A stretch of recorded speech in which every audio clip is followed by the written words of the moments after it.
say that we're too young, I hate it. They say we're being dumb, so let them talk. We're living on the run, we'll make it, you and I. I know that we're not sober, but shut up and pull me closer, yeah. Holding me still too far away. Even when we're older, I promise that I'll still hold you like we're 17 and we're not afraid of making mistakes. Ooh.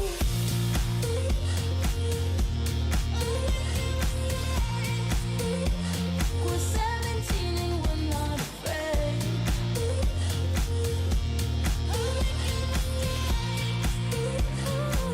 They say that we're too young. Can we go back? Can we go back? Won't fall apart, don't let my heart break. Can we go back? Can we go back? Like we're 17 and we're not afraid. They tell us that we're wrong, we might be. This life, it isn't long enough to feel. My love for you is strong, I'm fighting you and I know that we're not sober, but shut up and pull me closer, yeah. Holding me still too far away. Even when we're older, I promise that I'll still hold you like we're 17 and we're not afraid of making mistakes. Ooh.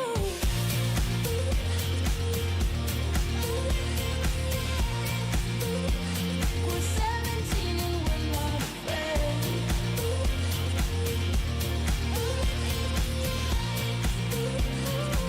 They say that we're too young. Can we go back? Can we go back? Won't fall apart, don't let my heart break. Can we go back? Can we go back? Like we're 17 and we're not afraid. I know that we're not sober, but shut up and pull me closer, yeah. Holding me still too far away. Even when we're older, I promise that I'll still hold you like we're 17 and we're not afraid of making mistakes.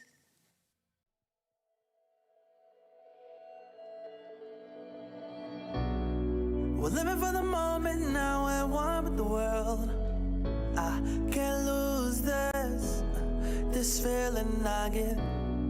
My heart's in the right place, and so is my soul, yeah. I won't take no excuses for it. I want it, love it, need it, live it. I feel like something's missing when I do not have it. I feel it in my bones, gotta find my space. These emotions on my face, taking a toll, I gotta pay it forward. I'll give it all that I can. No matter what, I won't let up. It's in my soul, it's in my blood, and I won't take no for an answer. If it don't hurt me, it makes me stronger. Yeah, what I won't let up. It's in my soul, it's in my blood, and I won't take it no more. I won't be there.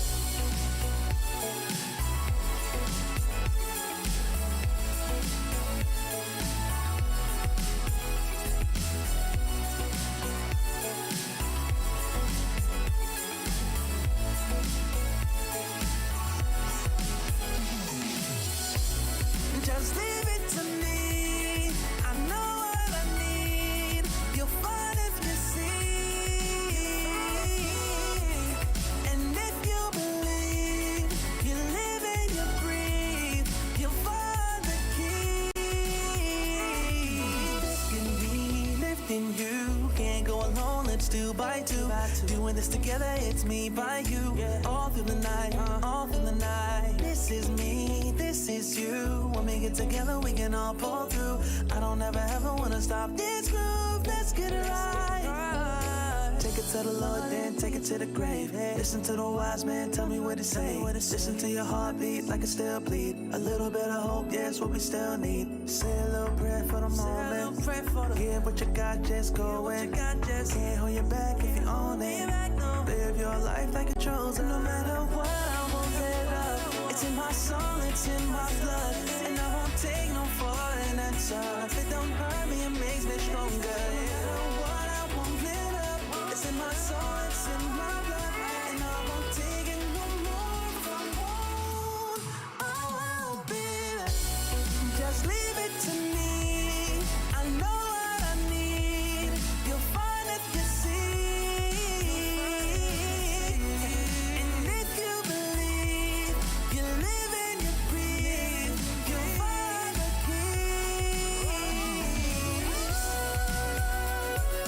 Know what I need, I know what I need.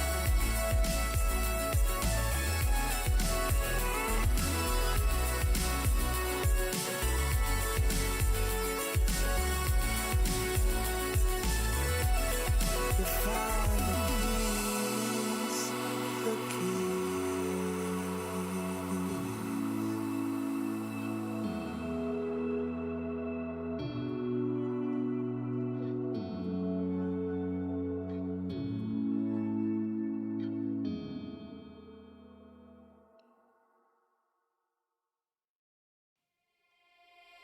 No, I can't remember the last time that I really felt fine.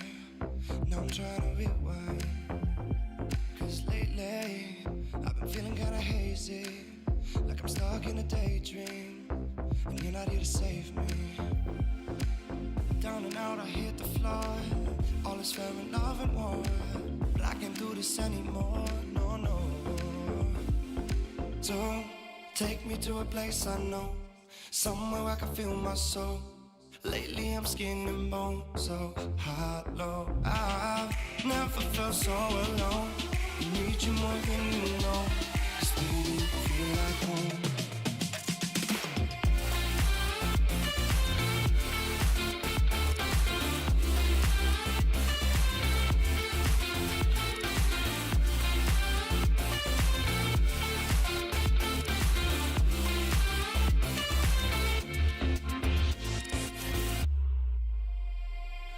I've been reminiscing the late nights. We'd fall in love in the moonlight, then wake up at sunrise. Now I'm just thinking that we should go back to when we would hold each other to feel good. Down and out, I hit the floor. All is fair in love and war, but I can't do this anymore, no, no. Don't take me to a place I know, somewhere I can feel my soul. Lately I'm skin and bone, so hollow. I've never felt so alone. I need you more than you know, 'cause baby, you feel like home.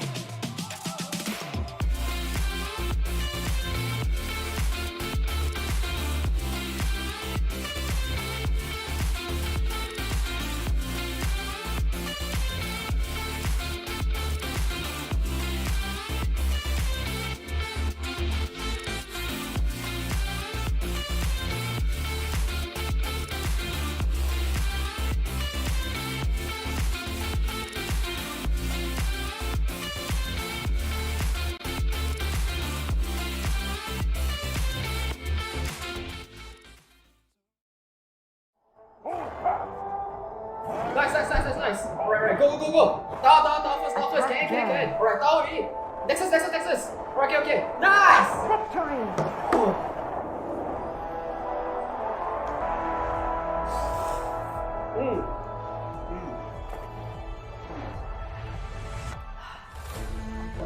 I'll see you in the game. Alright guys, let's go on board. Okay.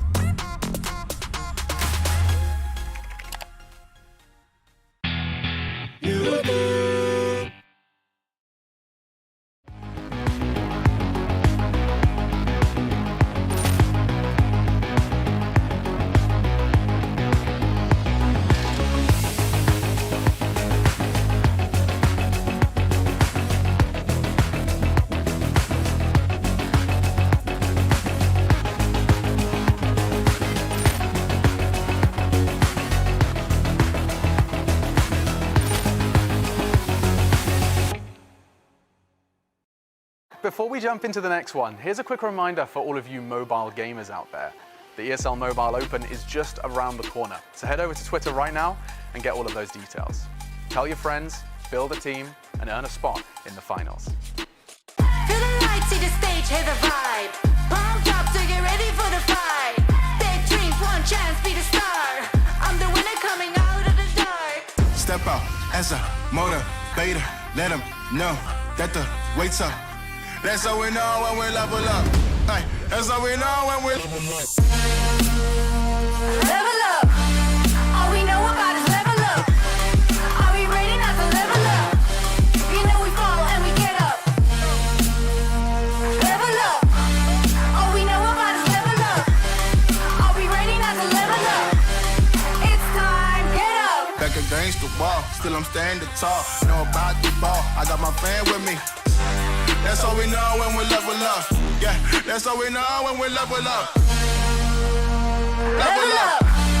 All we know about is level up. Are we ready not to level up? You know we fall and we get up. It's time, get up.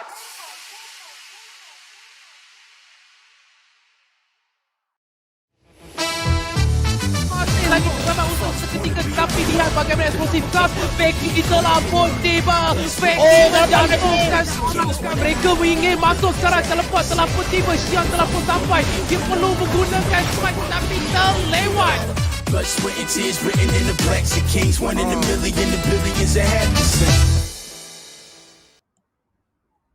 Welcome to the summer installation of the League of Legends Wild Rift Icon Series, brought to you by the ESL Mobile Open with the support of Maggie Hot Cup, Udu, as well as JBL. My name is AJ, I'm the Mustachio, down here with the one and only Contra to bring you all of the hottest action from the Rift. That's right. We are definitely going to be getting ourselves some real hot games to start off with for today. And with that, we'll definitely show you the entirety of the schedule. But of course, we got to thank our official tournament partners there. Starting off with the Maggie Hot Cup. And also, we've got Udu, powered by Cellcom, as well as JBL. And of course, we give them endless thanks, as it has been some real good action that we have seen across the Rift throughout the span of the past few days. And it definitely is even more to come for today.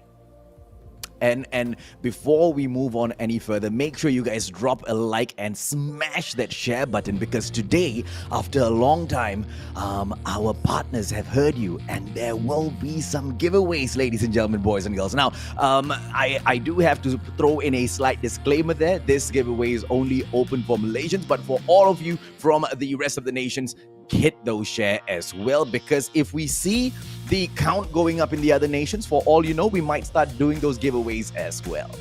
That's right. We're going to be having a look at the format itself before we start the entirety of the battle. So here we go. Let's check it out.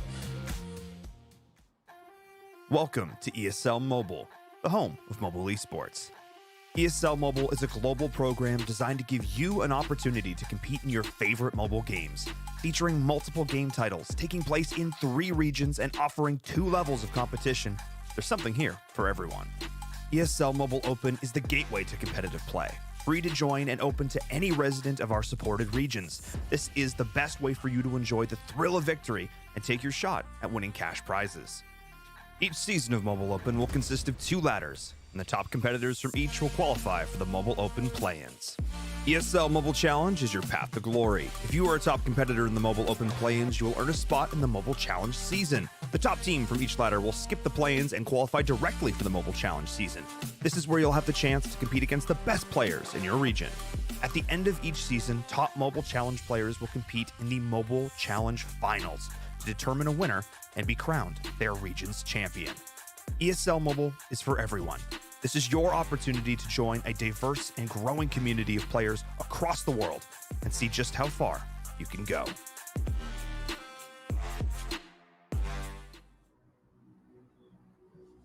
And So of there you go. course- That's exactly how you climb up the ladder, my man. Contra, I do apologize, bro. I'm a little okay. bit excited. You know exactly why that is, right? Because I really want the community to jump onto the ESL Mobile Open bandwagon and sign themselves up. I mean, so many great players out there just left undiscovered most of the time because they think that these tournaments are for the top dogs. These tournaments are for those who have those sponsorship, who have those big brands. It's not about that. Come in here, bring your bunch of friends, win a couple of games. For all you know, that can lead to you getting yourself sponsored.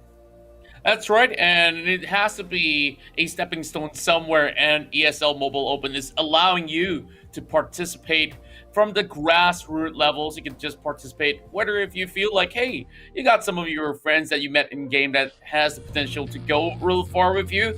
Yep, just sign up. Just head over to their website here to find out more. So with that, we're definitely getting ourselves ready for game number 1, but with that, we also got to give pretty much big shout outs once again because you guys might be thinking, what's up for dinner here?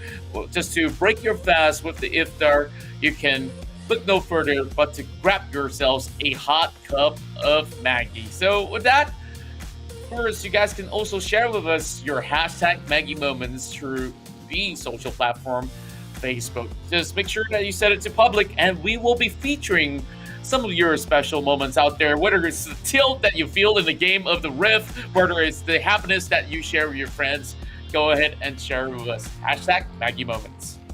Absolutely. Feel free to drop in those hashtag Maggie Moments comments in our stream itself. And of course, like Contra has mentioned, throw those photos up onto your own pages. Make sure they're public, and tag the pages of ESL as well so that we know that you guys have put it up, all right? And here's the thing though, Contra. The day is going to be lined up with so many hot matches. But based on the ladder today, we have got 4 of these squads who are rampaging through. Berjaya Dragons, they will sit at the very top with the 6 points and 4 points on the score difference. Geek Fam right there behind them, not too shabby with the points they've taken from those games together with Sem9, but Geek Fam and Sem9, they will share the point difference of 3 as they sit in that 2nd and 3rd spot. That's right. Lynx Esports here will get themselves 3 pointers out there with Arteezy UndeRank. Meanwhile, Eminence Raptor as well as Splatzone and Insomiax, they have yet to find some clean wins out there. Although Eminence Raptor did take 1 game off of the likes of Geek Fam 1 point of time ago. But then again, it isn't all too much of a deal because we still have many more games to go. And if you notice that there's no homies here on the list, unfortunately, they have pulled out from the competition. If you guys want to find out more, you can head to the page. And this is going to be the head-to-head for the players to look out for in our very first few battles here. We got Rumple with the Lee Sin, as we are comparing his Lee Sin to Kazuo's. Yeah, so we've heard those rumors and the shots have been fired. Fired by whom, ladies, German boys and girls? From the boys of Geek Fam, Rumple himself. Because Kazuo was, rumored to be the best Lee Sin user in Malaysia. Rumple, on the other hand, plans to steal the title away from him. At the moment, it seems very, very much possible, Contra. That's right, and if you can definitely look into some of the KDAs as well, 828 is a little bit of the aggressive scoreline that we have on Rumple. 3314 is a little bit more of a tank supportive Lee Sin sort of setup, but when it comes down to damage, of course, Rumple deals a little bit more. And now, today, we will be looking at our very first matchup. It's going to be Sem9 taking on Berjaya Dragons here. I'm pretty sure you guys can't wait for this to start as we go on that best of 3. Then we will be having Splatzone Insomiax versus Geek Fam. Yep, and then later on, the Eminence Raptors will take on RTZ, UndeRank, and Splatzone Insomiax together with Berjaya Dragons will step in for the 2nd time within the day to perform once again. Will Splatzone Insomiax go splat on their windscreens, or will today be the day that they rise back up and show both Geek Fam and Berjaya Dragons that they are not to be taken lightly? But of course, as I say that in my heart, it's breaking, man, because these are truly uphill battles for Splatzone Insomiax against two of what can be said as the very best squad teams in Wild Rift so far in Malaysia. Yeah, I'm not sure how their preparation is like. They have to pull in every cards to pull themselves forward. So Splatzone and Insomniacs, we've seen some brilliance from them. They did win a couple of games, but now facing off against the Titans, this seems to be the biggest challenge of them all. But I'm definitely hyped up for that RTZ UndeRank match with Eminence Raptor as well, because RTZ, the last time we saw them, yeah, they have some really good plays and, of course, some ferocity in them. Eminence Raptors last weekend, we have seen them, of course, having a little bit of a tough bout, and I hope that we see a little bit more comeback from the team itself. But 7-9 versus Berjaya Dragons, this is the very first match of the day. And, you know, we talk a lot about Swak and Co. And on Berjaya Dragons themselves will be fielding that star-studded roster once again, as we'll be looking at who will be playing for today. Yeah, I dare say this is the biggest challenge for 7-9 thus far, and also the biggest opportunity for Swak & Co. to drop in and to show everyone that they are definitely a name and a brand to remember. And of course, the Dragons will be starting the day as well as ending it later on as well. Will they start and end perfectly, or will they get a few dents in their hide contra? If anything, 7-9 definitely looks like they are strong enough, good enough to make that dent. That's right, and we're going to be looking at the lineups as well, but we'll be heading back to us casters for a little bit, as we'll be actually setting the tempo here. So the mid lane matchup is going to be extremely exciting as well. Same goes to jungle, because we got Chili versus the likes of Kazuo. We saw this Lee Sin being hotly contested by the top tier teams. So is this going to be a first ban being set upon him? And over on the top side there, we've got our hedge that will be facing off against Zisune. So this is a HO rivalry, if I really want to put it back in the days where, well, Zisune, he used to be a jungler on the PC scene, but he was one of the best out there. And for RH, he was the best mid laner, uncontested. So now that they put them on the same lane over on towards the Baron lane up top, I pretty am sure that sparks will fly out of this match. Yeah, we've seen a couple of teams go in there and ban off that Lee Sin early on in the game, targeting Kazuo's jungling abilities. But of course, he's been able to bring in those Fiora, bring in the Jarvan the fourth as well to wreak some havoc in that jungle. And either way, Kazuo has truly been one to fear whenever those teams go in and take 7-9 on. Then again, no matter what we say, no matter what sort of argument we put forth to say that, 7-9 truly deserves this spot and they're going to be able to take it up against the Dragons. But Berjaya Dragons are a different sort of breed. If anything, they stay true to their mythical name contra, because they always seem to be able to soar just slightly higher than those other players. They always seem to have an answer, a response to those situations. Even when you feel like, oh goodness me, are the Berjaya Dragons going to be dropping this game? They find a way to make that comeback. So truly interested to see exactly how 7-9 will start the game off and go in for that lockdown early on, or will they try to snowball, drag the game out and try to end it towards the late game? So far, many have tried. Not many have succeeded in slaying the Dragons contra. That's right, but this is going to be a very different sort of a tale to tell, because this will be Crouching Tigers, Hidden Dragon. I've been waiting for quite a while to actually drop that one in. So, yeah, 7-9, you got to really look out, because these guys definitely can play to their very best potential in this match. And this has been, of course, the talk of the town, like who's really the best in Wild Rift here in the MY scene, because we got 7-9 here contesting with Berjaya Dragons, as well as even the likes of Geek fam with 7-9. They feel our hedge over on the top lane, Kazuo in the jungle, Ravens over mid lane, Wild Rabbits as their marksman, and of course we got Swak as the support. Oh, and when Swag drops in there for that support, ladies, German boys and girls, you know he'll be able to swat all of those flies and mosquitoes away. This time round, Swag has got his hands filled because he needs to swat literally dragons out of the path of Wild Rabbit. Whether or not this rabbit is going to get toasted and eaten up just easy, or will they be able to fight back up at that dragon lane against the likes of Zizune, Tainted Ones, Chili, Sagi, and Winter as Berjaya Dragons fly into the rift to conquer once again?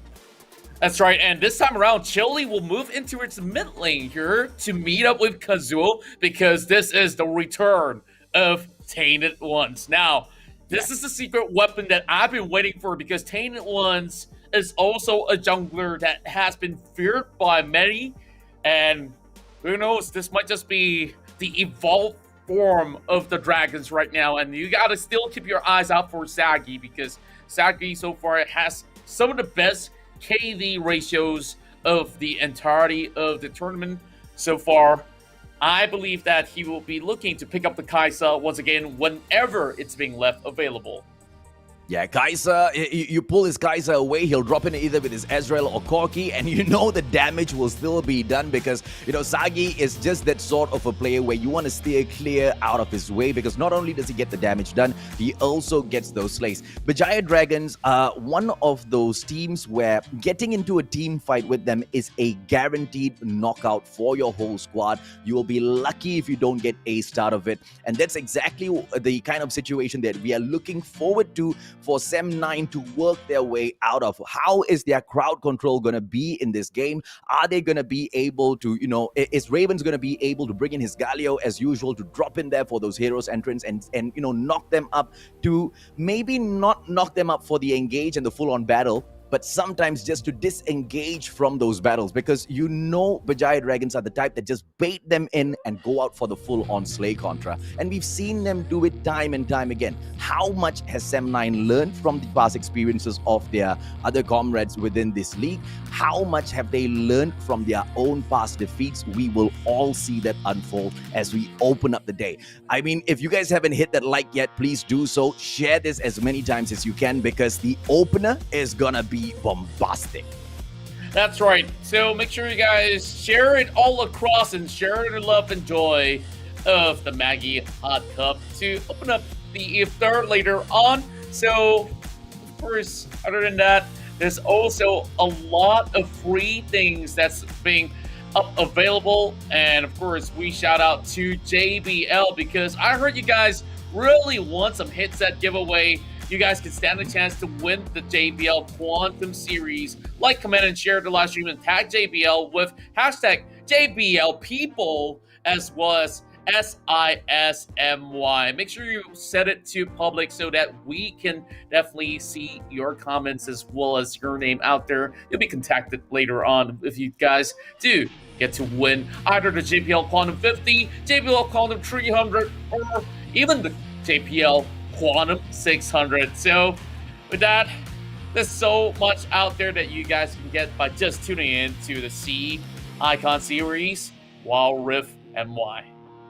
And let me throw this out there as well, right? There are many audio brands that are new in the gaming market, and JBL is one of those brands that are new in the gaming market. But do not get me wrong when I say that, because JBL has built its legacy designing epic audio experiences for all around the world's most famous theaters, arenas, as well as studios. These guys know audio, and they've taken their time to step into the gaming world because for such a big brand, when they step into something, they want to make sure they are at the top of their league, and when they step in, they'll be able to conquer it all. Just like the Berjaya Dragons are trying to look to do in that rift. So ladies, German boys and girls, look no further. www.jbl.com.my to find out more information. And of course, for all of you, just like Contra has mentioned, you guys will be able to win some of those JBL earphones and headphones. That's right, and just make sure you guys drop in the comments as well, because the best comments of the day will be able to walk away with the JBL Quantum 300. And if you guys like and share the stream with the following hashtags that I mentioned, hashtag SISMY, hashtag JBL People, and tag JBL Malaysia on Facebook, you guys can stand a chance to win either the Quantum 50 or 300 itself. So don't say we didn't tell you that. So go ahead, share it right now. And I believe that we are going to be getting ourselves ready for game number 1. So let's set the tempo right, because we talked about how aggressive that both sides can actually play. I'm expecting some really good initiation, especially with the jungle invades here, to really dent out the enemies if they were not suspecting the sort of push coming in towards the first minute of the game. And other than that, I hope to also see a little bit of an oddball pickup when it comes down to different roles. And with that, is Rammus allowed to be played in the competitive scene? I wonder. Usually for the first week of the release, it won't be available. And maybe the week after, we will be seeing our dear Rammus rolling to the scene. Absolutely right. And you know, just on the talk of whether or not we'll be able to see those invades early on in the game, it is a staple for the Berjaya Dragons to start the warding game so early, and they love warding deep into the jungle of their opponents. But obviously Sem9, they are no, you know, chump squad, right? They're no chump team to drop into the rift against the Berjaya Dragons unprepared. They will be able to go in there and try to play their own ward games as well for their sites. But here's that problem. I think it's going to break out into many early engagements. Who's going to be patient? Who's going to be, you know, disciplined enough as the Galio Lee Sin taken off of the list here, Contra? That's right, and they are removing the Diana alongside with the Ziggs. That is a signature pick coming in from the likes of Berjaya Dragons. And this opens up the Akali for Zistune, because he does manage to go in with the first pick. So with that response, our Hedge now picks up the Camille, and over the mid lane, we are seeing the Orianna for Sem9, which will be in the hands of Ravens. He's been playing it spectacularly well. And back towards the side of Berjaya Dragons now, having the bottom lane fixed, and it will be the Kai'Sa alongside with the Braum for Sagi and Winter. Oh, and let's see exactly how does Ravens come in here and respond. He brings that Vi in for those, you know, well, he wants to turn it into a brawling match at the early, and Wild Rabbit picking up the Ezreal for the Sem9 squad, ladies and gentlemen, boys and girls, and it looks like it's going to be an all-out team brawl done to perfection, or at least the attempt is going to come in here from Sem9. Corgi getting dropped into the rift, and probably Sagi is going to be picking that up, and Jarvan the Fourth going to be picked up by Tainted Ones, most probably here, Contra. That's right, and this is where we have been able to see the same sort of composition, where I do like the fact that they are taking away that Jarvan, and of course due to the fact that the Lee Sin has already been banned away much early on. So with that, Berjaya Dragons taking out a signature pick, but there will still be the Lux that they will have to keep an eye on, because from the likes of Swak, he has been pretty much playing this support for many times, and he has been able to land some really clutch snares to lock out players in place, and that's where all the chain combos will come in from the likes of Sem9. But in terms of team fights, I'm definitely fancying the likes of BJV, who starts on the blue side here. Now, we're going to be going in towards the Rift, and we are already seeing a ward being placed to stop the aggression from the likes of Berjaya Dragons, as the vision game is going to be pretty much well controlled by BJD.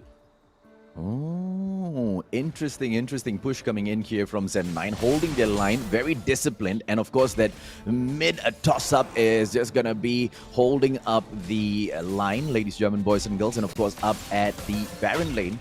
Akali will not be disturbed, and there you go. The Diana's just gonna drop in. Sorry, the Camille's just gonna drop in from RH to say hello to her. So for the start of the game, nothing too much to shout about. Let's just see if anyone gets a little overexcited here. That's right, and over on top side here is definitely the sort of fight that we definitely expect. Dodging that 5-point strike, as we see Zitsune now getting a little bit of proc of the passive, just deterring our head here from getting his own minion waves, but eventually will crash on top of the turret. And Zisune just hoping to deny a little bit more of the gold. Sagi now pressing on the attack as he will be snared up. Good shield being brought right in from Winter to just negate a little bit more damage. But this is all pretty much 50-50 right down the bottom lane. Yeah, so once again, right, so very, very basic laning phase coming in here from both squads. And, you know, if anybody, it is Sem9 that knows they need to play this slow. They need to play this tactically. They cannot make any sort of mistakes against the Berjaya Dragons because, you know, even when you don't make a mistake, they punish you. If you make a mistake, it's an easy game that the Berjaya Dragons will be able to pick up. And our edge here, as he gets those shots in on Zisune, Zisune going in for that very ballsy haul. And if RH gets a little bit aggressive, that might just be the end. But the Jarvan trying to come in there for that gank will not be able to do much.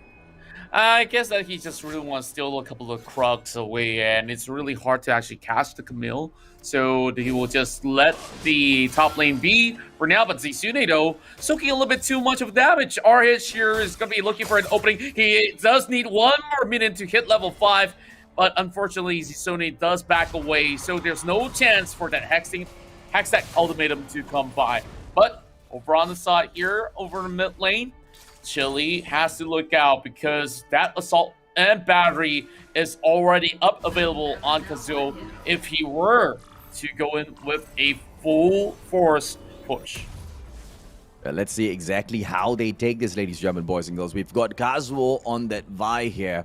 And we all have seen that Vi absolutely decimate his opponent. So let's see if or not it will be able to take on and do slightly better than the Jarvan the Fourth handled by the one and only Tainted Ones. It is going to be Zisune in with the very, very cheeky push into the jungle now. But not for much, just a quick ward in there, and he backs away. Yeah, and of course that actually gives at least a little bit more of a vital information already. As you see, these two teams are proactively taking as much resources as they can, and they're pretty much even now. Yeah, you can, of course, count out the minuscule 100 gold in between, but as Zisune gets himself more and more items, you can see that every 3 points flight hurts, and this is where the flash has to come right in for Ravens, and their Shockwave will be able to buy a little bit more time, and Kazuo comes right in. He understands that there won't be any more pressure points for them. One flash being burned is good enough, and now BJD, they can look to focus up over on the Inferno Drake as the first objective of the game. Yeah, it's a clean push coming in here from the Giant Dragons, but of course not done to perfection. Swak and Kazuo dropping in just to pressure Tainted Ones and Winter away from the Drake. But ladies and gentlemen, boys and girls, it's not gonna be enough to keep them away. Now the players from Sem9 going in for a quick reset here, thinking that they've got that extra time. They've bought enough time to make sure that Infernal Drake does not get picked up early, and they are right. The Giant Dragons, they don't want to go in for the push as well because it's a little too risky. Sem9, you cannot take them lightly, and that's the exact respect the Giant Dragons are showing them. That Corki is going to be making his approach right now. Chili and Ravens needs to be careful here. Backs away in the nick of time Contra. And right down below, we have him focus on towards Kazuo as he will be having the assault battery just to negate all the pressure. And here comes Swak there with the final spark, not really letting this forward. He bows down, and the rest of the Giant Dragons now. They are looking to disrupt the Drake for a little bit, but every single health bar is being depleted. And this calls for a little bit of reset, but here goes RH as well, trying to actually stop the recall. Immediately goes right in to put a little bit more of damage, but Zisune has to retreat. Sem9 will have the final laugh. As you can currently see, all of our members are coming right through. Sagi still trying to actually go in for the steal. It won't be the case. And Sem9, they'll be able to actually secure this one pretty much easily. Oh, too close, man. Nearly lost that one to the steal, ladies, gentlemen, boys and girls. But Swak and his sacrifice, showed that it was just what Sem9 needed to pick up that Infernal Drake, and that's going to give them that extra boost onto the attack now. Is that going to be enough, though, to take on and slay the likes of the Berjaya Dragons? If anything, that firepower is definitely one that they needed. Shelly will be appearing in the map in about 1 second, and the fight for Shelly needs to be hot as well. Sem9, not only do they deserve this one, Corky just getting that done, and that's it. Oh my goodness. So how we're going to be seeing our heads now getting those kills in for Sem9 as BJD overextends. It's going to be 3-2, and this definitely won't be opening up the Rift Herald as well. But our Dragons going a little bit sloppy as they were hunting in for those kills. Yes, they did try to catch on to the support, but at what cost? They're losing a little bit way too much in terms of objective, and Sem9 will be able to take a whole lot more control from this point onwards. Well, we wish the squad all the luck in the world, because trying to defeat the Berjaya Dragons is no small task. Our hedge, Cheeky, backs away as Winter drops into the fray as well. But thus far, Sem9 has managed to pick up two very important objectives, ladies and gentlemen, boys and girls. Are these objectives going to be able to get them the win? We don't know just yet, as Isune is going to get caught in here, rooted down, but flashes away. Absolute perfection coming through from the player of Berjaya Dragons. Oh, there's a flash coming from the Lux as well, as you see Swak commits, and Swak gets it in the back. And that was a flare play coming out of Sune when we thought that he will be mashing into escape, but unfortunately not. So Sem9 just playing a little bit better and better with the sort of reaction that they're pulling up with. Now, our Hitch knows that he can still deal this 2 versus 1. But he's not really looking for a fight. He just wants to clear off the minion waves and forcing Soggy to stay a little bit longer. And with that, buying enough time for them to create havoc across the map. They've already got the Infernal. As you can currently see, those 2 kills wasn't really the matter for the likes of Sem9. It's more of the pressure that they've gotten over the river as they took charge, and they've secured the very first turret over the bottom side. Yeah, so not too much of difference in the gold at the moment, as the Berjaya Dragons players go in here for a quick reset. Ezreal's going to try to prevent that, and that Corky will just have to delay his reset for just a little bit, ladies and gentlemen, boys and girls, but nothing too much of an issue there for the Berjaya Dragons. Now, they need to go in here for the push on the next Drake. That will be dropping into the map in a bit, but for the time being, Sem9 has been able to hold the ferocity that we usually see come out of the Berjaya Dragons very, very well, Contra. That's right, and I definitely believe that these players out there, back then I talked about the rivalry they had back in PC days. It still exists, and you can see the level of competition. It definitely will be stiff. Just needing a little bit more time for the likes of BJD to scale right back up, and now challenged by the Red Parallel over a mid lane here. It won't be the Flag and Drag landing on top of Kazul, but that's not entirely the one. This is going to be the Council and locking it in place, and the jump whip does not really connect, and this will be the Perfect Ash Institution going all the way to the back line as well, and instead, it will be Divine that will be able to find Kizusune, hashtag ultimate locking in Sagi, and a kill, down the kills, there from Orhedge as he goes in with the hook shot, triple kill, baby! We are looking at a teardown. Sem9 dominates the mid lane. I asked why. Why bring out Shelly down at mid all of a sudden? But that was perfection. It pulled away Jarvan. It caught his attention. Shelly was Jarvan's to take down, but the damage was being done to that mid turret. And all the rest of those Sem9 players, they go in there for that full-on wipe. They don't get that ace because Jarvan stays alive, but that's just as good as the ace. And they managed to pick up the Mountain Drake as well, ladies and gentlemen, boys and girls. Perfection coming from Berjaya Dragons? I think not, because Sem9 has stepped into the rip and they want to be the next big name.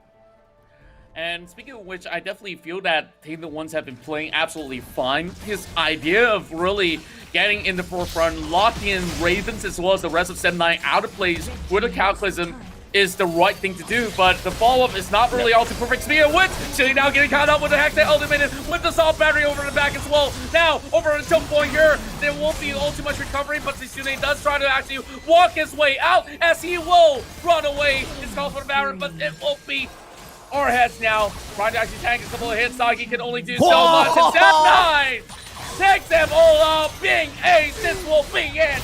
The Baron call coming in from Zap9. And you were imagining who could say the Dragons? It will be the Tigers, sure, from Zap9.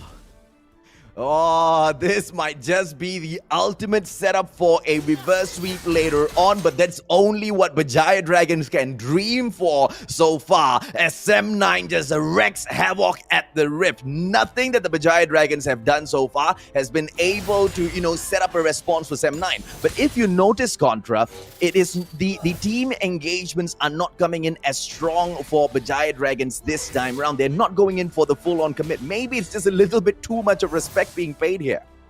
Well, I don't really feel that, the Berjaya Dragons were actually bad at fights per se. And speaking of which, we're about to get one here with a lot of burst damage on towards Sock, but I think the one team's getting caught out. A little bit too much damage being taken in. Here comes Kazuo, and it's all about the counter engage.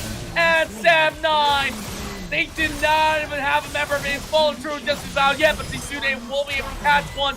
Sagi doing what he can, and he knows this is going to be a lost cause. Game over, baby. Sam9 will be able to storm out their base, taking tower number 2, taking tower number 3 as well, as they go for the Nexus to close out game 1. Yeah, again and again and again, that Camille just doing that damage, gets that Hextech ultimatum set up. Initially, he took down Sagi. He just keeps rolling that over and over again on all of the other players, ladies and gentlemen, boys and girls. Such an easy match taken up by Sem9. Oh, you were talking about the crouching tiger. That dragon couldn't be hidden because the sight ward gameplay coming in from Sem9 was just too good. You can't hide away from that, Contra. That's right, and I think that what really dented their hopes was that fight over the top side right there, because once they lost that one, it was no recovery, especially with the Baron being picked up, and Sem9, you can see how confident they were just to go in with everything they got. It doesn't matter if you're Swag, you'll flash in the turn to get those kills. And with that, it was just the initial opening here on game number 1. I'm pretty sure that BJD, they will be able to switch things up eventually, but man, it could also be Sem9's game here to take in game number 2. So let's go back a little bit, shall we? Because on the early game, it looks to be very much dead even until, that Drake fight happened. And Sem9 knew how to actually juggle the pressure a little bit too well. Although they were the ones initially getting caught, but it wasn't all in the fair coming from the likes of Berjaya Dragons, and that was the early problem where they got taken to less than 50% of health. And Sem9 kind of tickles them for a little bit. It's like, hey, we're going to do the Drake once again, so are you going to go for it? And with that, they lost out the first Drake, and they also lost a couple of members, and Sem9 just went crushing on. Yeah, and it was many a times the Camille doing that damage with the Hextech ultimatum, right? And it is because of exactly who the Camille went in there to aim for.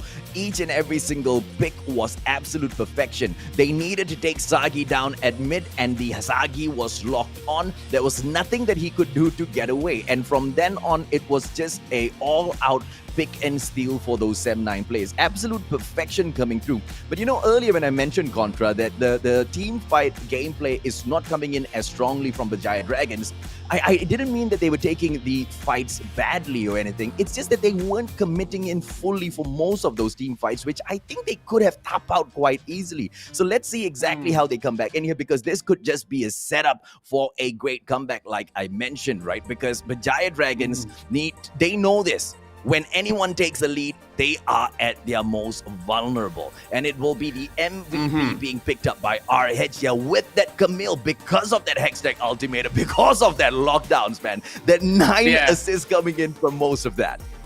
Okay, let me also explain why exactly BJD isn't really getting all these advantages. Like, 7-9 is building a very early game comp. This is one thing that I haven't really touched too much about when we go into the game because easily Kazuo needs to be very actively doing the work. Same goes to Entertainment Ones, which he definitely did. But the thing about this is that the scalability of their champions other than Zisude can also put in a lot of pressure up in the early game. But Sagi as well as Chili, they need those farms. They need all these items to come up online. Chili did quite a lot of damage. As you can see, he is the SVP after all. But Sagi, he wasn't really given much room here to breathe either, as he's buying that Live the Ring King. I believe that he's eventually going in for a Mortal Reminder, and perhaps with even more of these items like Death Dance on top.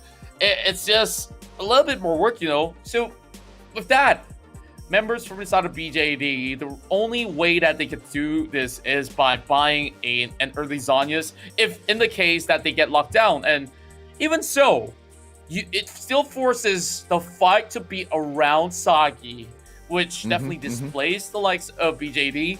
And with that, it doesn't really cause a good scenario other than Winter here needing to actually land those Glacial Fissure. Now let's check out some of the stats here, shall we, when it comes down to the damage output, because we know RH has dished out a lot, but Wild Rabbit here is the shining light with 17k.4. Yeah, whenever he went in there for that full-on flush, right? I mean, something was just missing from the gameplay of Berjaya Dragons, and something within my heart just keeps telling me that it might have been intentional to catch Sem9 off guard, because they know exactly the promise that Sem9 brings into the Rift, and they need such a tactic to take out a strong squad like that. Why? Because like I mentioned, right, you are at your most vulnerable when you take that lead, and Sem9 now, they are jumping, they are hitting the skies with their screams, man. Can they do this once again? Because that will be a even bigger task set upon them, Contra. I believe this is the very first loss that Berjaya Dragons have ever faced. And of course, not to worry, there's still going to be a potential of 2 more games unless 7-9 closes it on the next one. Then Berjaya Dragons will have to look back to the drawing board for a lot more things to work on, because Sem9, they came in here with a very, very simple ideology where they could just pick onto champions that could just run in your face, and that's exactly what they did. So with that being said, I believe that we're going to be getting ourselves ready for Game 2.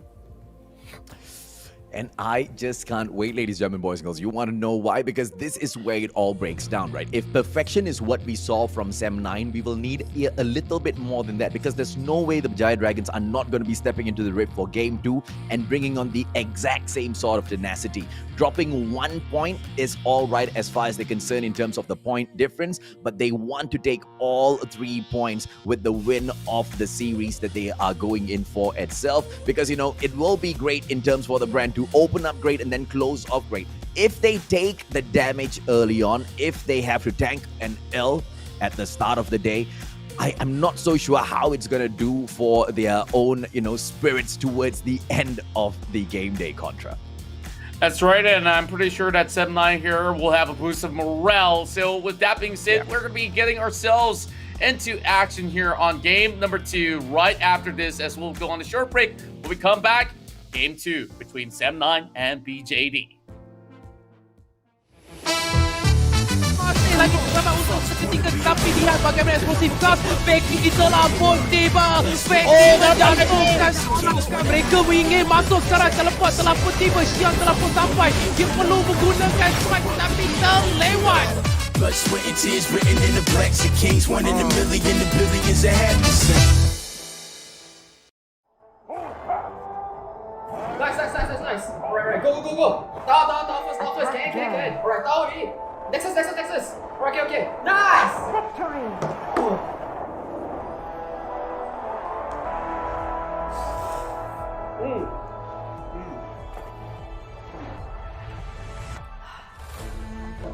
I'll see you in the game. Alright guys, let's go on board. Okay.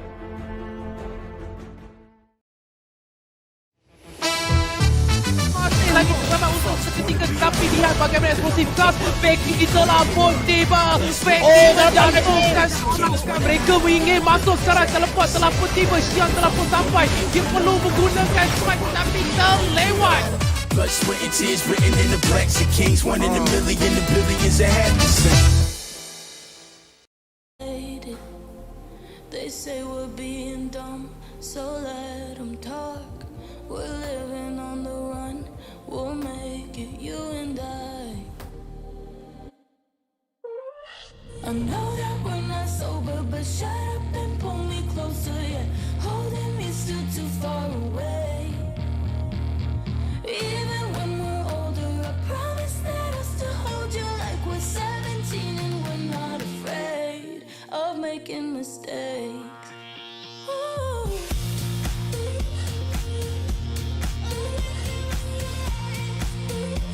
We're 17 and we're not afraid.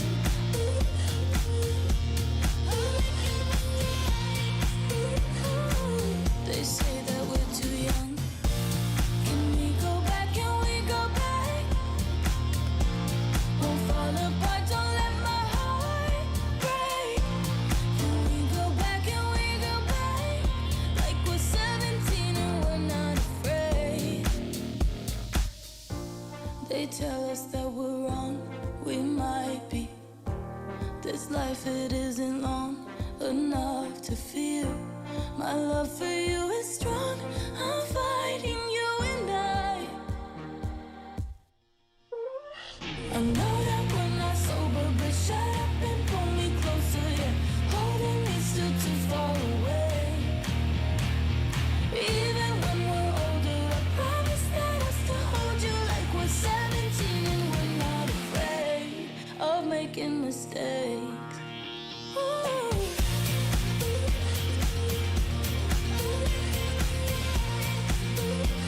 We're 17 and we're not afraid.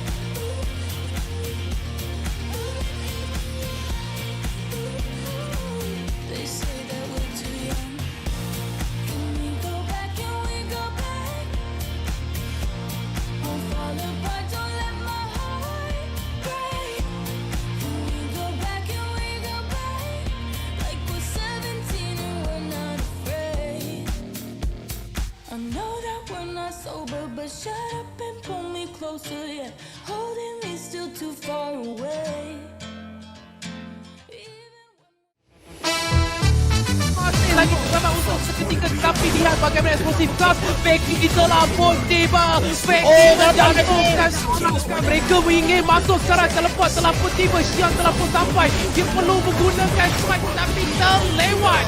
Blood, sweat, and tears written in the blacks of kings. 1 in a million, the billions that had to sing.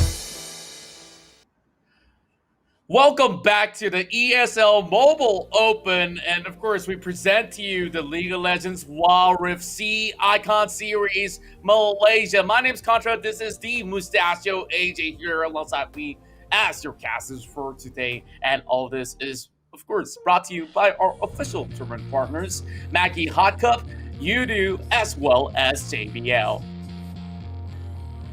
But here's the thing, right, Contra? Nothing could have been as hot as what we just saw. Sem9 picking up the first slay in the opening of the day. And it's not the Drake slay that we are talking about, the 2 Drakes that they took down. It's not even Baron Nashor that they took down. It was Berjaya Dragons.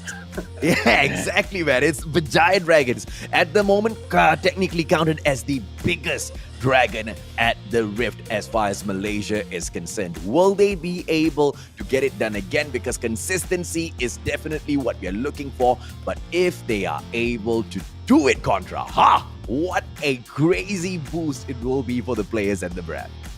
That's right, and being that said, well, I definitely messed up what I really want to say, but then again, Sem9, if they can actually get this one in the bag, they will be the new guys here with the most attention drawn onto them as, is this the potential team that is the best team in the table so far? Because Sem9, they honestly haven't dropped too many games as well. And if they were to face off against Geek fam, it's still going to be a game to witness. So it is a three-way battle to my liking, and we'll be finding out even more. Now, going in towards the draft later on, we will be actually seeing maybe a little bit more of a difference when it comes down to how they want to play it, because right now, 7-9 most likely will be favoring the blue side with a change of pace, so they will be getting themselves that first pick. But even with that,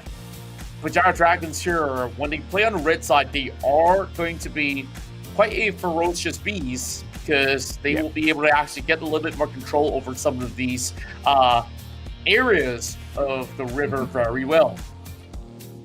And let's see exactly how, Berjaya Dragon goes in here for the bans, right? Because earlier, obviously, they were serious about those bans. They didn't want, Kazuo to drop into the rift together with his Lee Sin once again, and they took that out of the equation. I wonder if or not they are going to be doing that yet again, or coming in with a totally different game style, allowing Sem9 to pick up whatever they want, but then again, showing exactly what they bring to the table as well. Sem9, on the other hand, they are at their most vulnerable now, because they are excited. They are pumped up. When you're excited, when you're pumped up, you make a lot of mistakes, and these are the mistakes that we are not looking forward to, if at all they are made. Remember when if I'm not mistaken, it was Rumpel that went in and he was slaying, he was really getting those damage done, but then when he started getting a little too confident, he started making those mistakes as well. So hopefully the players from Sem9 will be able to hold it together and give us the consistency that we are looking for. Berjaya Dragons, there you go,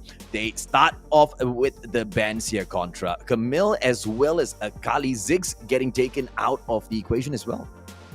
Yeah, and of course, this is going to be letting loose the Lee Sin over on the table, and it's going to be some mage bans coming out of the side of Sem9 right here. So Zizune, they saw that opening for the Diana, they immediately go in to lock her down, because Diana, you can play her in the mid lane, you can play her in the jungle, as you wish, or even flex it towards the top lane if that is the case. Now, with the Kazuo pickup here, the Gragas will either be held by either RH or even Swamp.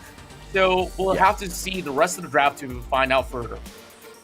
Yeah, we might even see Ravens go in there with the push, but it is Vi getting picked up by Tainted Ones this time around. Chili will go in for that Galio, ladies, German boys and girls. Someone's trying to make a hero's entrance, and maybe that's exactly what the Berjaya Dragons will be able to swoop in. But I really like the response coming in here from Sem9. They're bringing in those tanky players to, absorb all of the damage that they know Berjaya Dragons wants to come in here and put on. And they also drop in that Ezreal to do those quick and easy high damages as well, and maybe this might be the perfect combo coming in from Sem9. I'm excited to see this, but of course Lux is going to be taken away by the Berjaya Dragon side.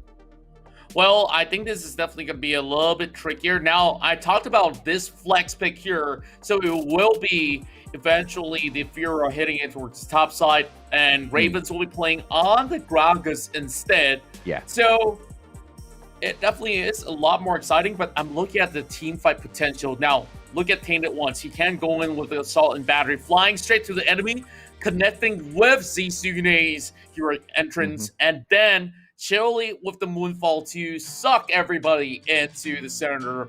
And it's definitely going to be a lot harder for the side of Sem9 to move out of. So with that, they really have to find a little bit of a slow pick-off, one after another, especially Kazuo, honestly, since he has to displace some of them to be able to actually make this work in order. And I'm just looking at the Galio. This will play an integral part of the game as the Sune now facing off against the Fiora over the top lane here. It's not going to be an easy task, but so long as he's got that Shield of Duran, he should be able to actually go in from the taunt and dish out an equal amount of damage of what the Fiora can do.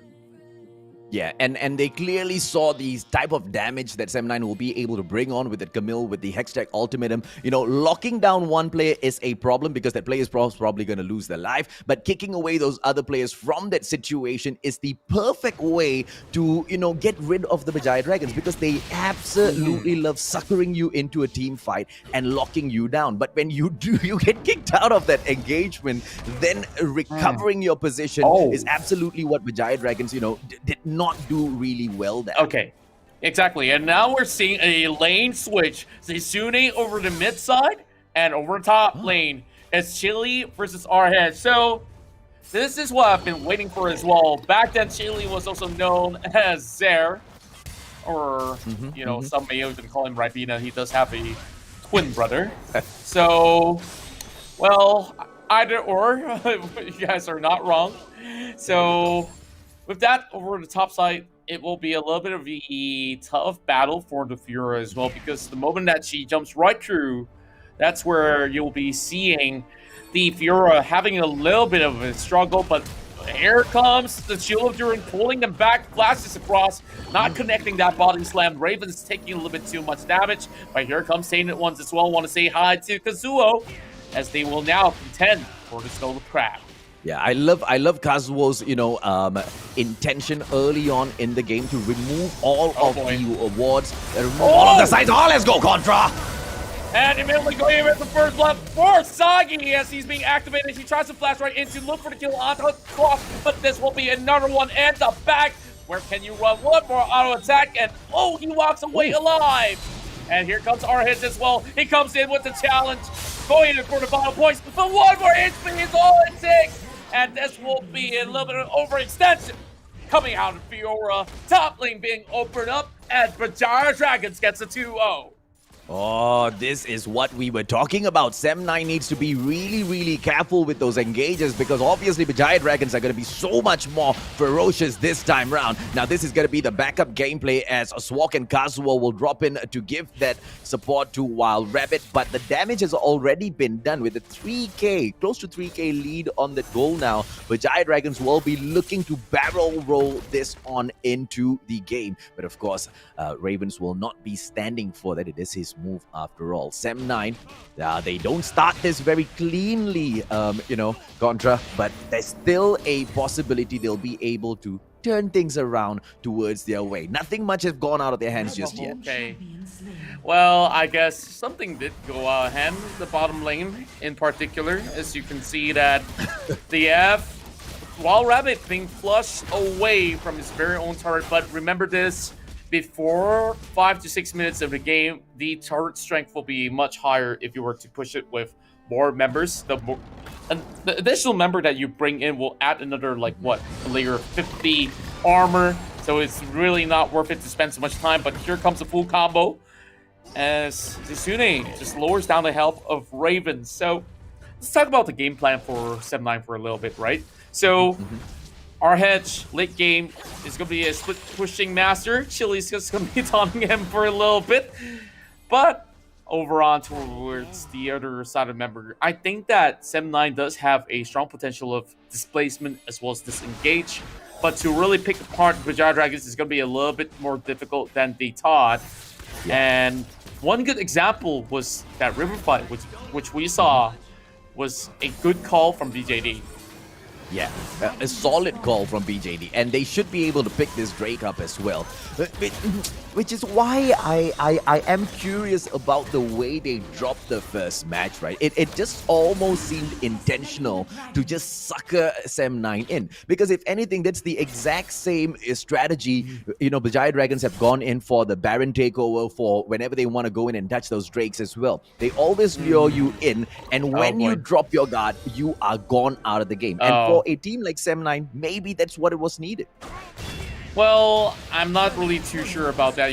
Usually if you want a clean game, you just want to go 2-0. But now, all alone, Chili has to open up the Moonfall. Here comes the Yerk entrance. A little bit of commitment coming in from the side of BJD. Bottle Spark as well. Great recovery coming from BJD.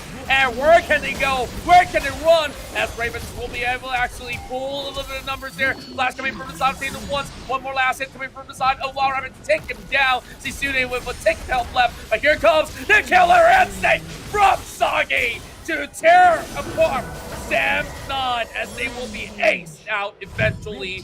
But Swak as well as Kazuo, they come back online. Yeah, see, that's the kind of Berjaya Dragons team fight that we're talking about. You do not really get to catch them off guard. You will not be able to go in for the slay. When you think you are going to be able to take them down, they drop back to the turret for support. You back away from the side. Sagi drops in for the slay, and then you'll just get tanked out of the way, all for a reset, right? Berjaya Dragons showing you team fight perfection here, ladies and gentlemen, boys and girls, as Sem9 struggle to keep up with them. And on that note, look at the lead that they are taking on the gold as well. Close to 6+K, close to 7K right now. And Sem9, if anything, they need to start working slightly harder, slightly smarter. And RH will be flushed away. Lee Sin needs to go in for the reset, so he can't even drop in for that gang. Tainted Ones, cheeky. The solo attempt on Shelly here. Winter coming in for the support as well. And none of those players from Sem9 are going to be able to contest this. Yeah, and they understand that they just have to give this one away. And if we can actually get replay of that last fight, it was so well executed. I don't even have words to say. Like, you saw all 5 members inside of Sem9. They were over the top lane. And their idea is to actually single out the Diana that's over on top of that turret. And after that, the Yurik's entrance, the final spark alongside with snares, they got caught up in place. And speaking of which, here comes the Glacial Fissure as well. The Moonfall, well, it's not exactly a Moonfall, it is the Shield of Durin coming from Zisune here, trying to actually catch them off, as it will be pretty much both of them actually calling it off for the meantime, because there's no cause of contention. But over the mid lane here, there's a little bit more pressure mounting for Sem9 as they've created a little bit of push over on the bottom side, as well as our hedge has got a lot of duty to do. Yeah, definitely, man. I mean, the pressure coming up on top of that Baron lane is just a little too much, and they just a couple of more hits, they will lose that turret. I wonder where Shelly will come out through. Berjaya Dragons are really good when they bring in Shelly for that split push advantage. When, you know, Shelly goes in for the distraction gameplay, somewhat exactly like what Sem9 did earlier. But, you know, Berjaya Dragons have a flair in pulling off these splits. As the Infernal Drake will drop in about 30 seconds, ladies and gentlemen, boys and girls, another team fight will break out. This time, we want to see if or not the exact same thing happens. Berjaya Dragons going, suckering in Sem9, wipe out with a full-on ace, taking the Drake. Let's see. Well, currently what RH is doing is that split push up over the top side here, but Sem9 definitely wants to pull the attention over onto of this Drake, which Berjaya Dragons is currently controlling. So with this Rift Herald being called over the mid lane here, it forces Sem9 to respawn, and they're already hitting Drake, so they are just choosing to save the turret. And I guess is something that's pretty much well worth it. And Zisune still getting chased upon. Kazuo now will take a little bit too much damage as they both juggle the turret aggro. And both still walk away alive. And Berjaya Dragons, they actually get 2 of the things that they need. Moonfall! Final spark, but won't be able to secure the kill just about yet. And here comes Data, wants himself, and Battery coming all the way towards the back line, while Rabbit can only watch his teammates fall. Yeah, so team fight perfection as usual, ladies and gentlemen, boys and girls. Going in for Berjaya Dragons. Yeah, they didn't have to sucker in Sem9 for the Drake and then go in for that ace. They took that Drake nice and easy, simple, given to them on a silver platter. Berjaya Dragons will lick it all the way up. Are we going to be able to see Sem9 make a comeback in here? It looks more and more impossible. About what is this right now? 4, 8, 12K difference on those gold right now. Dude, I don't know, man. The more we think about, 9K on that goal difference, I don't think Sem9 will be able to make much of a difference in this match as we push through if they don't get their act together. Yeah, I definitely feel that they really are out of resources. Just look at Wild Rabbit right now, 1-2-0, only having the Muramata, and he's working towards a Trinity Force. I feel it's a little bit too late. It's already 10 minutes of the game, and they're not really going to be getting up too much. The final spark connected towards Wild Rabbit, forcing him to retreat. Meanwhile, they are still stacking up the pressure over on the top side as well. Now calling in for the Baron. They are spotted up by the ward.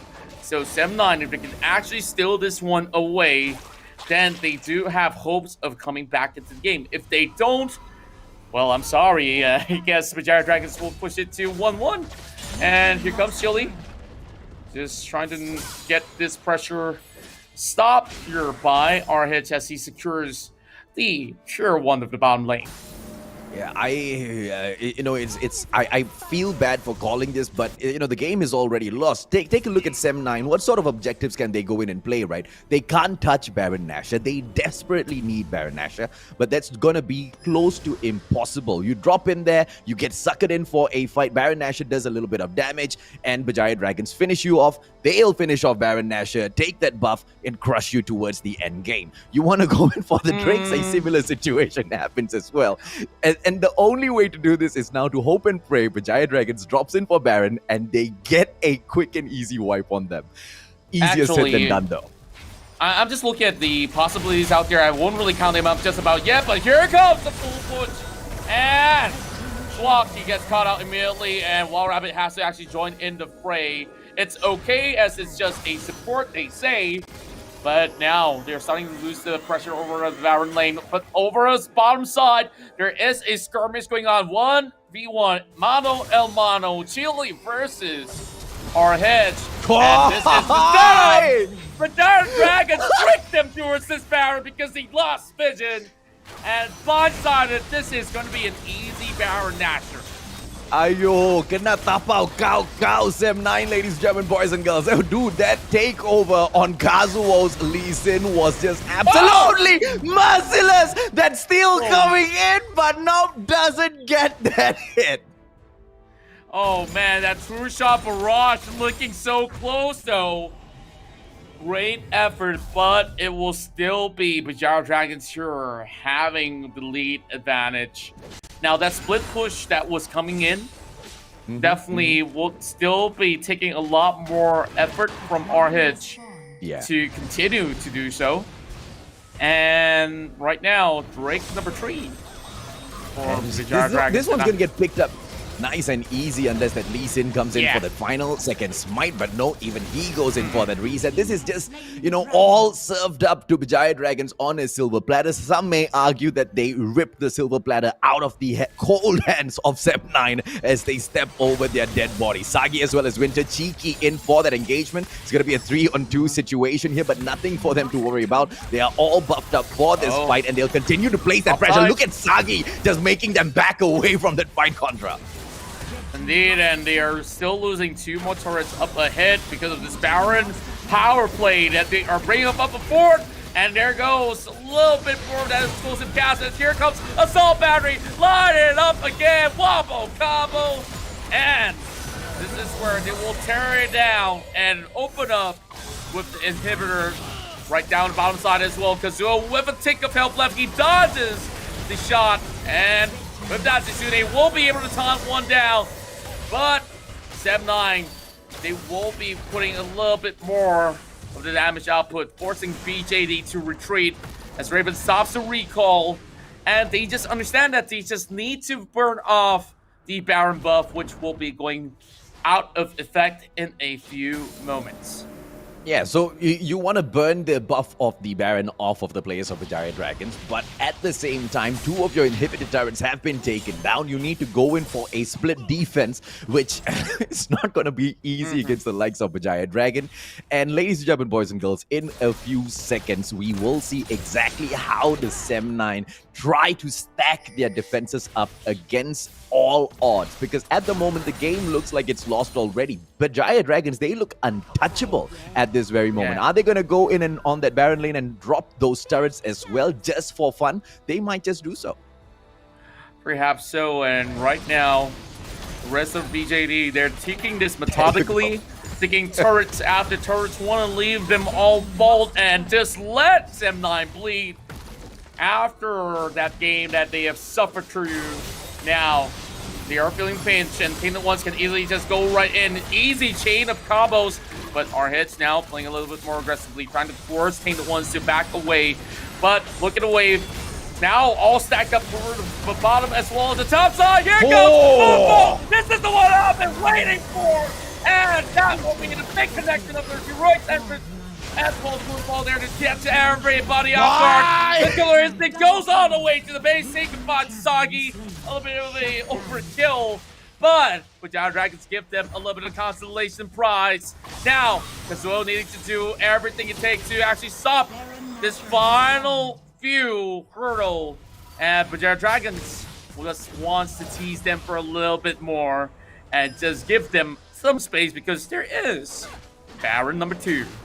Yeah, there's so much more in here for them to go in for that full-on flex, ladies and gentlemen, boys and girls. You make us drop a point, we will make you drop your honor as we take everything from you, from your cold dead hands. Berjaya Dragons absolutely relentless in this game.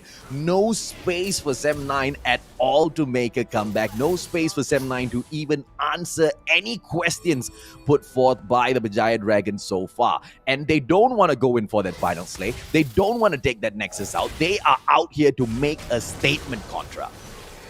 Right, speaking of a statement here, this is where even Winter is going up front. They don't really have to worry, but this is where they know if they lose this one now, that will be over. Speaking of which, that will connect to everybody right there, except for Wild Rabbit. They have to retreat. This is Red Alert, and the rest of Berjaya Dragons, they're coming right across. Final nail in the coffin on top of Ravens, but he will be a little bit too far away. And just dodging it for a little bit more, but they are already knocking on the Nexus. Say goodbye to your Nexus there, Sem9. We're taking this into game number 3. Jeez. How do you put a fight up against a squad that slays you in that way? And this is what I'm talking about, Contra. That's suckering you in thinking that you've got their take, just like they do with the other squads when they go in for the challenge on Baron Nashor. They might have given one away to take 2 back because that's what is needed to take a team like Sem9 down. Let's take a quick look at the match stats, ladies and gentlemen, boys and girls, to see absolutely what sort of chaos was set upon here as Sagi takes that MVP 9 on that slay. Come on, man. Dude, Sagi, of course, he usually will come up as the MVP when BJD comes up on top, but this is all the big setups coming from every one of the members of Berjaya Dragons that gives him so much room. Now, Chili goes in, he can start off with a Moonfall, or Tainted One starts off with Assault and Battery as he gets untargetable, right? So you think, okay, we can cast a buy. No. You gotta remember, Hero's Entrance is such a big, powerful AoE spell in this team fight that you just got to run away whenever you can. So whoever gets caught initially, you just have to give that member up, and you can see no answers from Sem9 because there shouldn't even be one to be answering with. So with that, it was just a smart composition that pulled in the big win here, and I don't think Berjaya Dragons will be allowed to play the same lineup. They're going to ban that Diana or even the Galio from here onwards. This is a very strong message being sent out by the Berjaya Dragons, ladies and gentlemen, boys and girls. And I feel like it's a very dirty message, okay? To go in and to break the spirit of Sem9 in this way, just so that they can tap out them, is a little too much. But here is the problem. Here is the problem. Anyone who sits down at the top, Contra, they usually don't look up. They don't look up because they are the biggest bird in the sky. They are the biggest predator in the sky. Maybe that's exactly what Berjaya Dragons thinks right now. That they are the biggest dragons in the sky. They don't need to fear these tigers. But these are the Harimau Malaya representing Sem9, yo. Are they going to be able to do it, ladies and gentlemen, boys and girls, with Wild Rabbit and the 25k damage just to equal up Sagi? They know they can get it done. It's all going to be up to the drops and picks later on, Contra. That's right, and speaking of which, we're going to be looking at some of these stats here. As Wild Rabbit, as much as they were falling back a little bit, you can see that he dishes a little bit slightly higher than Sagi, but it was teamwork that made the dream work overall, because Tainted Ones, he threw his body just to convert himself into teammates here to secure the kills, and well, this is what we really admire about Tainted Ones. He gets anything done for the sake of the team, and with that, that concludes game number 2. But oh boy, it could have been Sem9's here to take, or even Berjaya Dragons for the very last game. As I'm really excited to find out what's going to be happening in the next game itself. So, Mustachio, any words of advice to our audience? Well, to the audience, we are going to be taking a short break now. But before we go away, don't forget, today is the day where JBL, one of our sponsors, one of our partners, have heard you guys loud and clear. We kept talking about those JBL earphones and headphones. You guys want to try it out, so the giveaways will be dropping in, all right? When we come back, more on that. Contra and I will catch you in a bit. Lagi bersama untuk seketika, tapi lihat bagaimana eksplosif kelas backing telah pun tiba. Backing dan bukan mereka ingin masuk sekarang. Teleport telah pun tiba, Siang telah pun sampai. Dia perlu menggunakan strike tapi terlewat. Blood, sweat, and tears written in the blacks of kings. 1 in a million, the billions that have to sing. Nice. Alright, go. Down first. Can. Alright, down already. Nexus. Alright, okay. Nice!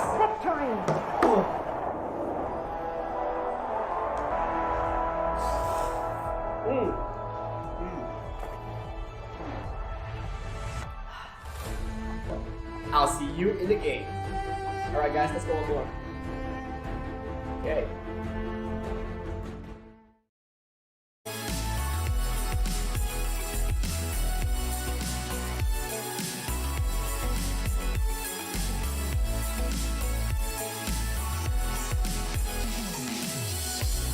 Just leave it to me. I know what I need. You'll find if you see. And if you believe, you live and you breathe, you'll find the key. Lifting me, lifting you. Can't go alone, let's do by two. Doing this together, it's me by you. All through the night, all through the night. This is me, this is you. When we get together, we can all pull through. I don't ever wanna stop this groove. Let's get it right. Take it to the Lord, then take it to the grave. Listen to the wise man, tell me what to say. Listen to your heartbeat like it still bleed. A little bit of hope, yes, what we still need. Say a little prayer for the moment. Get what you got, just go in. Can't hold you back if you own it. Live your life like a chosen. No matter what, I won't let up. It's in my soul, it's in my blood. And I won't take no for an answer. If it don't hurt me, it makes me stronger. No matter what, I won't let up. It's in my soul, it's in my blood. And I won't take it no more. I won't be there. Just leave it to me. I know what I need. You'll find if you see. And if you believe, you live and you breathe, you'll find the key. Know what I need, I know what I need.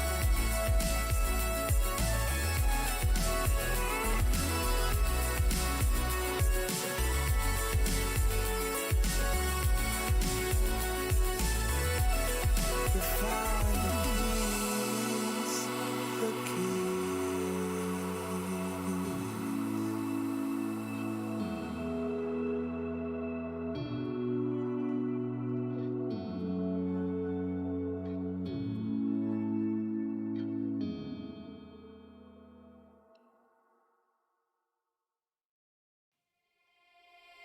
No, I can't remember the last time that I really felt fine.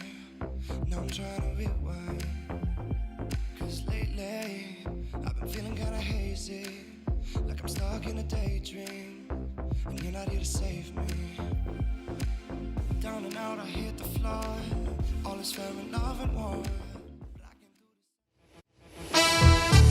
Masih lagi bersama untuk seketika, tapi lihat bagaimana eksplosif kelas backing telah pun tiba. Backing dan bukan mereka ingin masuk sekarang. Teleport telah pun tiba, Siang telah pun sampai. Dia perlu menggunakan strike tapi terlewat. Blood, sweat, and tears written in the blacks of kings. 1 in a million, the billions that have to sing. Welcome back to the summer installation of the League of Legends Wild Rift Icon series, brought to you by ESL Mobile Open with the support of Maggie Hot Cup Udo as well as JBL. Now, Contra, what we have seen thus far is perfection at the Rift by both squads, quite honestly, Sem9 as well as Berjaya Dragons. But the more convincing side thus far, with their absolute annihilation, have been the Dragons. Do you think there is a strong chance for the Tigers to make a comeback in here? Well, there is definitely a chance every single time we go in towards the picks and ban draft. You know, they were fixing onto the same sides initially, and we thought like, okay, you know, like BJD, they lost the very first round over on the blue side. They think that they can do it again on the red side. So I'm thinking that maybe when Sem9, if they were to go on the blue side, they have something different to offer, because that will offer them the very first pick here to get themselves maybe a little bit ahead. But it definitely depends on the drafting, which was definitely well executed from the side of BJD, because they got everything that they needed. Like, yeah, give them that Lee Sin. We didn't need that Lee Sin because we won that assault and battery coming out to buy. Like, she doesn't have to worry. Every time she sees it, oh, I see the green little dot there that it comes out online. Yeah, I'm going to use it on anybody I see. It doesn't matter if you're the tank. We'll just come and get you. So now, I'm pretty sure some bans will go through, and with that, what will you predict? Because Camille is definitely a nuisance. You don't want to see a Kali. You don't really want to see maybe the Galio. These are a few things that I'm thinking that will be banned away. Yeah, this is the problem with Berjaya Dragons, because there's no champion that you can ban from this squad and kind of dent their armor, kind of dent their progress through the game, because they will be able to drop in a totally different composition and slash you away. Diana is going to be taken out of the Rift, ladies, German boys and girls, and I believe this is Akali. Let me just move it away. Yep, Akali is going to be taken out of the equation as well. Sem9 doesn't want to deal with them. They don't want to deal with the Galio as well, so we see exactly what they feel is their pain point. Let's see exactly how Berjaya Dragons comes in here with that response, and that Camille will be deleted. And yes, this is true, man. In game number 1, that Camille was such a pain in the Berjaya Dragons hide. That's right, and with that, I just think that Camille is usually a permanent ban when it comes out of the competitive team for a very good reason for this current meta, because he is single out whoever that is, and if you do get the marksman, jackpot. You've already got the team fight in your favor. So, with this sort of draft, you don't really have a Galio, so it will pose less of a threat here for Kingdom 1 here on that vine. Because this time, bringing in his Jarvan, but remember when he was playing that Jarvan, he was one of the most effective Jarvan in the game. And now, Raven's here secures himself that Orianna that he wants to, because last game we saw it being banned away. Well, not exactly, because there are times that it was being left out of the open. And yet again, Berjaya Dragon has no fear about it. But Chile goes into the lock in the Garen here, which is definitely something that is a surprise to me. Yep, so Lux is probably going to be dropping into that support. Orianna pushing up mid. Gragas will be going into that Baron lane. And the Draven pick coming in here from Wild Rabbit, ladies, German boys and girls. Swag picking up that Seraphine. Oh, dude, when this guy drops that Seraphine into the Rift, all of their opponents better be watching out. He's fine now.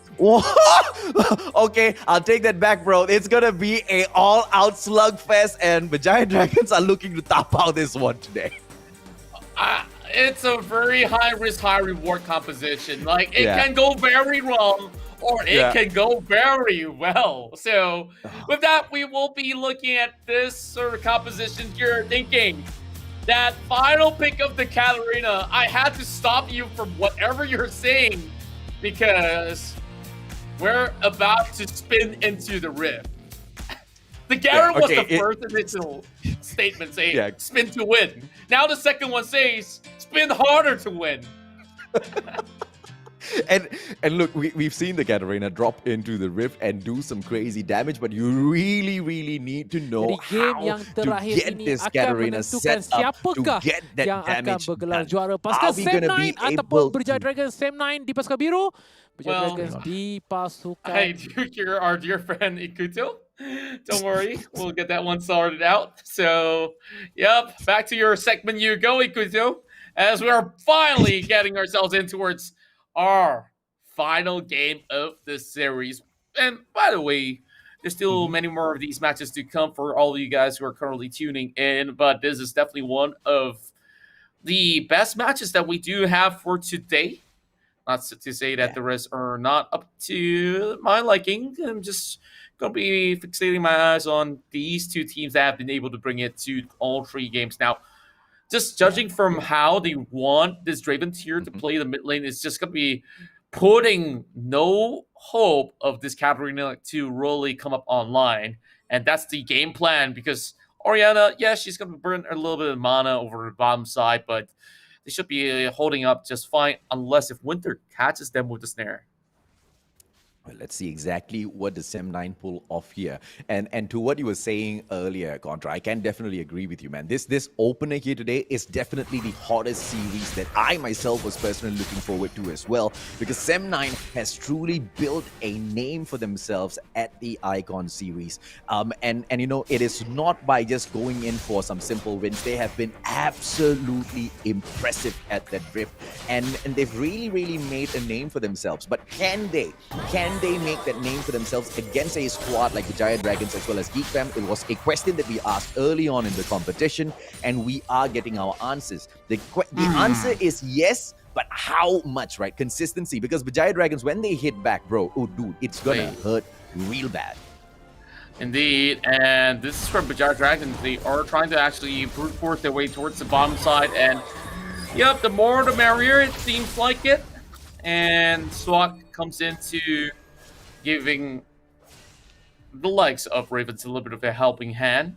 And over the mid side, it has to be Wall Rabbit to take a little bit of caution there, because this doesn't seem to be going all too good. He's been soaking a little bit of damage, but once Tainted Ones hit level 5, that's where it will be a little bit more of a hit and run process.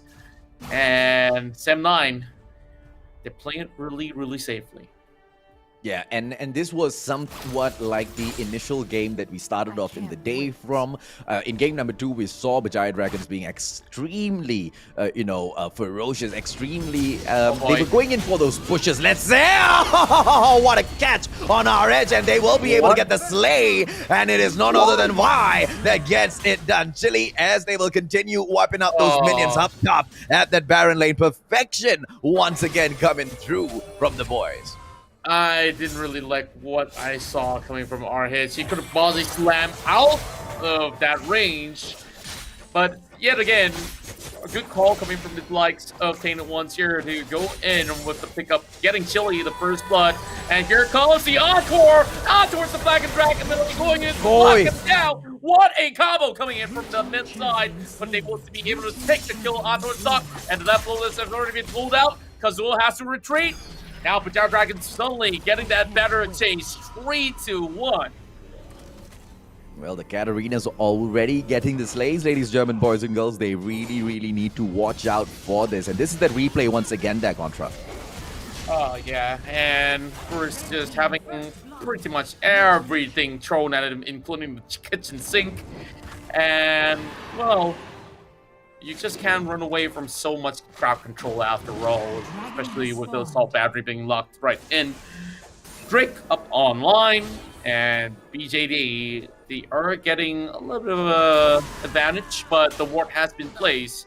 Sem9 here will just be on the lookout, but they need to respond to this as well.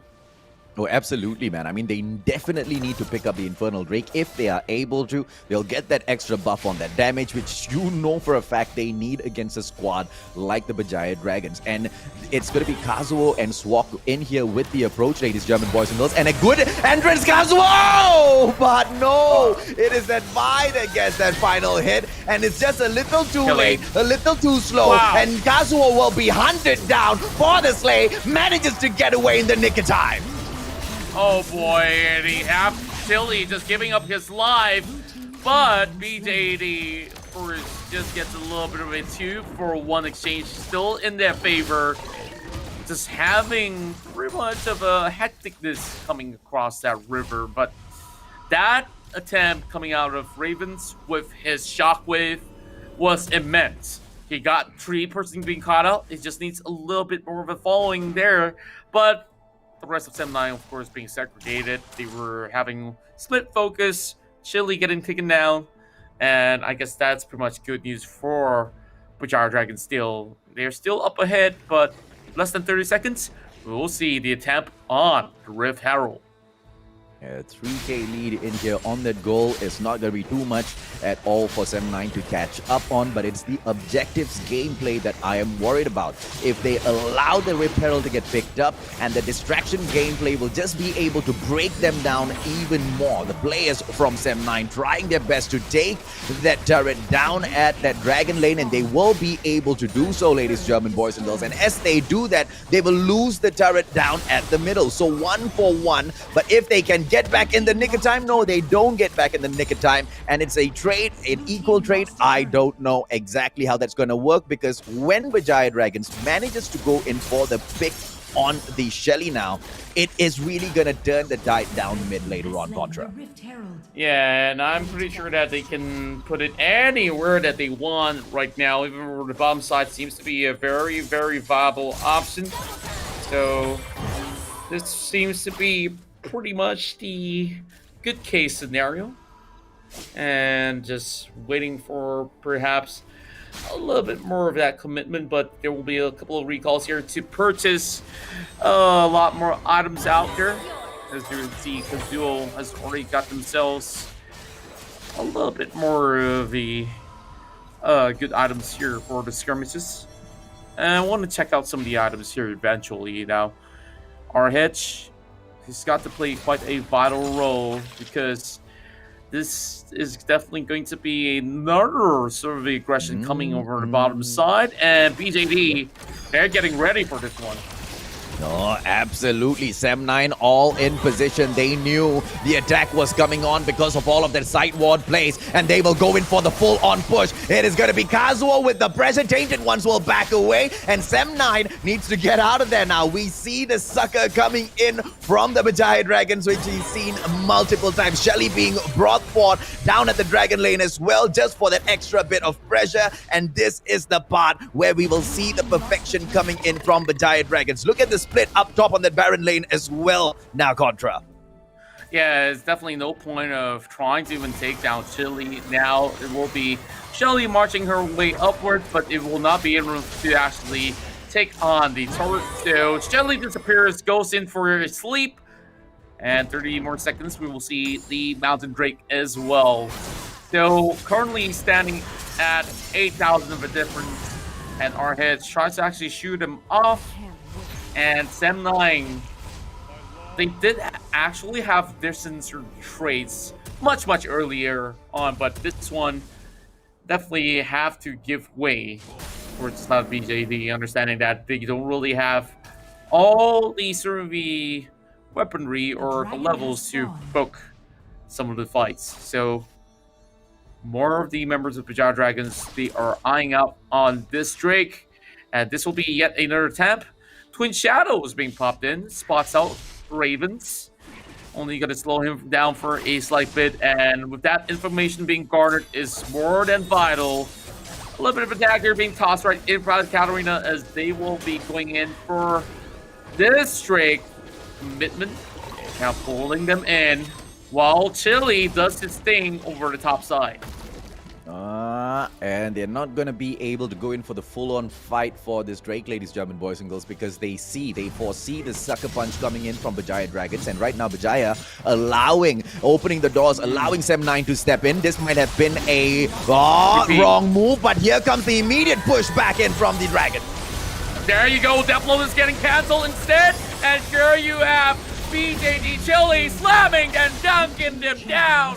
And they don't have the Jarvan to do much, and Berjaya Dragons, they will lose this strike. Nevertheless, Sem9, they only have so little members left, while Rabbit managing to escape and not really receiving all too much damage.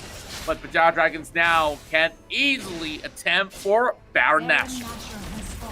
And they will go in for the push, ladies, German boys and girls, whether or not they've got enough HP in here to tank a comeback from the players of Sem9 will be, we just need to wait and see because RH will be on the way back. They definitely need their Skragas for the team engage as well. Ravens will go in for that push, and it was just a little bit too little time for Berjaya Dragons to do it. They do not have the HP. They will back away from Baron Nashor and down on the creep set.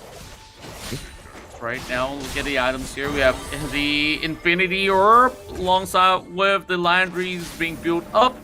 And of course, a complete Rabadons for Zisune on this Katarina. Just showing so much flair. And the only teammate of Berjaya Dragons here that's suffering a little bit of blow is going to be Chili. And that's what Gatherers are made for anyways. That's soak in all those shots. But I'm just looking at, itemization for the likes of Sem9. It looks to be pretty much all over the place other than the Sunfire being built by RH. She's going for a Torn Mill eventually, and Zisune already jumping right in. Look at Wild Rabbit that doesn't really have all too much mana to work with as a Draven. Tyler one's going to be a little bit more disappointed than that. And with that, BJD can rush right in, securing an easy tier 2. Oh, goodness me. They have managed to take down a total of 6 turrets in here so far.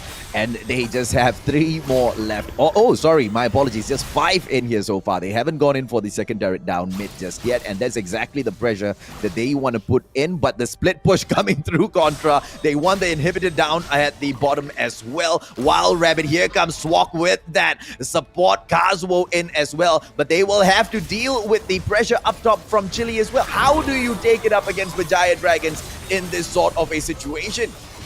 Oh boy, Wild Rabbit getting caught out. He has to flash away, and with that, wave after wave, crashing right in, and Berjaya Dragons will eventually win the trade without even needing to do all too much. Teleport coming in towards the mid side, and with that, all members on deck. While Tainted Ones tries to visit the blue buff, takes it for himself, I do believe. And this is the slow way to choke your opponent down to death. Yeah, it's the 11k lead on the goal so far, and it just looks like it's all game over. The question is, what sort of a objective or what sort of a gameplay can Sem9 right now play to make a comeback in this game? They can try to go in for the Drake later on, but that's going to be quite a futile decision. Baron Nashor might come back through. Are they going to be able to be strong enough to go in for the drop on Baron and then get the buff and go in for the full-on push down mid or the Baron lane? That's going to be tough as well, man. They haven't taken down even one turret up mid. Baron lane is super strong. They can try the Dragon lane, but yeah, that's a whole other hell down there. And as the seconds tick on, it just looks like it's going to get more and more difficult for Sem9. That's right, and within that 30 seconds here, there is 2 different sort of a priority objectives that's up for the taking. So if Sem9 actually make the right shots to take the one opposite, then maybe there is a little bit of slight chance. But with so much wave pressure crashing over the bottom lane, I don't think there is a chance for them to even go anywhere near the Baron or even this Cloud Drake. They'll have to give this Cloud Drake away, and Sem9 knows that for a fact. Not even going to try, but I guess they say I beg to defer. And Swak, now, he can actually land a good encore, and this will definitely set the tempo straight. Now this is going to be the Drake being lost, and Chili cutting the exit. Encore not hitting out towards anyone.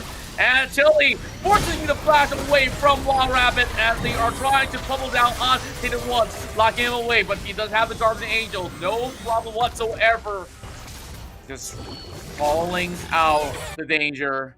But with that, Berjaya Dragons now just pressuring towards this Baron call. And with that, here comes Insomiax with the death bonus to open things up. He will retreat, just shoot those away. And here comes the Disaster Justice just to shove them off. And where can you go? Berjaya Dragons showing you the true bag.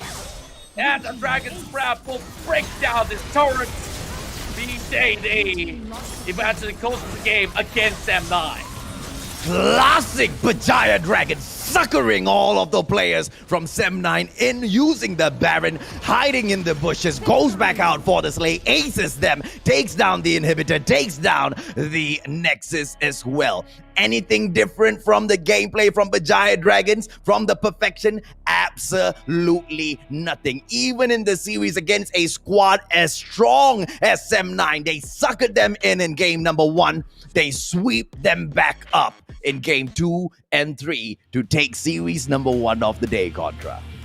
That's right, and well, they have done that in a good manner as well. So, with that being said, we definitely thank you guys for tuning in. Remember, this is not over because we still got the stats and also the interview with one of the players of BJD. And well, Sem9, they definitely came close. And game number 1, they really showed a lot of strength in their cards. But after that, you know, it was Berjaya Dragons here that says, I've got the pocket ace, and they won the entirety of this. And let's have a look at the stats right now to break down the game. Yeah, boy, it is gonna be none other than Sagi, as usual, who picks up that MVP, just getting that damage done. 5 on the Slay, doesn't even fall once. In fact, 3 of the players, Izune, doesn't fall as well. He manages to go in with that 6 assist. Perfection coming in from Berjaya Dragons, Contra. That's right, and you can see Tainted One's not even dropping a single time, but the most impressive thing to me is Zinsune right now. 308 on this Katarina is way too clean. He's also taking the TP just to join in the fights any point of time. And Winter with 12 assists.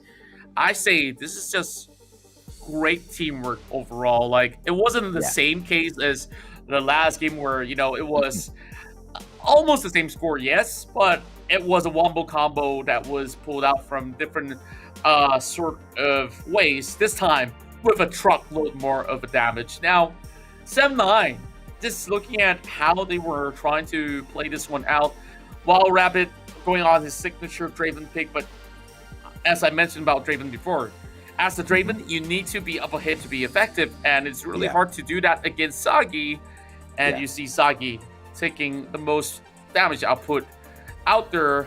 Same goes to Zisune, pouring out all the blades across the field. 15.1. Yeah, and there was nothing much wrong done by Sem9 in this game, but more towards everything that was done right by Berjaya Dragons. It's nothing wrong getting suckered into situations. Why? Because that's exactly the sort of a setup that continuously comes in from Berjaya Dragons time and time again, and I've not even seen one squad thus far that has not fallen for their sucker punches, right? And to take a win up against Berjaya Dragons up to this point just seems impossible, Contra. That's right. And now with that, I just really do wonder the next time they meet again, whether if it's on the playoff runs or even in another sort of way, well, it will definitely be another epic one. But we'll be speaking to BJD's very own MVP, Sagi.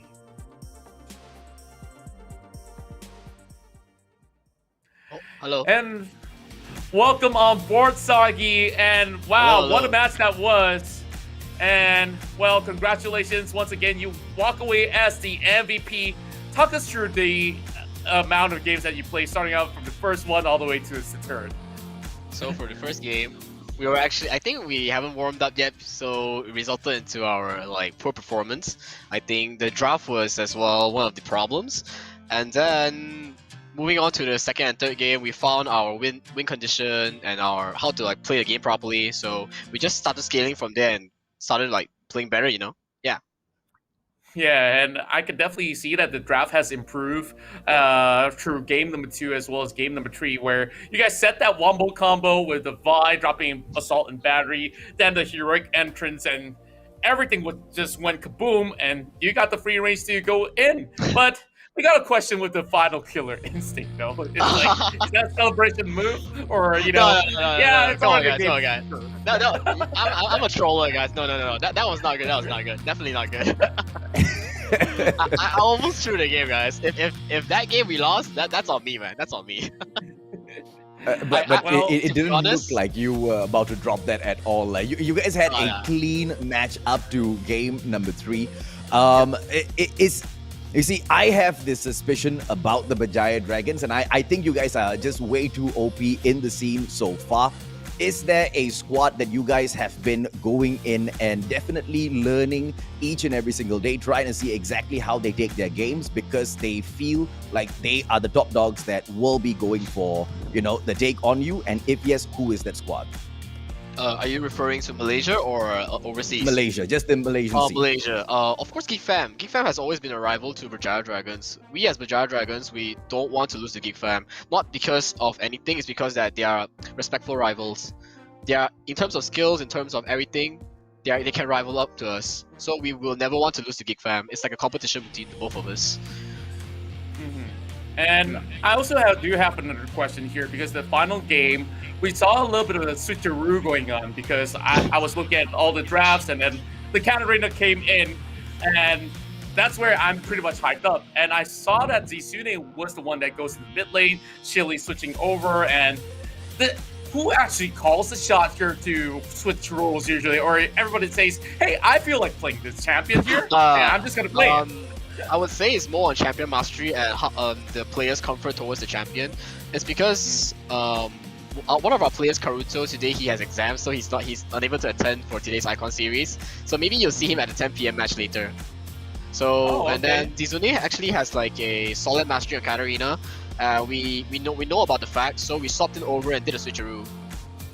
Yeah, and that was definitely a wonderful game. You guys played that out cleanly. So I guess, do you have any words to say to all the people that are supporting Berjaya Dragons? Because I'm pretty sure game after game, people are just getting wowed by your plays.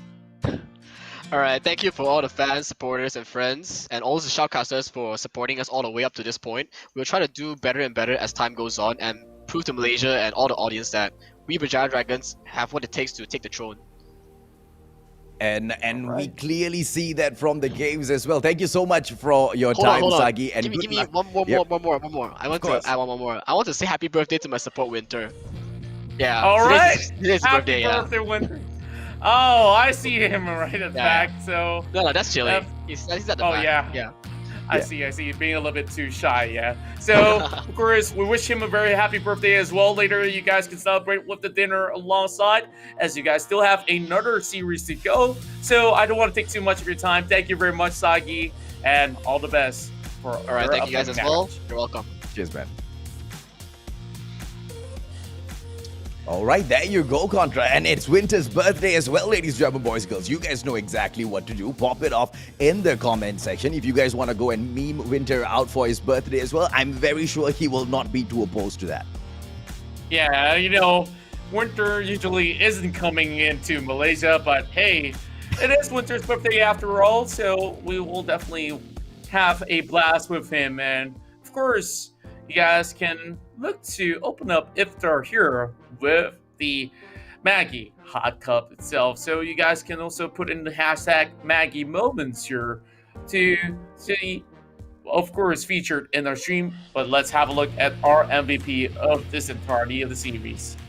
If it is not Sagi, I'll be quite tainted once picks it up with the 100% kill participation with his Y-Man. This guy definitely did go in popping off. True brawler in string all the way, man. Look at the KDAs as well. The 226. He falls twice, but the support that he went in there and provided for his team was absolutely immaculate, Contra. That's right, and just a fun fact to those of you guys out there, Tainted Ones, not only is he a pro player, he's also an IT expert, as he has been able to juggle everything all together. And this time, if it wasn't for his Vi, you wouldn't be seeing them getting so much of those easy pickings.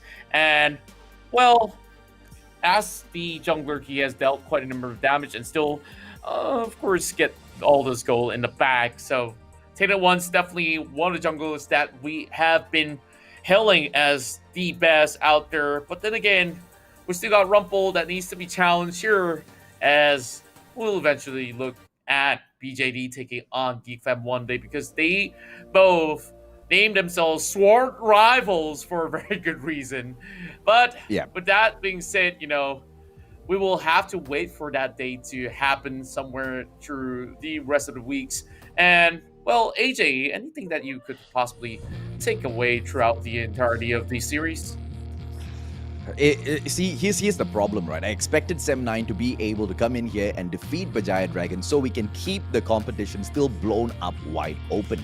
But at the moment, it's just all-out domination by the Dragons. And obviously, just like their, rival, Geek Fam will be looking to do the exact same. Who else is going to be able to step up to the plate and slay the Dragons as well as the family of Geeks, ladies, German boys and girls? We don't know, but make sure you guys have enough data on your phones to catch all of the action. If you don't, make sure you hit the grab the app first, the UDO app, and then get yourself the SIM card if you don't have it already. Scan the QR code for a free 5 gigabytes of data. Who gives you free 5 gigabytes of data, Contra? Nobody else but UDO, powered by Cellcom. So with that, drop into their website. So that's going to be bit.ly and /UDO WR. That stands for Wild Rift, of course. So 5 gigs worth of data. Just don't let this slide by. Scan it right now because it won't last for too long. So other than that, you guys definitely want to check out the headsets from JBL. Well, I'm pretty sure that you're wearing one right now, so why don't you just go flex it to the audience? And by the way, you can stand a chance to win the JBL Quantum Series out there. We got the Quantum 50 as well as Quantum 300 for today. All you have to do is like, comment, and share the live stream, be it the English stream or even the Bahasa Melayu stream out there. Tag JBL Malaysia with hashtag JBL People and SISMY. Yeah, boy. SISMY, you guys will be able to win 3 of the Quantum 50s. Most of you watching this, you guys are mobile gamers. That's what Wild Rift is played on. And the Quantum 50 is the perfect earphones for your mobile phone. It's not, it's not going to be giving you a lot of stuff to worry about. It comes with awesome drivers in there, and it is Discord certified, ladies, German boys and girls. And if anything, with the 8.6mm drivers, you are gonna get perfect audio clarity, and that's being given away for free today, right? So don't miss this opportunity. 3 of those, and 1 lucky winner will get the Quantum 300 Discord certified as well. This one comes in with the microphone that you can disconnect as well if you want to be. If you're a streamer, you've got your own mic set up just like the Mustachio itself. You don't really want to drop down the boom mic. You can unplug it, put it away, and jump into the fray. Listen to the most biggest devastating ultis or the tiniest of footsteps that comes in towards your way. It's going to be JBL that gets it done for you. That's right. And I've got news that we are about to, of course, give away the Quantum 300 eventually. So by the end of the show, just make sure you guys drop the like, share, as well as the best comments will be able to walk away with the Quantum 300. So good luck and have fun, because we'll be seeing who will be snatched away that Quantum 300. I haven't even gotten that myself, so I'm feeling relatively jealous, but I'm not complaining. Okay, so here's the thing, right? Usually whenever anybody joins these competitions, the first question is, oh, when will we know? When will we know if we've won? Now, the winners for the JBL Quantum 50 will be announced on social media, so make sure you follow the ESL Malaysia page, all right? It'll be announced on the ESL Malaysia page. And as for the winners of the JBL Quantum 300, it will be announced at the end of the live stream. So make sure you stick on throughout the whole way. We are going to be taking a short break, and when we come back, Series 2 of the day. Masih lagi bersama untuk seketika, tapi lihat bagaimana eksplosif gas Becky telah pun tiba. Becky menjatuhkan serangan. Mereka ingin masuk secara teleport, telah pun tiba. Xiang telah pun sampai. Dia perlu menggunakan strike, tapi terlewat. Blood, sweat, and tears written in the blacks of kings. 1 in a million, the billions that have to sing. Nice. Alright, go. Down first. Can. Alright, down already. Nexus. Alright, okay. Nice!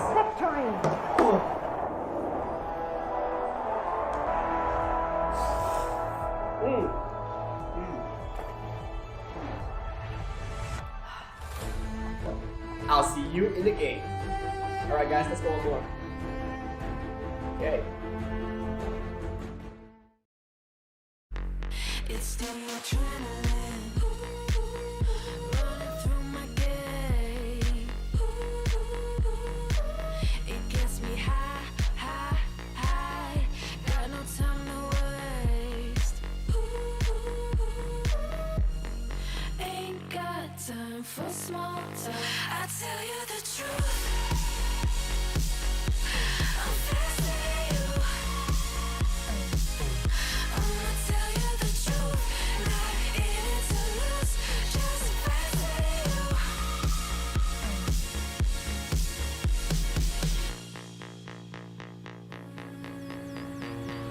Look into my eyes, I'm not afraid. Take over my mind till it fades. Like a medicine, it keeps me safe. This neon lights lead the way. Ain't got time for small talk. I tell you the truth. I'm faster than you. I'ma tell you the truth. Not in it to lose, just faster than you. Faster than you. I tell you the truth. I'm faster than you. I'ma tell you the truth. Not in it to lose, just faster than you. I tell you the truth. Just faster than you.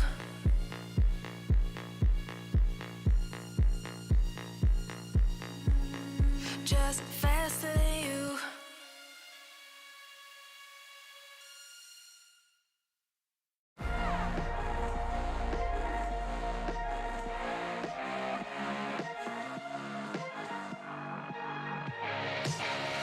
Glasses on, my hoodie's right. Break the door, give me side eyes. Are you feeling yours? Cause I'm feeling mine. Slide back to the future, got my own time. It's different dope to feel right. Got my own high, don't need no lines. Sneaky bitches never ever act with so nice. Alright. You can tell me nothing. Come back when you got something to say. Just put the volume up in. Take a seat in the back, yeah. You can tell me nothing. Come back when you got something to say. Just put the volume up in. Take a seat in the back, yeah. Alright, hot damn. Not worrying about man's got a plan. It's not really about the dough, got a time frame. Matter of fact, about to blow up the whole thing. So good, hell I'm all fine. Got a sweet little ooh, and it's all mine. My shoe games, class high, hear it all the time. You can tell me nothing. Come back when you got something to say. Just put the volume up in. Masih lagi bersama untuk seketika, tapi lihat bagaimana eksplosif gas. Becky telah pun tiba. Becky menjatuhkan seorang. Mereka ingin masuk sekarang. Teleport telah pun tiba. Siang telah pun sampai. Dia perlu menggunakan strike tapi terlewat. Blood, sweat, and tears written in the blacks of kings. 1 in a million, the billions that have to sing. Welcome back once again. This is the ESL Mobile Open League of Legends Wild Rift, as it is part of the C Icon series. And why my name's Contra. This is the Mustachio AJ alongside with me, and all of this is of course brought to you by our tournament partners, Maggie Hot Cup, Udo, as well as JBL. Perfection coming through from the first series of the day. as Berjaya Dragons managed to take on Sem9 and quite honestly not defeat but obliterate them. Are we going to be able to see anybody stand up against the likes of Berjaya Dragon, ladies, gentlemen, boys and girls? There will be a squad who steps up to the plate later on in the day to attempt it. And that's going to be Splatzone Insomiax. Whether they go splat or they surprise the whole nation is to be seen. But for now, it is going to be the exact same team, Splatzone Insomiax, taking on the rivals of the Dragons, Geek Fam. I wish them all the best because Geek Fam, if Berjaya Dragons have already made a statement, it is time for their rivals Geek Fam to make a statement as well, Contra. That's right, and I definitely think that this is definitely going to be another run where they just want to show a little bit of level of dominance out there. So we'll definitely have to see the draft to actually elaborate a little bit more further. And, well, I just really want to see what's the lineup for both sides, because it doesn't mean that, it's going to be a smooth cruise for even the likes of Geek Fam. Yeah, it's not gonna be, right? I mean, one mistake is all it takes and a moment of perfection from Splatzone Insomniacs, but that's during the game. If the drafts don't go strongly, then, it might be over before it starts. But Splatzone Insomniacs, they have been able to drop in here with some of, very, very strong team compositions to go in there for those team fights. But unfortunately, a lot of whatever they've been experimenting with haven't been able to hit their mark. But they've been able to show us that they are improving day to day. Improving is just not going to be enough as they pick on a squad like Geek Fam. But of course, perfection might just come through today. Now, on that note of perfection, we do have a few, questions here for you to see how perfect your, knowledge on the Rift is. Isn't that right, Contra? That's right. We do have questions here, and of course, pop it on the screen right now, as you can definitely pull up what are 3 out of the 12 regions in League of Legends Wild Rift. It's quite simple. I'm just going to give you 2 hints right now. The third one definitely is your very own effort. Well, Demacia as well as Noxus, these 2 are rivals, but what are the rest of the regions of the League of Legends Wild Rift? You guys can open up your client and explore the entirety of the League of Legends universe. Absolutely. If you've already caught our previous broadcast, the trivia back then was, what are the 12 regions? So we asked you guys to list everything out. So we've already given you the answers already. But like Contra mentioned, if you don't have the answer on you, jump into the game or open up your tab on your browser and search them up. Throw them into the comment section. Hashtag Maggie Trivia, okay? We want to see the responses come in the thousands. Why? Because just like what we've done with JBL, and now JBL is doing their own giveaway. For all you know, next we are going to have boxes and boxes of Maggie to give away as well. I'm sorry, Maggie, for putting you in the spot, but maybe it'll happen. Yeah, and with that, I just really would say we got so many great things out here other than, the Maggie Hot Cups.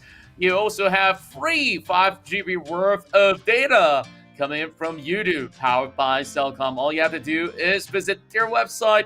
Of course, we'll pop it in later on. And here comes the head-to-head between the 2 teams. It's going to be Splatzone and Insomniax taking on Geek Fam. Oh, and this is a fight that Geek Fam is definitely looking forward to. Insomniacs with the lineup of Dust, who will be dropping into that Baron lane. Jungler Linez, Latte, who will be scorching up the mid as he goes in for a chill gameplay. Toji and Buck will be controlling the Dragon lane. Are they going to be able to take on one of the Titans at the Rift here today? And, of course, we will be looking at Dust as well as Linus here. Latte switching over to mid lane is something that's a little bit different, because Toji is also performing very well on the ADC role. So Latte making his debut over mid side here is something to shout about, of course. But over the Geek Fam, we have the consistency of the Shank, Rumple, Ozorveki, Momo, as well as Nyx here to be playing in the Rift. Well, needless to say, the superstar here being Ozorveki, but Momo as well as Rumple here has been also popping on the MVP from time to time. So you gotta your eye out for the entirety of the team. Yeah, and one of the reasons why they keep getting those MVPs is because nobody wants to get into a fight with the Shang up top on that Baron lane. Let's see if or not any changes are made today, where the pressure is placed up top on Baron. And you know, maybe Splatzone Insomiax pulls a crazy win. 2-0 on Geek Fam, ladies, German boys and girls. Maybe it might just happen today. My hopes, I will not keep it up too high based on, you know, the slow progress that Splatzone Insomiax has been making in here. We have to be honest. Geek Fam just looks a little bit too OP right now. But Splatzone needs to go in and exploit each and every single one of the weaklings within the Geek Fam family. And that's through all of the games that they've managed to go in and review thus far. And of course, perfecting their own draft picks is what we want to see as we jump into the drafts later on, Contra. You will be able to tell if or not it's over before the Fat Lady sings. That's right, and with that, we will begin with our picks and bans here with the Maggie Hot Cup Champion Select, as we'll have Geek Fam here starting on the blue side here, already banning on to Diana, while Splatzone Insomiax starts off with a Braum ban, which is something that we don't always see, but we know that this is the top tier support that has been used throughout the entirety of the Wild Rift battles here, and Fiora being banned away is something that is a bit peculiar as they are targeting Dust for the top lane. Okay, let's see exactly how they take this, right? Shang's going to be picking up that Galio, who will be swooping in for the support. The Galio can be going down mid as well. Kai'Sa will be the pick of Insomiax. They'll get another pick right after, and let's see if Linnes goes in for the jungler. He does not. He brings Garen into the fray instead. That's right, Garen's going to be very important here for him to just go into silence out maybe Rumple on his Lee Sin, as this will be the signature pick being given over. And Splatzone Insomiax, maybe they do have a plan for this sort of aggressive side that Geek Fam's going to display. So it's a very easy setup, right? Now, Becky also gets the Camille, which is going to be real tough, and this is the thing about banning out the Katarina. You just leave too much pocket picks, and now they can just single out anyone that they want. Latte now locking in the Seraphine as well, and I'm already seeing a little bit of a signs of immobility. I'm kind of concerned here, but they are all in for those team fights for Splatzone Insomiax. I don't know how this is gonna, you know, bring the best out of Splatzone, because the way Geek Fam is drafting this, they want to end it quick. They want to end it early, ladies, German boys and girls. Lee Sin is going to be such a pain to deal with. He's going to go in for those early engagements, those early invades. Oh, the Sauna coming back through in here for Splatzone Insomiax. I'm not seeing how this squad is going to be gelling up together, how this team is going to be gelling up together on the Splatzone Insomiax side, Contra. Well, I really do feel that this side of Splatzone Insomiax is trying to actually pull in the meta coming from the Philippine side, where you want to give a lot more shields as well as sustainability and still have this sort of firepower, but I'm looking at the lack of mobility here that really does hurt them. So if they were to get caught out in the early game, it will be a little bit more worrisome. But let's see whether or not this meta will be working in the Malaysian shores, because we've seen once it definitely crumbled for a little bit. And, well, I really do wonder if we're not this is going to be working to their favor. But we shall begin here on the first best of 3 here between Geek Fam and Splatzone Insomiax. Well, Splatzone playing the quick aggression up front. Why? Because they want to ward out the river first, and that's exactly what they do. But they don't get a little too aggressive. They just want to ward out their own area just to see if that invade from Rumple is going to be coming through. And look at the gang of Geek Fam right down towards the Dragon lane there. They are expecting a little bit of craziness to come in from Splatzone Insomiax, but of course, nothing to be shouting about real out loud, as it's just a quick, no, I wouldn't say quick, a slow and easy laning phase to kick off the day.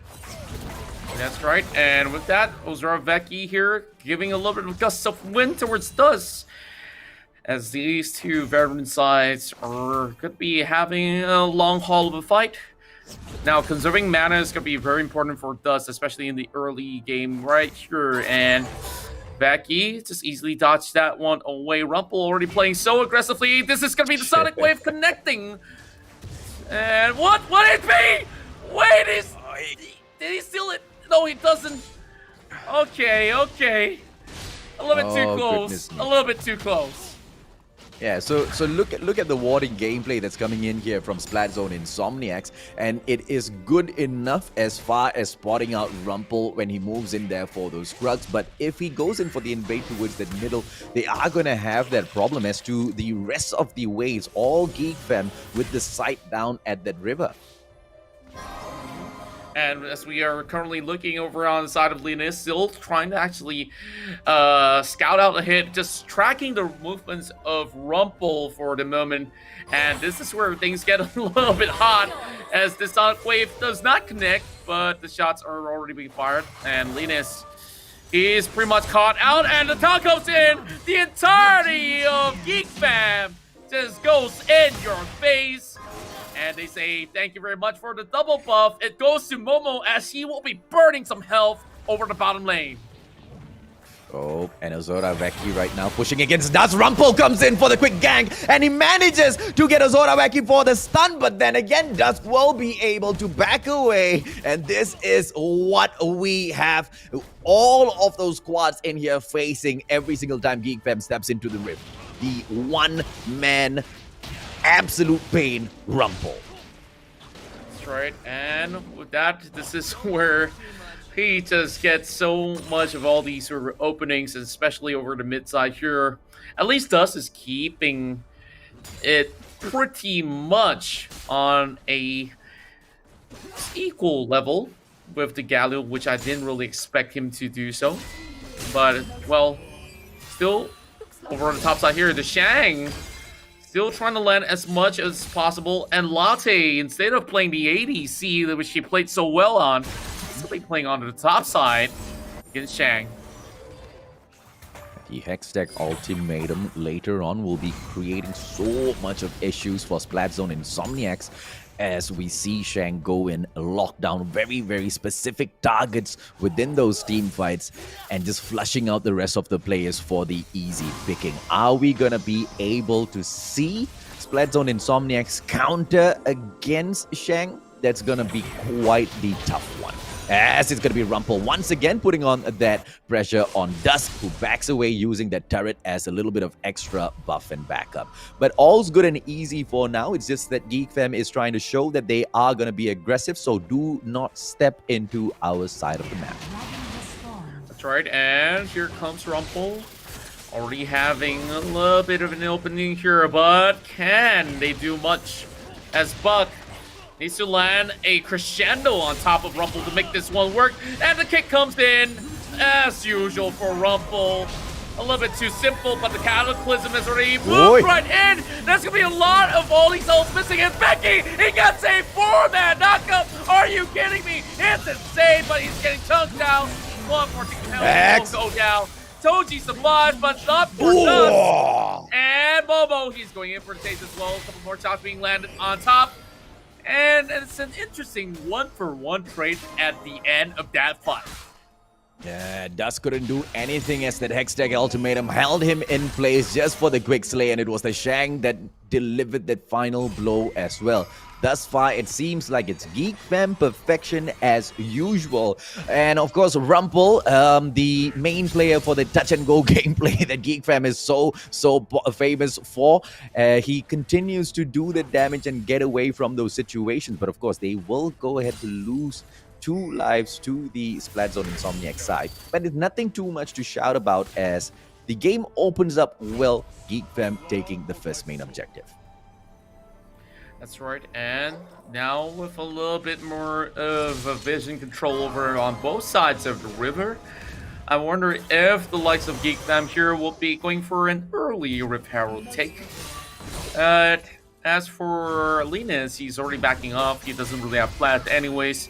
Now, the only reason I don't like this combo when it comes down to Sona as well as the Seraphine is that if you miss one of the ults, that's where the team fight just breaks apart and it doesn't really favor you anymore. And that last fight, We saw Cataclysm and all that. Now, Hextech Ultimatum, but Boy. that barrier on the last second here will Boy. not be completed as Splatzone goes in for flash as well. What a 1v1 over the bottom side. But, you know, that Baron lane duke out is seeing Latte exerting dominance. Yeah, Shang should have known better, right, to take that up against Latte. But then again, ladies and gentlemen, boys and girls, if you don't take those risks, you just don't know. And the fight for Shelly is on as it breaks down. Momo's going to be losing his life here. Manages to go in for the honey fruit just in the nick of time, that Contra. Oh boy.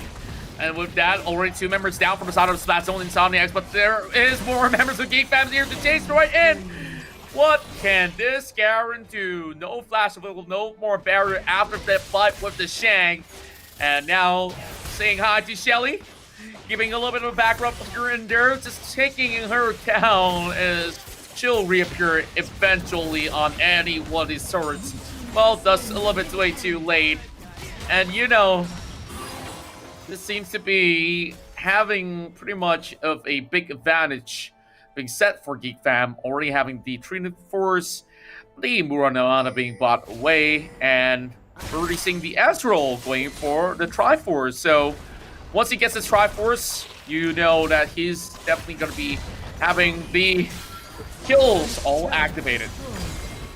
Oh, come on. There's just no taking this as Shang and Ozora Becky going for the slay. And that is about it. But he's just going to come back alive. Linus, who just for that extra ultimatum to get locked down. And bye-bye, my friend. Under the knock-up as well. Linus survives that Contra. Well, I don't even know anymore. And here comes Format! You look it! Taunting every one of them, and here comes the Monsoon just to keep them all alive, knocking them in the air as well. Rumble now going for the cake. He does not really land it right now, as he will steal everything on side. There goes the Red Rebel back, as Rumble snatches all forward. Becky once again, going in for the Ignite as well. Last tick of health, and that will be the shield. Saved by the Bell for Dust. Oh, Rumble now getting it done, removing all of the eyes that his Splatzone Insomiax has on the ground. But this is the problem. Look at the warding gameplay, or the de-warding gameplay that I should say, coming in from the Geek Fam side. Splatzone Insomiax is running blind in this game right now. I don't really blame them. I mean, it's just a couple of bad fights after bad fights, and you just lose out the pressure over the map. And now, Shang, he has all the guts in the world to join right in with Rumble. Oh, Here goodness. comes the entirety of the Conqueror dropping right in. This is finally the fight that they won. As is Splatzone and Insomniac, they're going for the hunt, finding that space as the Kaiser will be able to tear them down. This is the babysitting strat of Splatzone and Insomniacs, and they finally got Toji up online. Okay, Ozora Becky might be able to go in here and make a difference. No, he will head in directly for the mid. Nyx right up top behind. Are they going to be able to get the steal in here, ladies, German boys and girls? The Ocean Drake is down to the 1000 HP. A quick slay, and they managed to take it for themselves. Right, Splatzone Insomniacs here. Just getting a little bit more advantages, slowly going back to this side. And, you know, it's starting to get closer and closer as I could finally see why this meta is getting a little bit more popularity. Unfortunately, that Screwchop Barrage connects towards Dust, so he has to recall one more time. Let's have a look in towards the itemization, right? So Luden's Echo being completed by the side of Dust. And I believe that for this Sona, she's going to be playing a lot more of a full support build later on with a little bit more damage. But looking at the side of Rumple, he definitely has completed what he needs. Yumu Ghostblade just to get across the map a little bit quicker. And Becky gets spotted out by Lena. So the flag drops in. It won't be all too much, but a little bit of vision here for Splatzone Insomniacs. As this split push, I'm not really liking it because if you get caught out as a Seraphim, you're just pretty much dead. Yep, and the Seraphine's going to try to do her best to catch up with the rest of the squad, ladies, German boys and girls, as the fight up top at the Baron lane will break out. Latte holding it strong, but here comes the Shang with a couple of tastes of his own. Latte's going to get caught out. Rumple back in there for that gank. Are they going to be able to get that? The Hextech ultimatum locks Linus out, and he might just get slain. He needs to get out of the situation. Bye-bye, Camille, Garen says, and Darwin will go down to the slay as well, Contra. Here comes the killer instinct coming in for the chase. Toji now with the main primary focus, and he came in the right call but couldn't really find the mark. Latte chasing right across, but that will be 3 kills in on top of members of Geek Fam, and the only trade of 2 members. Insomiax is playing a better game heading in towards the late phase, but they got to make sure Toji stays alive. And he didn't really have the flash up available early on. Here comes Becky trying to actually pull them right across. Just getting a little bit of damage being soaked up. Mobile need to actually reposition right now, as they will once again have the true shot barrage shut on their face, and the recall is being put right into place. Both sides going on for a reset, and the next objective here will definitely be the Baron buff up available for either sides. Yeah, this is what we are talking about. This is what we want to see coming in from Splatzone and Insomiax, to have that aggression put onto the game and take all of those fights planned. Rumpel and Shang going in for Lotte, but it's not going to be easy. This guy's going to be buffed to the top, but the Hextech ultimatum going to be dropped in, and here comes that backup as well. And they seem to be disengaging. Exactly. So, yeah, sometimes we kind of overhype certain scenarios, and they just don't seem to fall into place. But here comes a little bit of shot on top of Momo, as he tries to go in with a little bit of a point snipe. And right now, Becky all alone. Linus is going to be putting a little bit of pressure, but then against the Galio, you don't want to overcommit to this real tanky mid laner. Now, seems like Geek Fam, if they were to rush in forward, they will be struggling for a little bit because Toji is pretty much stacked. So Rumpel, yeah, he has to get a clear-cut opening there if he jumps right in for the Dragon's Rage. Well, if he gets that good insect, and if you guys don't really know what the insect is, it's basically safeguarding all the way to its back with a flash, usually to connect with it, with the Dragon's Rage, to kick it to your teammates. If you do that perfectly, then I guess that's where Splatzone Insomiax will actually lose out a whole lot. But now, is the Dragon all up online? Everybody wants that Inferno, as we will see them tangle for this trade. And exactly how will the likes of Splatzone and Insomiax take this?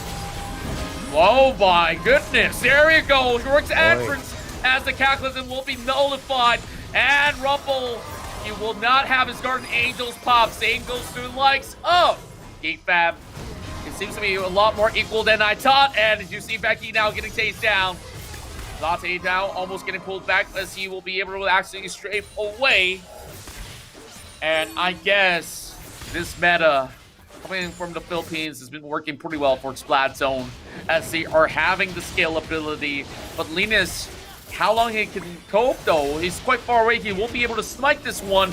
The rest of the team, they have to actually crash right in. Here comes the combo. The silence comes through. Ruffle will still secure it. And the rest of Splatzone Insomiax only 2 seconds too late.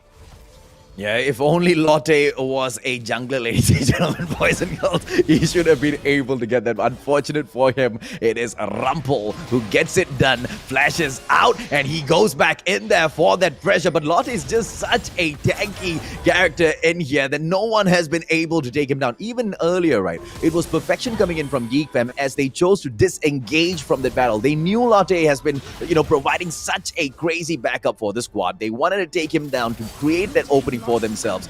But as soon as that backup came from the rest of the Splatzone Insomiax squad, Geek Fam chose to back away. If they hadn't, the face of the game would be so different right now. As they go in here for the inhibitor turret right down at that middle, Rumpel and Azora Veki will have to back away as the pressure is just a little too strong. They managed to take it down though, Contra.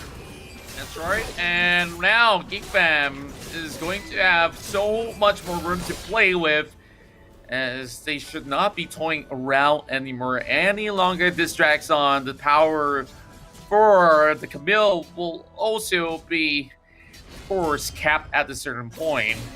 But this is where Latte is not afraid to just take this fight head on because he's so darn tanky. And once you actually silence him up, you just really want to ensure that you just land all these other spells. Now, the thing about the Camille passive is this, where you just get a little bit of shield to block some damage, so he will be able to actually go in for a little bit of a trade. And the longer it goes, I guess the Shen can easily out-trade, but Latte definitely will be able to call his teammates as well. 11 to 10, 52 to 60. Geek fam here just baiting them for this drink, but Linus now, he tries to flag and drag away, but he's already taken down. This is definitely going to be a rough one. Boy. And the Calculus comes in, but what can they do? They wasted too many out, and this is where the demise of Splatzone will be starting from here.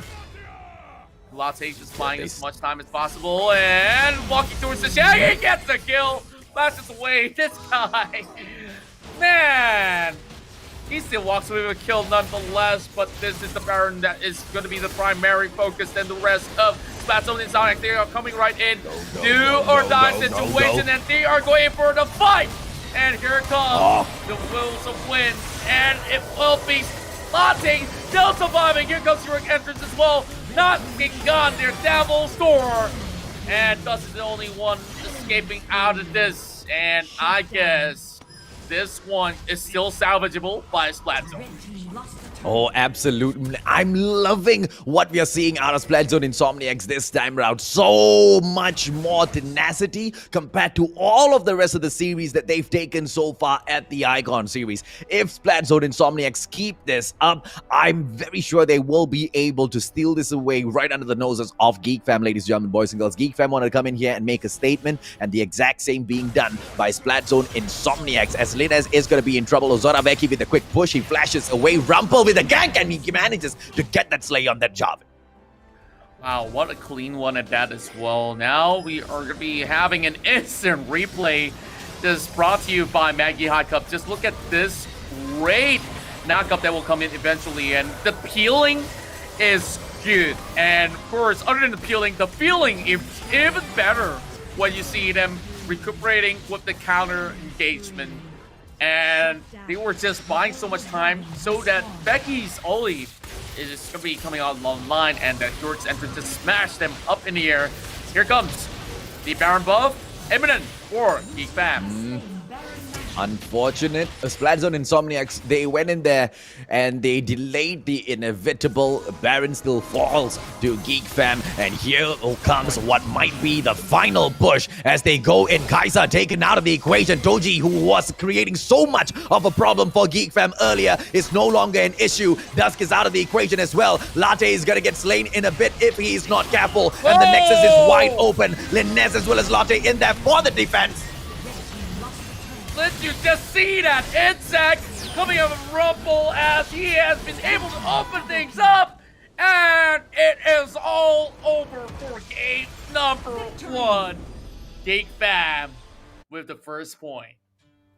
It wasn't easy, and Splatzone Insomniacs did everything in their power. They did not give up until the very, very end, Contra. And that's exactly what we are expecting out of Splatzone Insomniacs, right? And the fight seems to be real. If they keep this up, they might just be able to draw a little bit of blood from Geek Fam, maybe push it to a 2-1. But getting a victory over the Fam, though, seems a little difficult at the moment. Let's take a quick look at the match stats, ladies and gentlemen, boys and girls, and see exactly who managed to pick up the MVP, and of course none other than the man himself, Zoraveki, with the 4 kills. He falls just one time in this game, but with that heroic entrance multiple times, gives that 15 assists to his squad.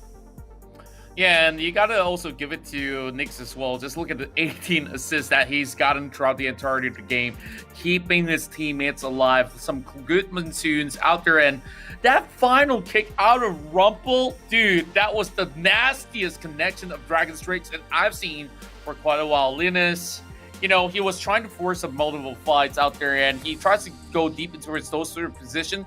Instead of getting Toji up online to tear down Geek Fam, it was Latte here that will be the SVP for Splatzone Insomniacs.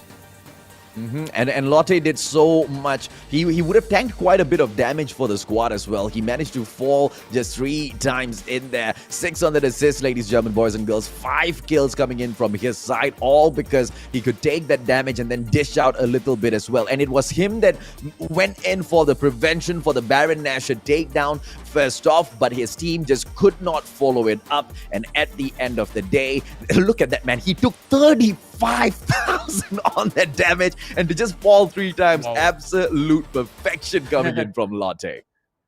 Yeah, I think he really played that one well, especially they were chasing him around nearby the enemy jungle, and he walks off and he gets 1 kill, I believe it was on top of the Shang, and you just pitted a guy, right? We saw that 1v1 happening, and he did shut him down a couple of times.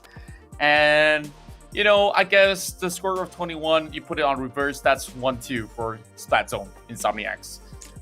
But look at the damage coming in from Momo. 41,000 on this Ezreal. Absolutely unreal. Ozora Veki, I understand with that Galio, but this Momo, as he went in there for that push, ladies, German boys and girls, he was getting involved in each and every single one of those fights, and they just couldn't get rid of him, Contra.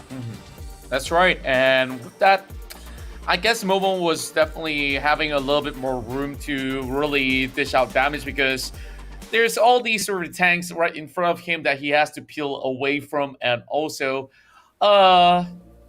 many of these members of Splatzone Insomiax, they're not exactly the most mobile, so a lot of pew-pew going around for this Astral, and that will be pretty much game number 1 all concluded, but we will be moving along with match game number 2 coming in a short bit. So AJ, what do you feel needs a little bit of fixing here for Splatzone Insomiax?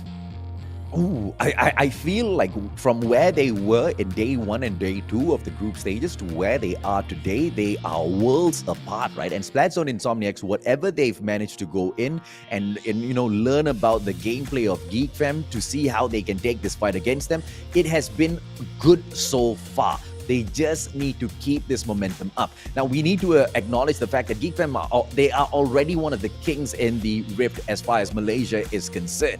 And to take a good fight up against the king is already well done enough. Can they draw blood in the next one? I think their draft, although I didn't see it really gelling that well, they managed to pull it off. Maybe they'll be able to perfect it in the next game, Contra. That's what I'm looking forward to. That's what I hope for as well. I believe that in a short moment we'll be going on a break, and then when we come back here, we'll bring you game number 2 between Geek Fam as well as Splatzone Insomiax. So we'll see you guys in a short while. Masih lagi bersama untuk seketika, tapi lihat bagaimana eksplosif Gas. Becky telah pun tiba. Becky menjatuhkan serangan. Mereka ingin masuk sekarang. Teleport telah pun tiba. Xiang telah pun sampai. Dia perlu menggunakan strike, tapi terlewat. Blood, sweat, and tears written in the blacks of kings. 1 in a million, the billions that had to sing. Nice. Alright, go. Down, first. Can. Alright, down already. Nexus. Okay. Nice! Victory!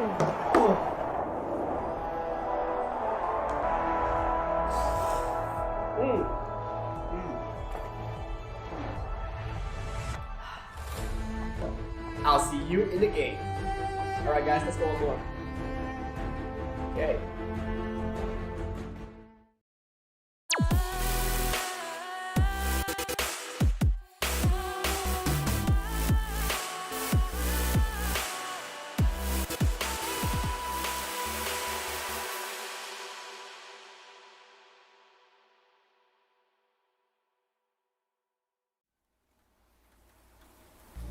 They say that we're too young, I hate it. They say we're being dumb, so let them talk. We're living on the run, we'll make it, you and I. I know that we're not sober, but shut up and pull me closer, yeah. Holding me still too far away. Even when we're older, I promise that I'll still hold you like we're 17 and we're not afraid of making mistakes. Ooh.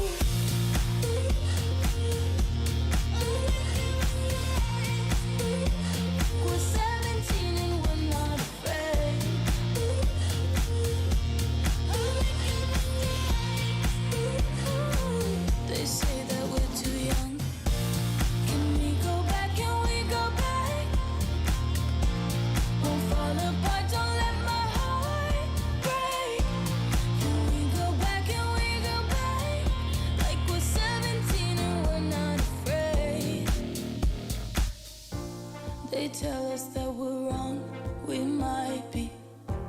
This life, it isn't long enough to feel. My love for you is strong, I'm fighting you and I know that we're not sober, but shut up and pull me closer, yeah. Holding me still too far away. Even when we're older, I promise that I'll still hold you like we're 17 and we're not afraid of making mistakes. Ooh.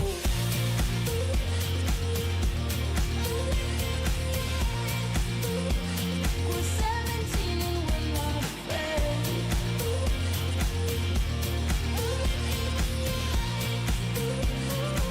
They say that we're too young. Can we go back? Can we go back? Won't fall apart, don't let my heart break. Can we go back? Can we go back? Like we're 17 and we're not afraid. I know that we're not sober, but shut up and pull me closer, yeah. Holding me still too far away. Even when we're older, I promise that I'll still hold you like we're 17. Masih lagi bersama untuk seketika, tapi lihat bagaimana eksplosif gas. Becky telah pun tiba. Becky menjatuhkan serangan. Mereka ingin masuk secara teleport, telah pun tiba. Xiang telah pun sampai. Dia perlu menggunakan strike, tapi terlewat. Blood, sweat, and tears written in the blacks of kings. One in a million, the billions that had to say. Welcome back to the summer installation of the League of Legends Wild Rift Icon series, brought to you by the ESL Mobile Open with the support of Maggie Hot Cup, UDO, as well as JBL. My name is AJ and I'm the Mustachio, down here with the one and only Contra to bring you all of the hottest action from the Rift, and the action has definitely been hot so far, Contra. That's right, hot as a Maggie Hot Cup out there. So make sure you guys share with us your Maggie moments. And well, you know, it's almost iftar already, so why don't you guys share your comments and pictures with us to be featured on stream. Hashtag Maggie Moments. Just go ahead, pop it on Facebook. And with that, we'll be picking our favorite moments out there. Well, what are your favorite moments of the entirety of this tournament? I wonder as well, because well, my hot favorite out there was Becky going with those multi-tons time and time again, and they were looking all so good. So with that, you know what's good? 5 gigs worth of data to you for free. And who's responsible for giving us free data? Look no further. You do. That's right, because you didn't expect do that. it better. I didn't expect that much, but I expect you guys to scan this QR code right down below, because, well, I'll be hearing a lot more whispers as well as hums from the Mustachio AJ. So, you do, powered by Cellcom, you can get their SIM card delivered to your doorstep for free. All you have to do is just download the app and, of course, order it online. And with that, you got it easy peasy, lemon squeezy.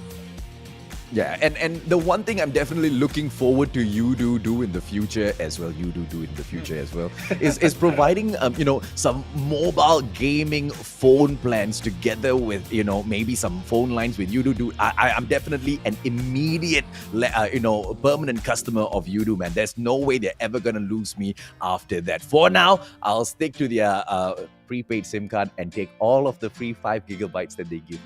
Thank you, UDO.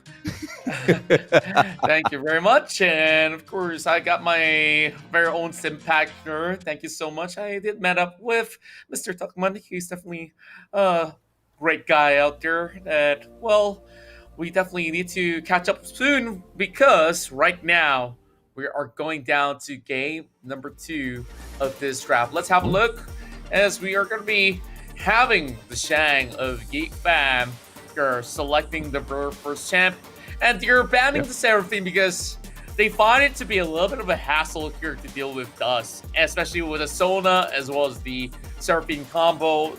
Hence why this sort of picks and bans is coming to effect. That leaves Camille up available. Will Deshan go ahead and pick it up? No, it will be the Galio and Splatzone Insomiax. They now have the upper hand.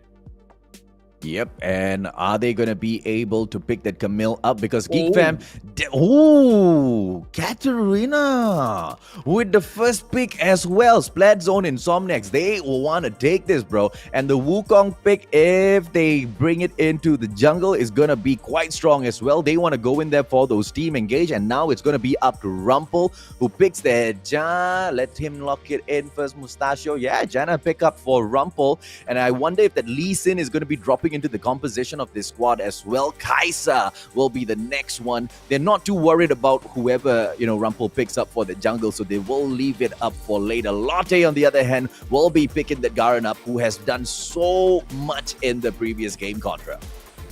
That's right, and right now, Latte as well as Toji will lock in Garen alongside with the Xayah. So I really do wonder, this jungling Wukong, is it going to be being put to good effect? Because if you play it well, you can easily knock that Monsoon off, canceling the ultimate. But here's the thing that I felt it shouldn't have gone to the hands of Geek Fam. That Camille, last pick, because that Garen could have possibly switched in, but maybe Latte was a little bit confident on taking down the Camille, so therefore it's a lot easier for them to deal with it right now, especially when it comes down to that Hextech ultimate that gets popped right in. You got all these preferred things that Splatzone Insomniacs can throw at the side of Geek Fam, but definitely boils down to execution as well. After seeing that draft, which one do you actually prefer to be leading the game?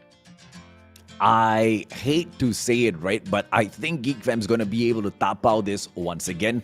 The drafts that come in from the Geek Fam side, to me, it's a little bit more conventional. They are quite straightforward. You see exactly how they're going to be able to take that game.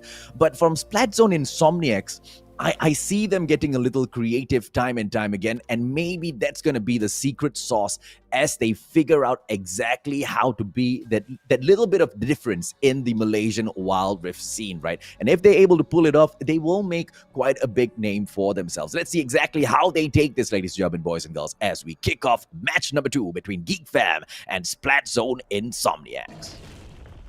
Speaking of which, we're already seeing pretty much a leash coming out here just to make sure that the Wukong will be able to actually clear things pretty much quickly. A little bit of battle up top, but it will be a Garen there that will be relying on cooldowns. So this will be a never-ending fight in the early game. Yeah, I'm surprised that, the side of Splatzone Insomniacs didn't go and pick that Camille up for themselves. That Hextech ultimatum, especially whenever Geek Fam comes in there for the push on, one of the Drakes, will be super duper useful. You push in your Lotte with his Garden right behind them and go in for that full on slay. It will come through, but of course, let's see exactly how their own composition pays off in here. As Rumpel goes in the quick push, it's that Wukong who is right there to stop him. Steals right in front of Wukong's face. Too much from this Lee Sin. Oh boy, speaking of too much is their middle name. Over the mid lane here, as there will be a flash being popped right there. Suddenly, this is turning it towards an ARAM matchup. 3 versus 3. But over on side lanes here, I guess the Camille as well as the Kai'Sa has no worries at all. Flash being popped right in from Dust, and Linus going for the re-engage. Great grand entrance here, and Nyx needing a little bit more room, and oh my goodness, even the flash coming in from Buck. They threw everything right through, but here comes Momo as well as Rumpel. It's just a little bit of the all-in coming from both sides over the mid lane. Yeah, it's just a little bit of a flexing game, right? Who can show off their better bodies, those 6-pack, 8-packs, all those biceps being flexed in each other's faces. No takedowns just yet, but we need to be really careful here if we are Splatzone Insomniacs, not to get suckered in too much into this flexing game, because Geek Fam is playing their objectives as they approach this match, and Splatzone Insomniacs, they've got quite a bit to prove in here. Look at the warding gameplay that comes in in from Geek Fam as well, right? The amount of eyes that they have within this map, they want to take full-on control of that river. And look at that Lee Sin. Rumple's just clearing out those sideboards as we speak, and they are already preparing for objective number 1. That's what we want to see Splatzone do. Exactly, right? And for Splatzone, they may have actually lose out a little bit of that pressure because they don't really have the flash available. If they were to go down that river right now, any one of these guys can be punished from the bottom lane. So, waiting for the recall, getting some items up online. And with that, we'll be seeing how this one will be like later on. So, anyways, I got news that later on I'll be enjoying some ARAM match. That's why Geek Fam and Splatzone Insomiax is showing us a limited display of what an ARAM can be over mid lane. Sort of Becky as he backs away from the situation. I mean, all jokes aside, it's just a clean opening laning phase for both of the teams. I just hope that Splatzone Insomniacs manages to take objective number 1, because it is going to be giving them that boost, the boost that they need in this game against Geek Fam. But of course, we know all too well as to how this is going to break down. Rumple, as he goes in for this push, is not going to be wanting to invade too far in, because high says that Ocean Drake. Yep, and right now, Becky is just going to be having an easy time to knock them up in the air. Thus goes airborne for a bit. Buck wants to do exactly the same to this Galio, but then again, there's not going to be enough damage. But Rumple is going to be able to get that 330 goal up ahead by taking down this ward, and goes back to secure another 30 goal out there for himself. Just farming on wards is what he's doing, because the rest of Splatzone, they are trying to bait them in with this Drake, but there is a ward on top. So now, no clearance coming from the side of Splatzone, and this will be a little bit of a knockup on top of Dust, but they will be able to actually land the Sonic Wave on top of Linus. He will be pulling all the way back. Now they can actually fully commit, because he comes in with a safeguard as well. Rumple! Here comes Lee! Fight coming in, and that will be Rumple getting caught out. As much as he uses the Dragon's Rage, he will not be able to land that smite. Excellence coming in from Splatzone Insomniacs, and then Wukong just gets that smite done at the right time, and right after goes in for that slay on that Wukong as well. Talk about jungling as they go in here for the push. Hextech ultimatum coming in, and I wonder if that's gonna be enough, because Shang does the damage. All of the rest of them back away. Shang! Ooh, did he get the slay there? Yes, he does. He goes in with a hook shot and just ended that member of Insomniacs, Linus, getting taken down. But I think Splatzone Insomniacs is actually playing so much better as compared to the past game. Yes, when it comes down to the goal, it's just 1k of the difference, but it's just 1k, and it's the mid lane that we open up here that gives them that advantage here to roam the map. And if Splatzone keeps this up, I believe they are going to be truly a force to be reckoned with at the Summer Icon Series, ladies and gentlemen, boys and girls. Why? Because from where they were at the qualifiers, from where they were at the first two, this is that team engagement once again as Rumple jumps in for that steal. That's right. And once again, you see Dragon's Rage being used, but he has been absolutely shunned out of that, because the rest of Splatzone, they just reacted, making sure that he cannot actually connect any more of these spells or even these smite. And Insomniacs, they got away with that one, and over the bot side, it will be another turret takedown. And I guess Geek Fam here is trying to equalize, but when it comes down to team fights, Geek Fam needs to play a little bit cleaner. Yep, Toji, as he goes in here for the push, he's got 2 feathers on him, not too much. They'll back away from this fight for the time being as Toji drops for the reset. Well, now heading in towards 7 minutes of the game. It will be a little bit more of a focus here on the bottom side, but you can't exactly go all too rough on Momo just about yet, because he have both flashes wall as barrier, as he could just easily pull out of that scuffle. But over the top side here, back towards a classic Baron lane setup over that part of the map.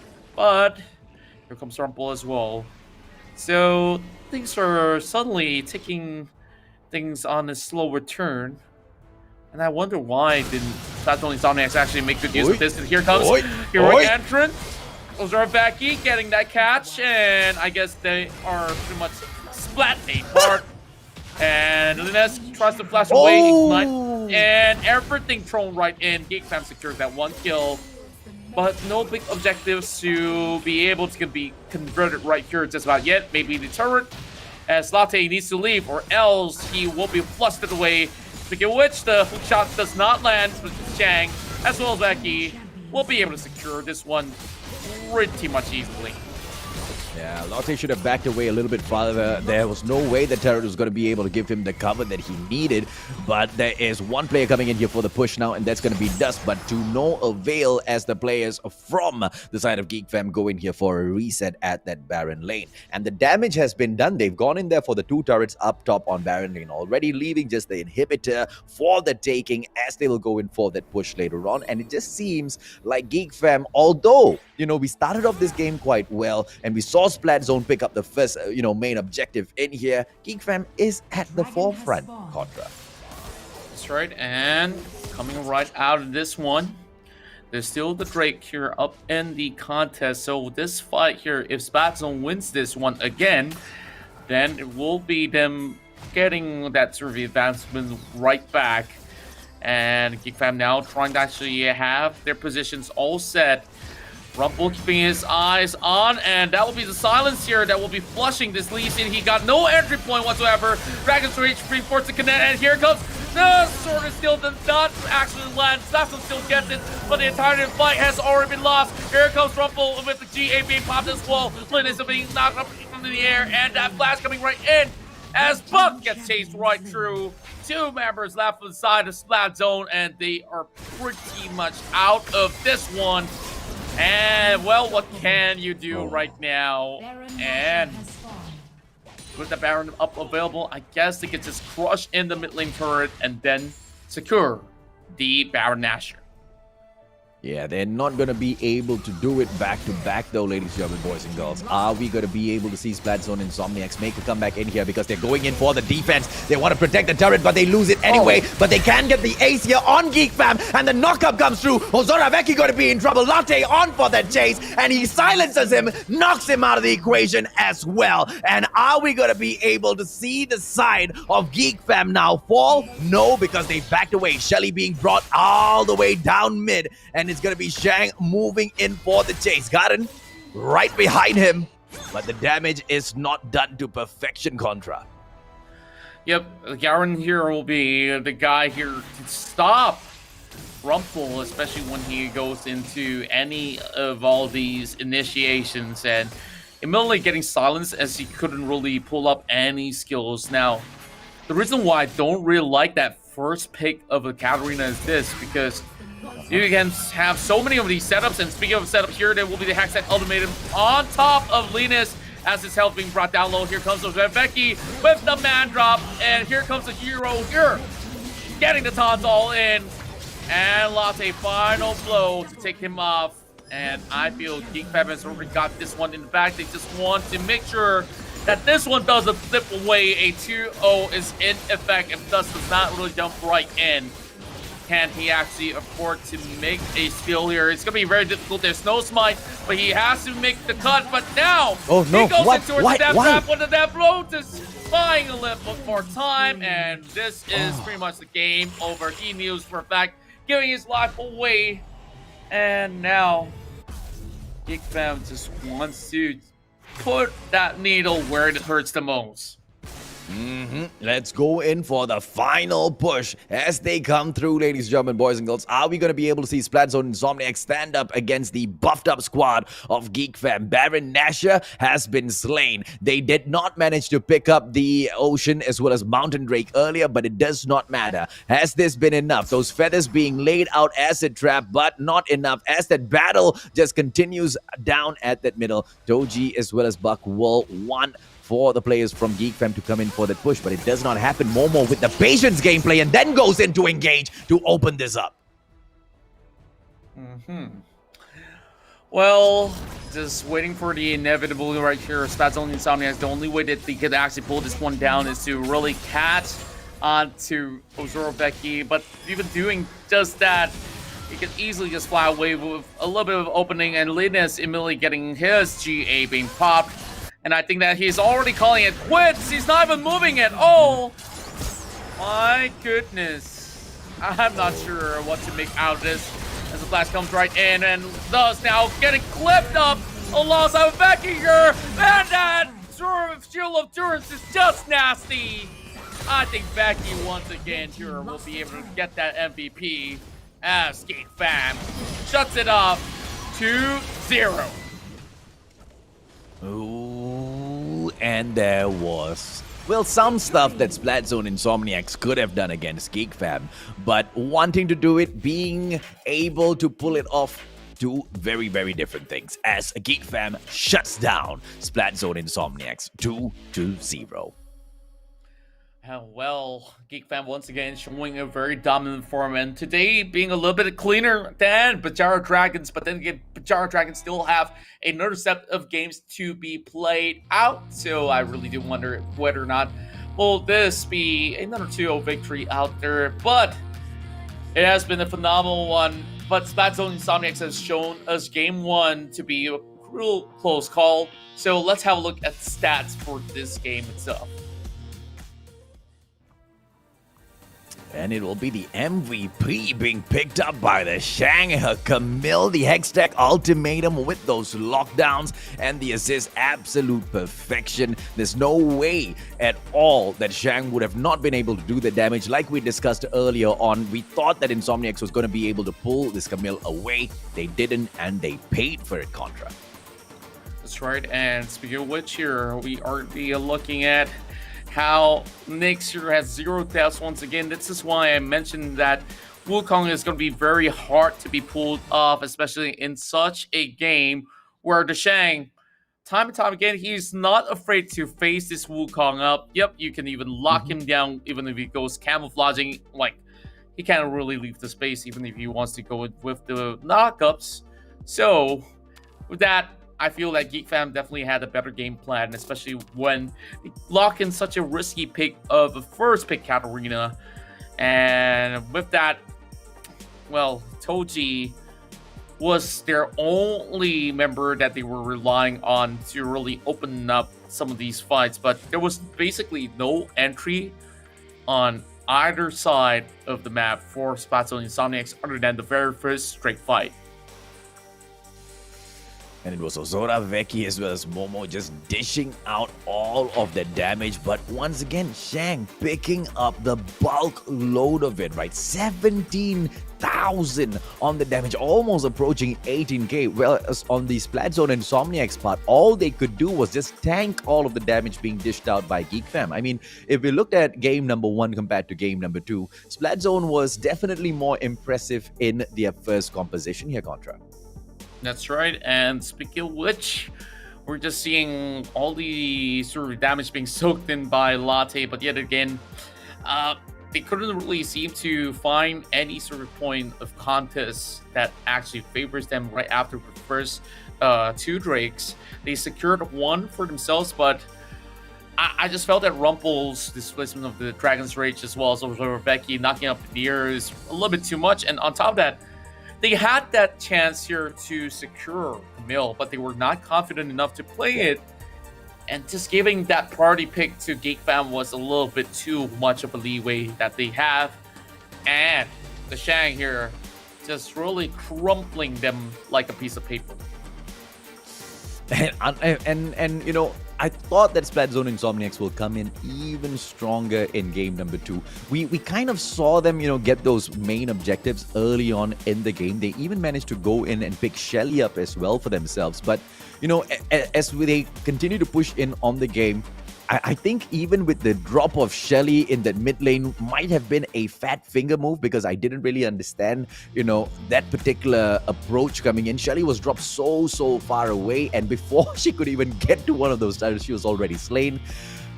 I think Splatzone kind of botched this one up for themselves. Let's take a quick look at the post-analysis for the entire series and see exactly where and when Geek Fam went in there with their perfection as they took this 2-0 victory contract. This was the game number 1 where we saw another great taunt coming in from Becky, and of course with a little bit of the guts of wind and the monsoon, they're keeping them all alive. And you saw Linus, who was chasing members, and they were so disorientated. And from that point onwards, this fight was already lost out. And that gave Geek Fam the advantage 6-3. But this contest was looking to be quite amazing. But that Dragon's Rage come right in. And look at Latte. He's taking so much damage. But they were just waiting for this big hero's entrance to knock them up in the air. And then secure a few more kills. But it was still a valiant attempt whatsoever coming from inside of Splatzone. Absolutely right, but they just delayed the inevitable Baron. I mean, this final showdown just before going in for the Nexus was just what it shows the perfection from Geek Fam as well as how just crazy they are at the Rift. And of course, as we opened up match 2, this was Rumple in there with the steal attempt, and it was Wukong from the side of a Splatzone Insomiax that was a little bit more impressive here, Contra. That's right, we saw that double knockup odd towards Rumple, and whether if he takes it or he doesn't, he'll still be giving his life up on that sort of situation. So here comes Hextech Ultimatum, and he keeps locking on top of either Linus or at times Latte, but Latte is definitely that tank that you don't really want to face. And Ozorveki always disables them from every one of these fights, rendering them useless. First, I'm not actually saying that they are, but it was just that crowd control that was absolutely shut onto place.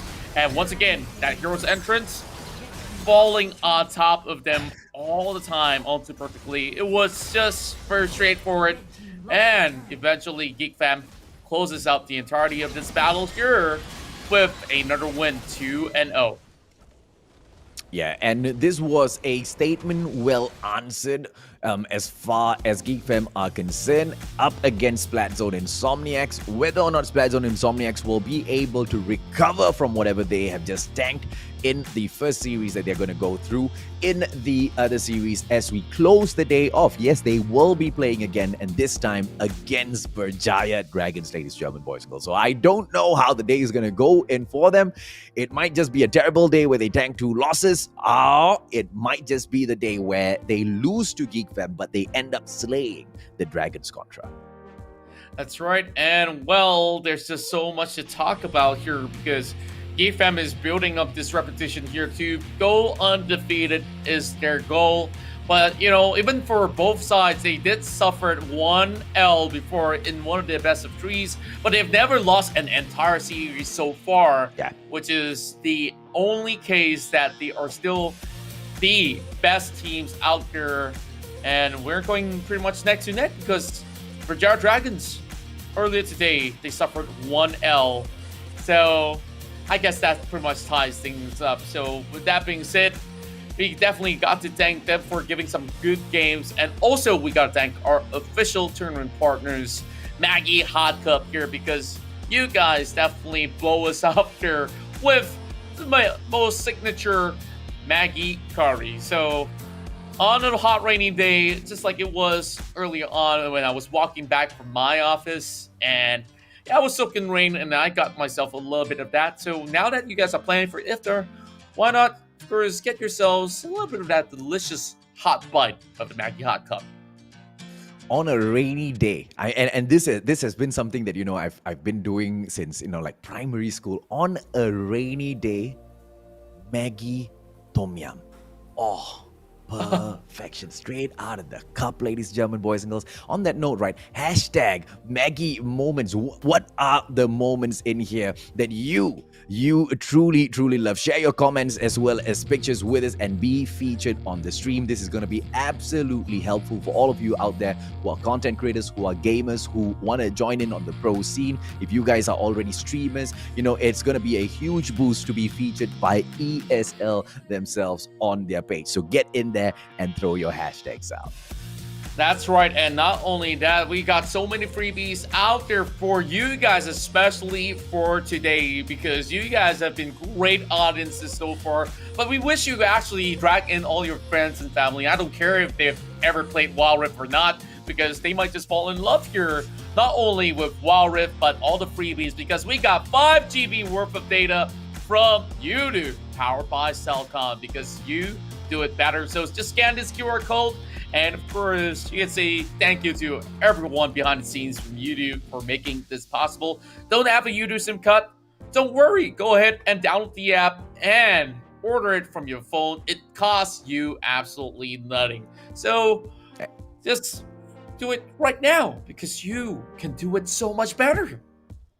Yeah, and if you are looking for perfect audio, ladies and gentlemen, boys and girls, look no further, because JBL, the titans that have been leading the audio industry for so many years, have finally stepped into the gaming world, and they have hit it with their Quantum series. And that's exactly what I've got on me right now, be it the in-ear earphones, which are the Quantum 50s, or the headphones that start off from the Quantum 300 all the way up to the Quantum 1. This is just audio perfection for gamers. Whether or not you want a wired connection or a wireless, they have the solution in here for both. And on top of that, Contra, we are giving away the Quantum 50 and the Quantum 300 today, aren't we?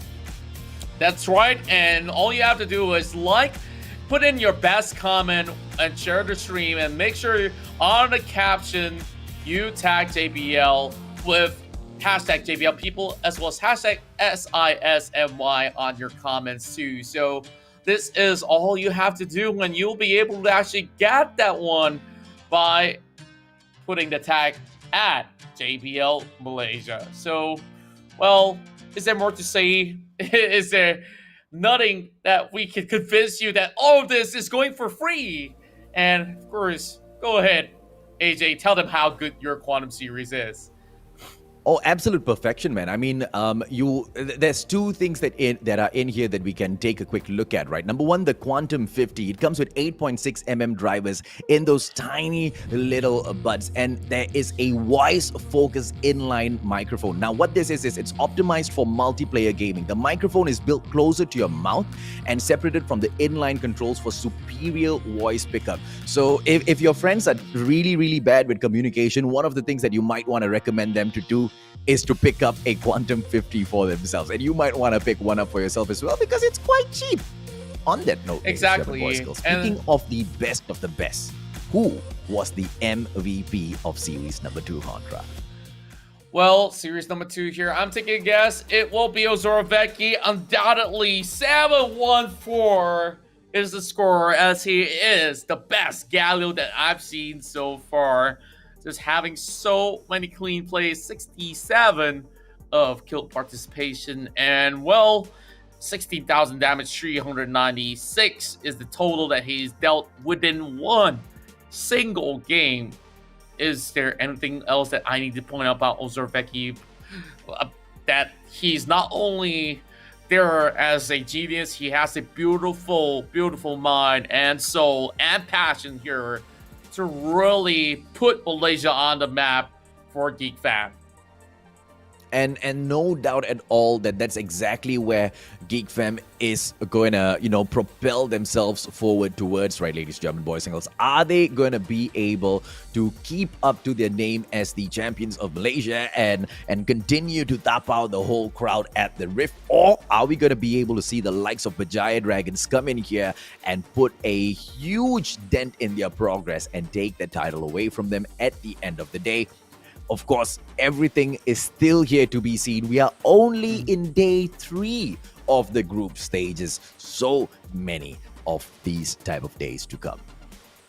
That's right. And you know what? Later on, we do have a little bit of the show matches that we do have throughout the entirety of the break, as we'll be playing some ARAM match with some of you out there who will be having some games with me, Contra. And currently, we are going to be getting ourselves pretty much set for that. So I'll be joining the lobby in a little short while to get ourselves into action. Absolutely, ladies and gentlemen, boys and girls. Now, let me double check with our League Ops as well, if or not we're going on a short break before you jump into the game, Contra, because, you know, Contra needs to prepare as well. He's been ready for this ARAM match throughout the whole day. He's like, I'm going to go in there, I'm going to shit, aren't you, Contra? That's right, and I'm about to find Mikos, and I'm going to show him how it's going to be like, you know. So, with that, we'll be seeing how the entirety of this ARAM battle is going to be like, while you guys enjoy yourselves, as you guys will definitely need a little bit more of a short break, and then, of course, we'll definitely wish you guys happy time as you guys will be breaking your fast. And any words that you want to add on, AJ? Yeah, I mean, since we've got all the time in the world, let me just walk you through what you can also win. Earlier, we spoke about the JBL Quantum 50. We are also giving away one JBL Quantum 300. Now, this is not the JBL Quantum 100. This is the JBL Quantum 300, which is one step above, right? We start things off with the 50, which is the entry point, and then we've got the JBL Quantum 100, and then the 300. 300 is what we're giving away. And dude, if there is anything about this headphone that I want to shout out, it is the fact that it has got a crazy flexible input, and the drivers, 40 millimeter drivers dropping into those headphones.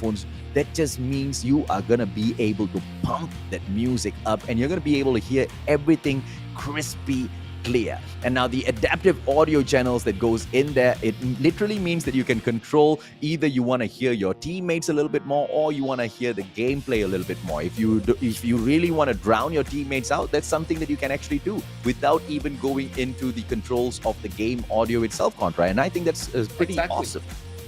And not only that, JBL has built this legacy designing epic audio experience for the world's most famous theaters, arenas, and studios. So you know that they are capable to pack a punch over on your headsets, and now they are arming gamers with the ability to amplify their experience and hear it all. So the team of acoustic experts have built the world's most advanced gaming dodecahedron in order to define the most accurate sound in gaming by using an array of 34 JBL professional models. The team has tested gamers across the world to develop the most advanced predictive algorithm, making every game immersive and every gamer more competitive, resulting in JBL's most innovative range of headsets designed to deliver sound quality and pinpoint accuracy to give a competitive advantage in every session, from the biggest explosion to the tiniest of footsteps. So be sure to check out the new JBL Quantum Series. Visit jbl.com.my for more info. Yeah, and I forgot to throw in one more very important point as well, right, Contra? The JBL Quantum 300, it actually makes use of the quantum surround sound technology, which means if you've already got the native surround sound built into the Windows 10 PC or your Xbox One, this headphone, the Quantum 300, will be able to take advantage of that surround sound motive. So we are about to go into this game, ladies and gentlemen, boys and girls, that Contra is going to be a part of. Good luck, Contra, my man. Well, I wonder what should I be using right now. I guess you'll be casting some of the matches.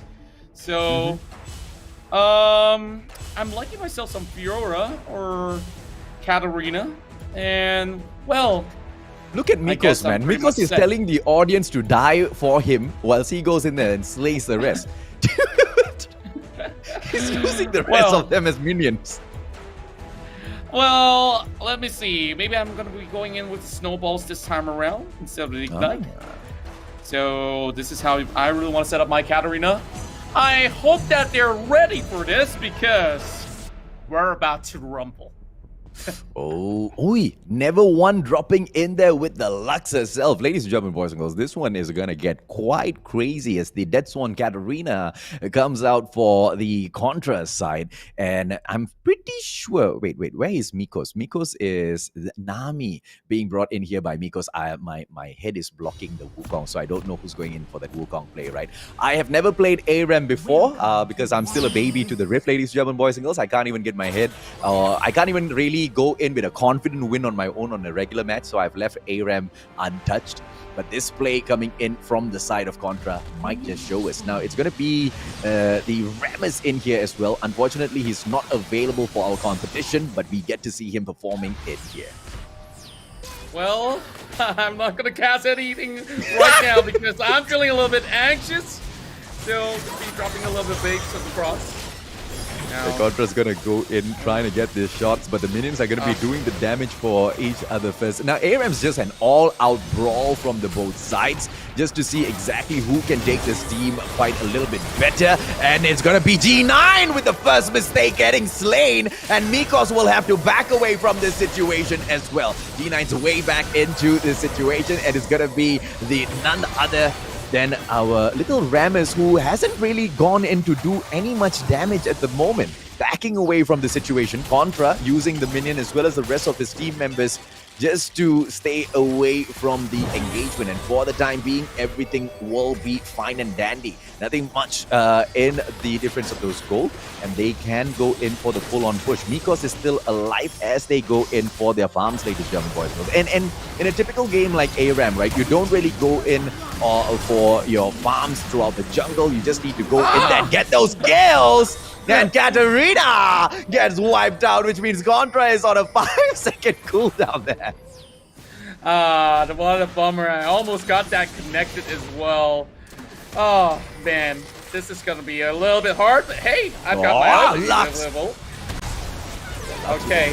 Shot through, and never one gets slain. A beautiful shot coming in from Jinx, and the Seraphine getting it done as well. Ramus finally goes in for the push, and it looks like the squad of Contra is all out to get Team Red out of the game. And it looks like turret number 1 might get taken down. Swiper with a little bit of a mistake there. No minions on his side. They attempt the turret takedown, and they pay a huge price for it. Team Blue will need to go in for the reset, and they will have to play a slightly more patient gameplay here, Contra. Well, having fun with a little bit of the emotes right now as we speak. Well, this is my favorite, of course. Other than that, let me show you more. Contra, don't emote yourself to death, man. It's gonna be Airman here on the push, and it's still a scrim right down the middle. So far, Contra squad has been doing this to perfection. Mikos has a little bit of a cheat in here because he managed to bring the one and only Never One Mira Dross into the game as well. So that's a unfair advantage as we see. Team Contra, they are taking those blows, but they are now going to be making that push in, and it's going to be, what is that? GIFDE Gaming on that Ramus. He can make this quick gank in. Contra's just backing away from the situation. He needs to be a little bit careful, and the knockup comes through, and this spells trouble, and there you go. That Galio on that Wukong as well, and all of a sudden, Contra, he needs to back away. Ayman as well as Gensetter holding the fort. They need to protect the turret, but for how long? Here comes that barrage in from Team Red. Never One together with Mikos on that damage for the turret. They may be able to take this turret down, but here comes that Ramus for the defense, and the turret gameplay does no little misfortune on here with that push as well. Perfection from Team Red so far. Contra, come on, man. What's up? Oh, man, I'm doing all I can, and I'm just button mashing right now. I'm going to be safe. There you go, because I got everything that I need. There you go, there you go. I mean, they don't have minions. They cannot go in here for the other Callus push on that turret. Unfortunate for the side of Team Contra, ladies. Oh!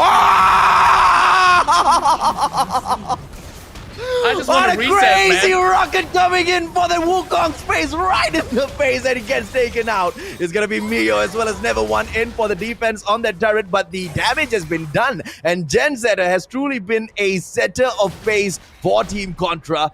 They lead right now with that 1.8 gold extra, and Contra still, I mean, the Gen Z is still with the Corgi, but they need to stop teasing the players from Team Red.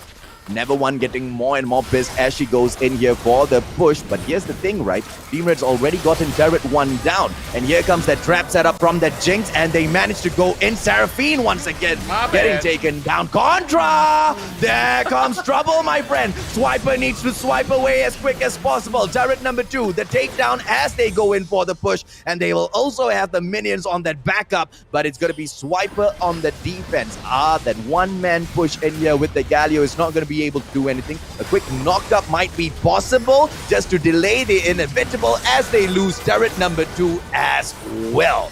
And all of a sudden, the Nexus being exposed. Here comes Rammus in with that smash and a shutdown. Goes through. Jinx on the defense as well. Takes that Wukong out of equation. Mio in, and it's gonna be once again. Hey, Slay, can they turn this around? They should be able to take down turret number 2. They don't have any minions on them, so they need to tank a little bit of damage. But no, they stand back. They don't go in for the turret. Is that going to be the right decision made, ladies and gentlemen, boys and girls? Because when we come back in here from those players I'm waiting for my timers to come back. I'm just waiting for it, right? So, I'm still trying to get my Katarina to go full Splats. I'm hoping for a pentakill if I do it right.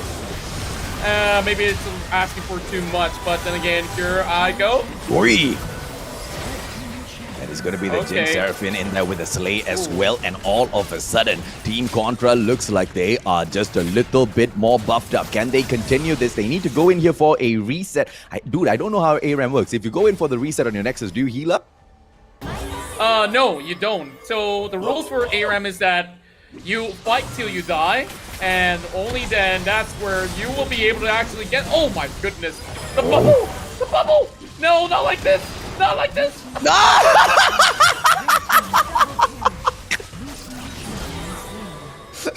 And Rammus gets taken down as well. This might be the push. This might be the final push. It's going to be Amon on the back away. Jen is slain as well. Amon, he runs away. Oh! And that shot comes through from that. I don't know if or not the Galio will be able to set up much of a defense in here, ladies and gentlemen, boys and girls. It's going to be Fusets together with G9 on the approach. The minions are on the way as well. These are your freaking buffed up minions because they only have the Nexus on that takedown right now. And Team Red looks strong as ever. Mikos is happy running around for himself, expecting all of the other players in here to sacrifice their lives for him as he goes in for that final slay. But Contra Cast, here he comes. Are we gonna be able to see him slay on that pentakill? Hey, there you go. Team Blue on the chase right now. Mikos needs to fall back together with his squad. But they are just waiting for those buffed up minions to come in there for that backup. There's nothing much the Team Blue can do. Although they do have the advantage in terms of the goal, ladies and gentlemen, boys and girls, they need to bring on the pressure in here. And there you go. That Rammus gets stunned, but there is no capitalization coming in from the side of Team Red. And the Slay might just come through. Amon are really low on that HP, and they take that Wukong down because that Wukong was just a little too much and little misfortune on with that Slay. But Contra gets taken out of the equation as well, but the Jinx is still strong, and they go in for that push. Rammus with that push in, but it doesn't get the Slay. It gets caught out. Can this Jinx go in for that save, though? They do exactly that, and Team Blue is gonna be popping off. There's one more player left in here. That one more player is never one Mira Dross. Are we gonna be able to see her tank this? No minions once again coming in from the side of Team Blue for the push on the turret, and they will need to hold back. Contra, talk to me, man. I'm just feeling the nerves, you know, like it's only felt like I'm in a tournament setting, and I just don't want to lose. I don't want to lose. Well, this is definitely a tough match. I give it to Mikos' side. Anyways, it seems like I need somebody to open this fight for me. And the Galio might be able to go in for the jump. Rammus is just holding back, playing that save game, man. I want to see Rammus get a little bit more aggressive in here. So far, it's just the Wukong going in for those main pushes. Mikos is just letting everybody else do the damage. and the Lux gets taken out of the equation. Galio in here with that double kill. He goes through for that push, ladies and gentlemen, boys and girls. Are we going to be able to see Team Blue get this? And it's going to be the little misfortune popping off on those shots as she goes in for the slay, but no takedowns just yet. They need to wait for the minions to come back through, and here comes the wave that is going to be allowing them to take down turret number 2, and this is that push that Swiper was looking for. A very careless push coming in from Swiper, but he manages to get the slay. A double kill for the Galio. They take the turret down as well, and the Nexus is wide open for the taking. Are we going to be able to see them going for that final push? It's equaled up on both sides with Team Contra leading with the 7 kills. Team Contra leading with 7k on the goal as well. Mikos as well as Mira. Never one dross. Don't know what hit them. This is the Contra class on fire, ladies and gentlemen, boys and girls. And they just cannot make the comeback in here. A great game started off, but it looks like Contra is going to finish it. Well, I hope I can, because it's definitely going to be hard to get to the Nexus. Both of us don't really have turrets for now.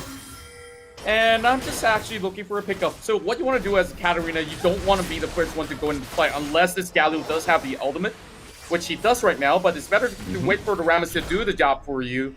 So all you have to do is just wait. So I'm just going to be teasing them for a little bit, yeah? So good tease. Didn't fall well for the Jinx. Oh, and they go in for that engage. A beautiful knockup. Crazy knockups coming from Team Red. And Team Blue just needs to back away. All they can do is just run with their tails between their legs. Contra gets slain. And it's C9 gonna lose his life in this bit of the fight as well. Are we gonna be able to see Swiper fall down? And all of a sudden, Team Red comes back in there with a barrage of shots. Just taking the Galio out of the equation as well. Leaving Rammus in all alone. Lonely. Rammus so lonely as they go in for the final push, and the minions gonna get slain as well. Bye Nexus, says Mikos as well as Mira. Never one draws. It's gonna be me on RTG as well, and the Nexus on that slay. There's nothing much. That's not the over just yet, my friend. I'm still here. Contra! He makes the final comeback and he's still in the game. Can they make a comeback in here? There's gonna be Contra cast. Hop on that level 15. All of them are with that Rammus back in the game as well. Contra will lead the charge down all the way towards the Nexus. 5,000 HP on the Nexus is a lot to tank. Is Contra gonna be able to get this done all on his own? He's getting his little butt kicked all over the place, and just a little bit more and they'll be able to slay Contra out of the equation. Rammus comes in just in the nick of time, and that hero's entrance doesn't make that place. Swiper needs to get something done for his squad. This Galio has been so instrumental thus far, but he needs to put on that extra bit of damage. They managed to take out all of the win and waves that come through, and just no hands on the Nexus just yet. Never one almost getting slain and gets taken out of the equation, and Jinx goes in for the Juggernaut as well. And XL and Fusage gets taken out of the equation, and now the Nexus is going to be doing all of the damage, and it's a 5-man gameplay. Nexus! As Contra takes the game! Okay, this one was epic. What? My Nexus was less than 100 HP. I had to flash out of my base for this one. Good game, guys. Good game. That was a fun What one. a freaking comeback from Contra. I love it. I love it. Can we have another one? Hey, I want to take a break. Calm down, D. Ah, goodness me. Contra goes crazy with a last-minute comeback. What a crazy sweep all the way up top. And they take the Nexus out of equation. I didn't do it all too bad. Like, I got 15 kills, I got 8 kills, 9 deaths. Yeah, the most, but hey, I got the win, so hey, you got the win, man. Dude, I really thought you guys were getting your little asses kicked all over that ARAM map, and what a comeback, Contra. I'm damn sure Mikos and Mira are super duper salty right now. I wonder how are they feeling. I really want to find out. So, oh. Okay, we are getting Producer word says that- from the league operations that Miss Mira Never One Dross is having an emotional moment after getting taken down. They Yeah. were so close. They were this close. very, And very Contra close. just put a stop. I debated them as well with the Zonyas. So, yeah. Contra had this plan throughout the whole start of the game, ladies and gentlemen, boys and girls. He was telling us that he was waiting for the ultimate. He needed Sclalio to get in there and start things off as well. And he said he'll go in and finish it. And that's exactly what he did. If you happen to come across a player named Contra Cast in the game, yeah, start running the other way. Well, just don't run at me, you know, like I just need some space. I just need some space. So, I guess that's all that we have here for the ARAM matchup here with your champion of the ARAM side. It's Contra as well as BH Mustachio with the big comebacks, and we will come back to you shortly after this commercial break. Thank you very much. Happy Iftar. Masih lagi bersama untuk seketika, tapi lihat bagaimana eksplosif gas. Becky telah pun tiba. Becky menjatuhkan seorang. Mereka ingin masuk secara cepat, telah pun tiba. Siang telah pun sampai. Dia perlu menggunakan strike, tapi terlewat. Blood, sweat, and tears written in the blacks of kings. One in a million, the billions that have to sing. Nice. Alright, go. Down first. Can. Alright, down already. Nexus. Okay. Nice!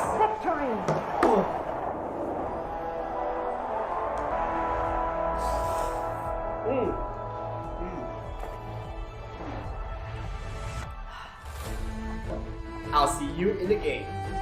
Alright guys, let's go on board. Okay.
Of health, you can instantly detonate it without needing to do all too much of an effort. So just removing a little bit of these uncertainties can actually pull them ahead, especially when you ban out that Fiora.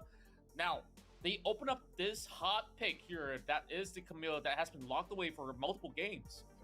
Yeah, that Galio pick there, aiming directly towards Ravens. They don't really want him to go in with that mid gameplay. But Camille on that RH pick for his squad, and here comes that response right back, and it seems to be a fair one with the Gragas. Alistair's going to be able to go in there with the support quite well as well. Let's see if or not this tank can do that damage. It looks like from the get-go, Splatzone Insomiax wants to bring in these really heavy hitters, those that can really absorb these damages. Let's see exactly how well that's going to do for them, because hell yeah, the damage will come through for Sam and 9. Oriana as well as Kaiser, on the other hand, being picked up to be matched up with this Camille here, Contra. That's right, and speaking of which, we are already seeing Ravens here going in to lock in that Oriana. Well, Diana is definitely one hot pick that we will be looking at the side of Splatzone Insomiax. Now, the power about this Splatzone side is that they have such a huge dive potential. Like, everybody has a dash to go ahead to gap close their way to any enemies that they want to, and a lot of mobility at that fact too. So I just felt that this is going to be a little bit of a problem when it comes down to the early initial stages if they were to go in for any sort of dive. In terms of level 1 invades, I'm looking at Splatzone Insomniacs here. They do have the upper hand for that sort of the aggression up in the early stage. Yeah, early stages in there with at least in absolutely. Jarvan, on the other hand, is going to be quite a tough one to beat in the jungle for the Sem9 side. And Gazo is going to be bringing him into the fight, ladies, gentlemen, boys and girls. And Ravens, because Galio as well as Diana is not going to be available for him, he drops in for the Orianna pick, which is quite OP. Not his first choice, I believe. But let's see exactly how this fares for the squad of Sem9 as well as Splatzone Insomiax. Now that you've seen the drafts, do you perhaps have do you lean any side, Contra? Well, it's really hard to say, but I really do like what I'm seeing coming from the side of Splatzone Insomniacs because they have a little bit of an ideation coming in here on the very first game, but they will have to play a little bit more with a double-edged sword because they will need to look for very aggressive maneuvers across the first 10 minutes, and if they don't really take advantage of that first 10 minutes, then maybe it will be a little bit harder as the likes of Sem9 is going to scale out of proportion. So I'm really wondering if or not can actually Sem9 actually balance out some of the aggression by showing their own. Exactly right. So Linez will be trying to make those invades early on in the game. Let's see exactly how those Sem9 players take this on, ladies, German boys and girls. It's going to be Buck in here with a quick ward down in the middle, and everything's going to be fine and easy as we kick off a well-expected slow-paced start. Well, I was actually hoping for an invade, but this time around, I guess we're just going to be taking things on a traditional note. But boy, there he goes. A little bit of a hit, but on towards Swak. She ain't slapping on any mosquitoes this time. It's going to be a big bad bull right in front of him that he will have to just fall back upon. Now, RH soaking a little bit of damage coming in from the cask. But nothing too much for him to, worry about. Cheeky coming in from our edge. But then again, those explosive casts will come rolling right back. There's nothing for Dust to worry about. He can soak up quite a bit more damage before he needs to fall back. So, it's just going to be some friendly scrims between the two. What I'm curious about is, are we going to be able to see any ganks coming through? You see, the ward placement coming in from Splatzone Insomniacs is going to make sure that Gragas is not disturbed at all. He's not going to get caught off guard. So I think it's all good. But the same cannot be said for the side of Sem9. So RH needs to be a little careful there. Nothing much to talk about because Lee Sin's all the way on the other side of the jungle. On this reset now, as he goes through, we might see a little bit of a difference here. Swak and Wild Rabbit falling back. Scuttle gonna get taken out? No. Buck's right in front of him. But we are still gonna take this nice and easy, right? Yeah, I guess eventually you want to give this Scuttle back to the hands of Kazuo because he needs the EXP a whole lot more. That's why they lower it down for the J4 to secure it, eventually with Smite. But over on the top side here, our heads now soaking a little bit too much of damage, and it will be the Sonic Wave that does connect. Raven's being forced right back, and then, man, that was aggressive, and he didn't even need to actually pop the Ignite. Now, our hedge will just look on by. Can't really take on 1 versus 3. So Wild Rabbit's going to be falling back in here. Buck's right there behind him. He needs to jet away before Bucks gets those hits in. Toji will come right back in there for that backup. It's going to be a 2-on-1 situation until Lux drops back for that support. And there you go. So the support's back in. And we are back into that balanced gameplay from all sides. Gragas is going to go in there for the quick reset as RH applies that pressure. And he goes right back in here. And, nice and easy coming in from both sides. We don't really see a huge lead on the goal, obviously. Nothing much has happened. Not many objectives in here to fight over as well. So I really love the discipline coming in from both squads, Contra. Yeah, and both ends definitely having a little bit of the tussle there. Oh, good snare coming in. And Wild Rabbit will take charge with even the likes of Kazuo coming right there with a flag and drag, but Wild Rabbit taking a little bit too much hit. And here comes Linez as he goes in, immediately popping his health bars there with the Dragon's Rage. Now still chasing upon Swak, and the cavalry has already arrived. And nothing much that Sem9 can do with the over-aggression of their very own Wild Rabbit. Ooh, Dude, I literally just said that, yo, the discipline, master discipline. But then again, people make mistakes. We drop back. One Slay is not going to be doing much in here at all to change the path or the trajectory of this game. The Cloud Drake is going to be saying hello to us in a bit, ladies and gentlemen, boys and girls, as Ravens continues to clear out that path in the mid. But he's going to be met, obviously, with another wave in a bit. Nothing much to shout about. In 5 seconds, we will be able to see exactly how these squads go in. I mean, this is what I love, and at the same time, not really fancy about Wild Rift as well. You go in there for the proper gameplay by being really careful, and the start's quite boring, but you know it changes in the blink of an eye at the Rift. What, Contra? Yeah, actually, we do focus on to some of the laning phase. Interesting things do happen from time to time, like that sort of dive. Like, the heal comes up just in time alongside with the barrier, which I feel that while Rabbit kind of misjudged a little bit on the damage output, especially so early in the game, he was feeling rather confident because he had his killer instinct up available. But, you know, it's kind of like a little bit of a gambit between, you know, should I take it or not? Because that chance don't always come by. Okay, so let's see if or not they will make those calls slightly better in the future. Wild Rabbit has dropped 1.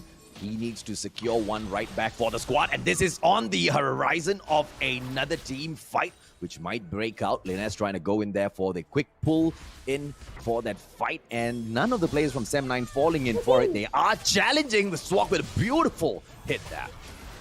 That's right, Final Smart already utilized, but out of position into what the Cataclysm and the Moonfall catches on top of 4.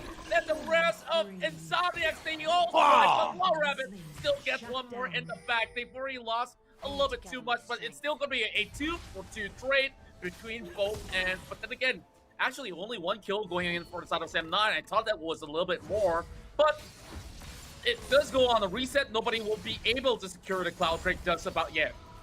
Yeah, so I think Linus went in there for a double kill and then got struck back real quick. Obviously, you know, that's exactly the price you pay. You want to go in there for the Juggernaut, you have to give your life as well. We have seen some of these other squads go in with that perfect in and out, just like what Geek Fam has, built a name for themselves. The best touch and go team in here at the Rift so far, ladies and gentlemen, boys and girls. Gets in, gets the job done, and out before you even know what hit you. Ravens in there with those bombs, Swag with the backup as well, waiting for the players to fall for this. They think that the Ravens is all alone, but here comes Swag as well as Kazuo, and Buck is gonna be in trouble, Contra, but he backs away. Smart move. Yeah, immediately he pops the Unbreakable Will, not willing to be chained CC, don't really want to be knocked up right there. But then again, it's an Alistar that we're looking at, so there's not going to be much heavy commitment towards a tank support anyways. So, wise reaction coming from Sem9 not to overcommit as well. Now, Splatzone and Insomiax, they're still taking a whole lot of control over the river despite having a lot of vision being set up by the side of Sem9. Now, Wild Rabbit's gonna be walking towards this death trap, and here goes Headbutt, Pulverize. Oh my goodness, he kind of saved his life. The Headbutt coming a little bit too late, and he will recuperate with the Shockwave dropping onto them. Cataclysm to lock them in place with the Hextech elevating them as well. The rest of them started and chasing right back. Now they get the kills, and the rest of Splatzone. They caught the rest of Sem9 off of position, but they will once again go in for a trade that favors the likes of Sem9. Oh, with Doji as well as Rines being reset in here on that Slay. Swag would lose his life in that fray as well. But it's a good comeback in here by Sem9. Still, it is Splatzone Insomiax with a very slight lead in terms of that goal. In terms of those skills. But look at that goal though, Contra. Nothing much in between the two. And the objectives, once again, have not been touched yet. The Cloud Drake as well as Shelly in the game, but obviously it's going to be really tough with the way they've been taking this game right now to go in there confidently. We see that Lee Sin from Linus going in for that drop on Shelly, thinking that RH will come in for that push, but no, he does not, and here goes that fight. I really don't favor Linus going 1v1 against RH because she's got a lot of output of damage. So instead, they take what is rightfully theirs, which is in the form of a Rift Herald, and This is the strength of Splatzone and Insomiax, where they get actually have What a steal! What a steal coming from RH! Wait, that's not supposed to be legal. Can we have a replay? Because that's just a tick of health left, and somehow Swag chips in alongside with RH. How could they lost that? They have the smite. because Liz have the smite. It's just too slow on the reflexes, man. And it was so clear that the steal was coming through. He could have gone in there for the smite. He had it on him, but such a bad drop in here by Splatzone, Insomiax, and Sem9 will make them pay for it. And they've also taken down the Cloud Drake, ladies, German boys and girls, which means the likes of Splatzone and Insomiax, they are gonna go splat if they do not buck up. And just like that, a 4K lead on that goal, Contra. That's right, and once again, replay coming in as per requested. Just at the tip of the blade, he secures it, and I mean, the smite was always up online. What went on the mind of Linus? He thought that, hey, we got 3 guys, it's no biggie, right? And he was then corrected.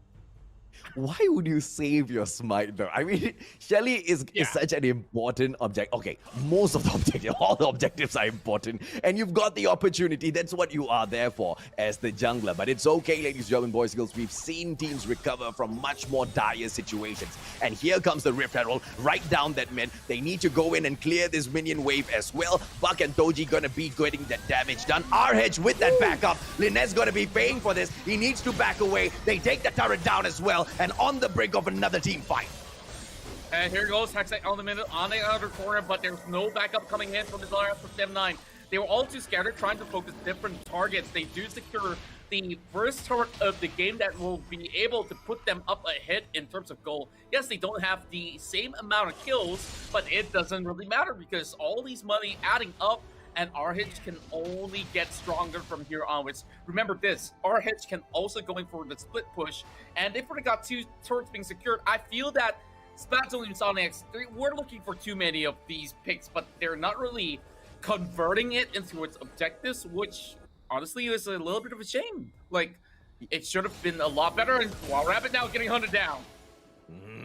But Swag's right behind. Linus better back away. And here's Dan and Buck right up top. But this is not going to be a fight Sem9 will want to take against the Splatzone Insomiax players. Now, with a 2-on-1 situation on the other hand, Dan will need to back away because he does not stand a chance. Lee Sin drops in for the backup as well. We are on the brink of another team fight as Alistar comes right back in. And here we go, Contra. The players of Sem9 better back away.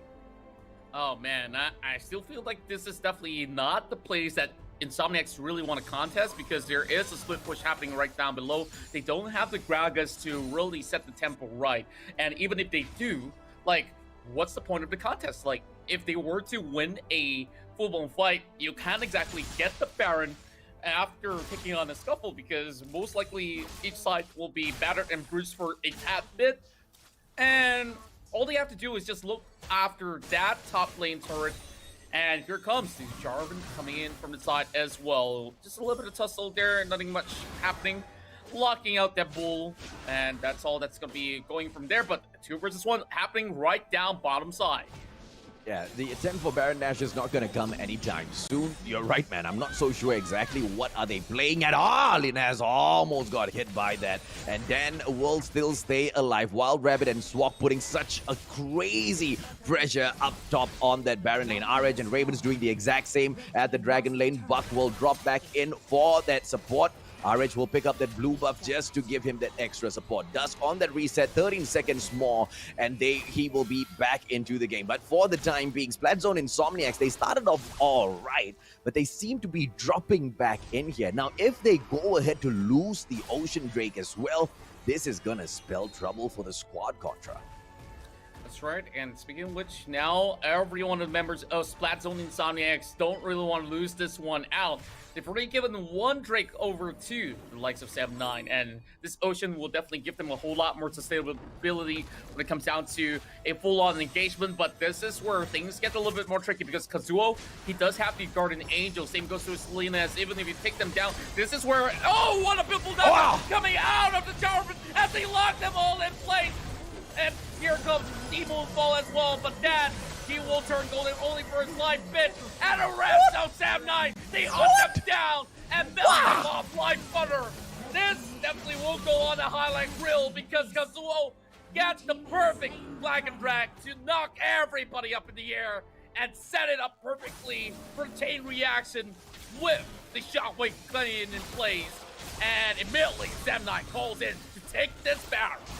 Oh, goodness me. Perfection, perfection. Now, once Mr. Baron goes down, that buff that comes through on the reset, once the players from Splatzone and Insomiax come back in here, the buff will be prepared to put all of the Insomiax players splat on the windscreens of the car of Sam9. They're going to be riding and running all over these players. Thus, in here, I don't think he's going to be able to go in for the push. They need to see exactly how they want to mount a defense and then strike when that opportune moment arrives, Contra. But as for the time being, they look lost in this match.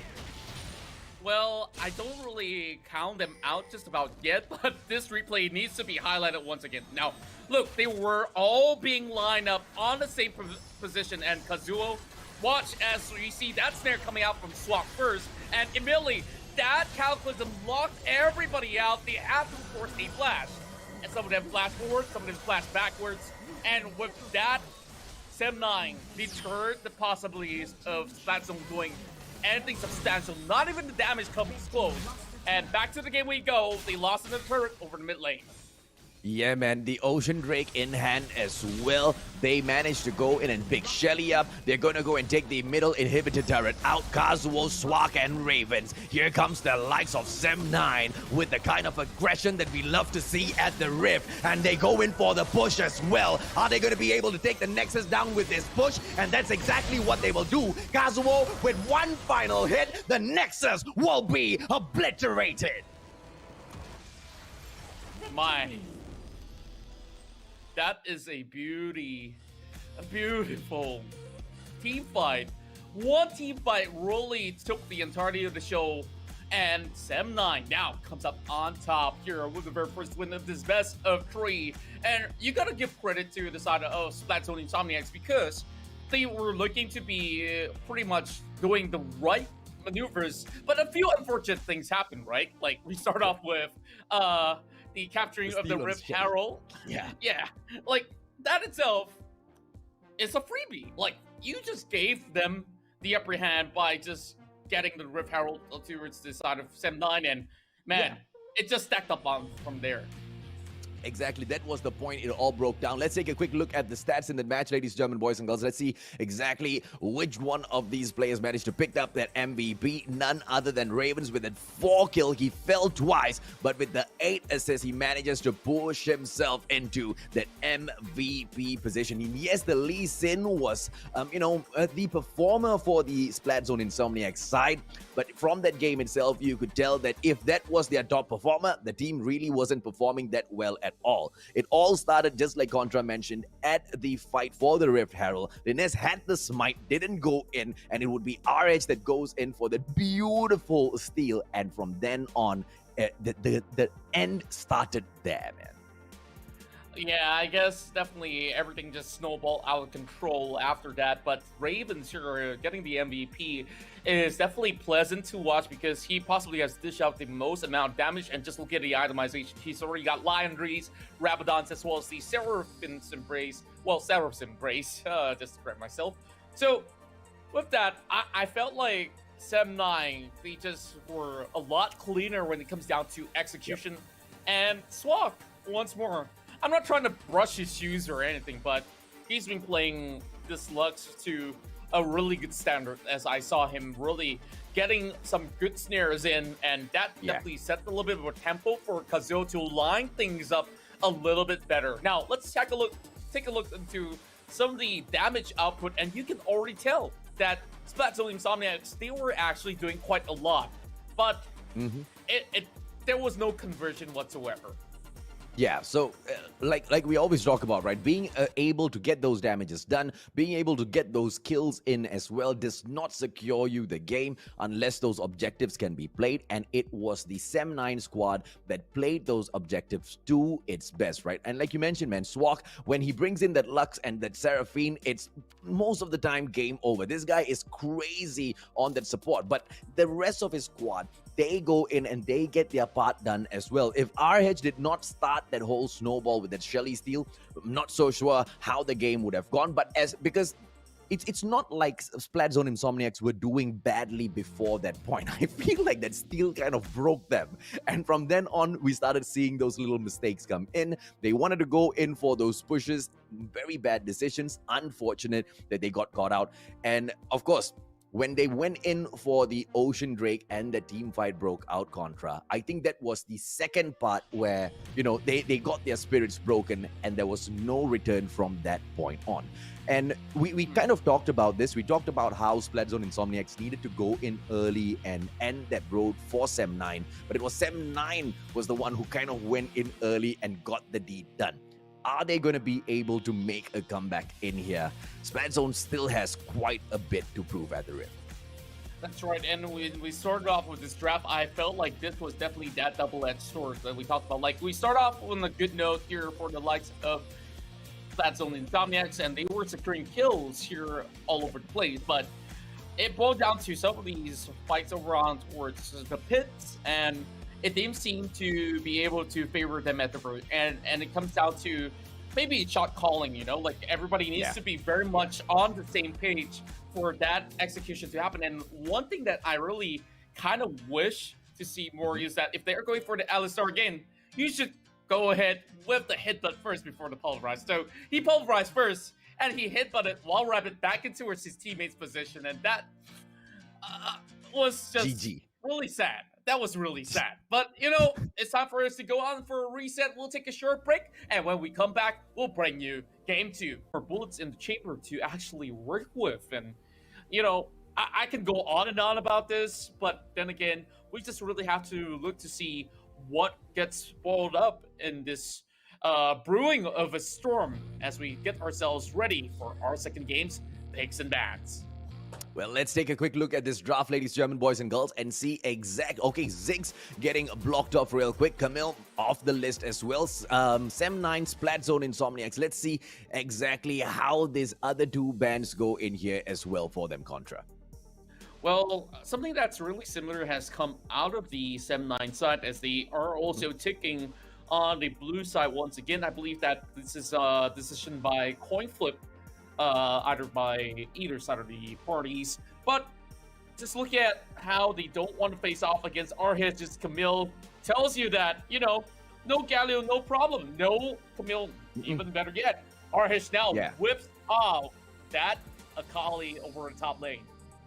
Yeah, I think, there is a possibility of, I thought there was a possibility of Y getting dropped in, but it's going to be the Akali, which is going to be more than enough for RH, and Gragas will possibly be coming in to meet that Akali up top at that Baron lane. Lee Sin getting picked up by Linnes in here, so I wonder what Kazuo is going to go and pick for his squad. We might see him go in for the jungler early, then again, there's nothing in there for them to rush, so the Orianna is going to be coming in, most probably in for the mid lane. They can switch it up though, Contra. That's right, and I do think that the Orianna definitely will be playing in the mid lane because Ravens, he's way too good at that. So now the question is this, because now you have the Kali, which is more of an assassin-based Baron laner as compared to a split-pushing bruiser or skirmisher, if you guys want to see the difference in terms of delivery.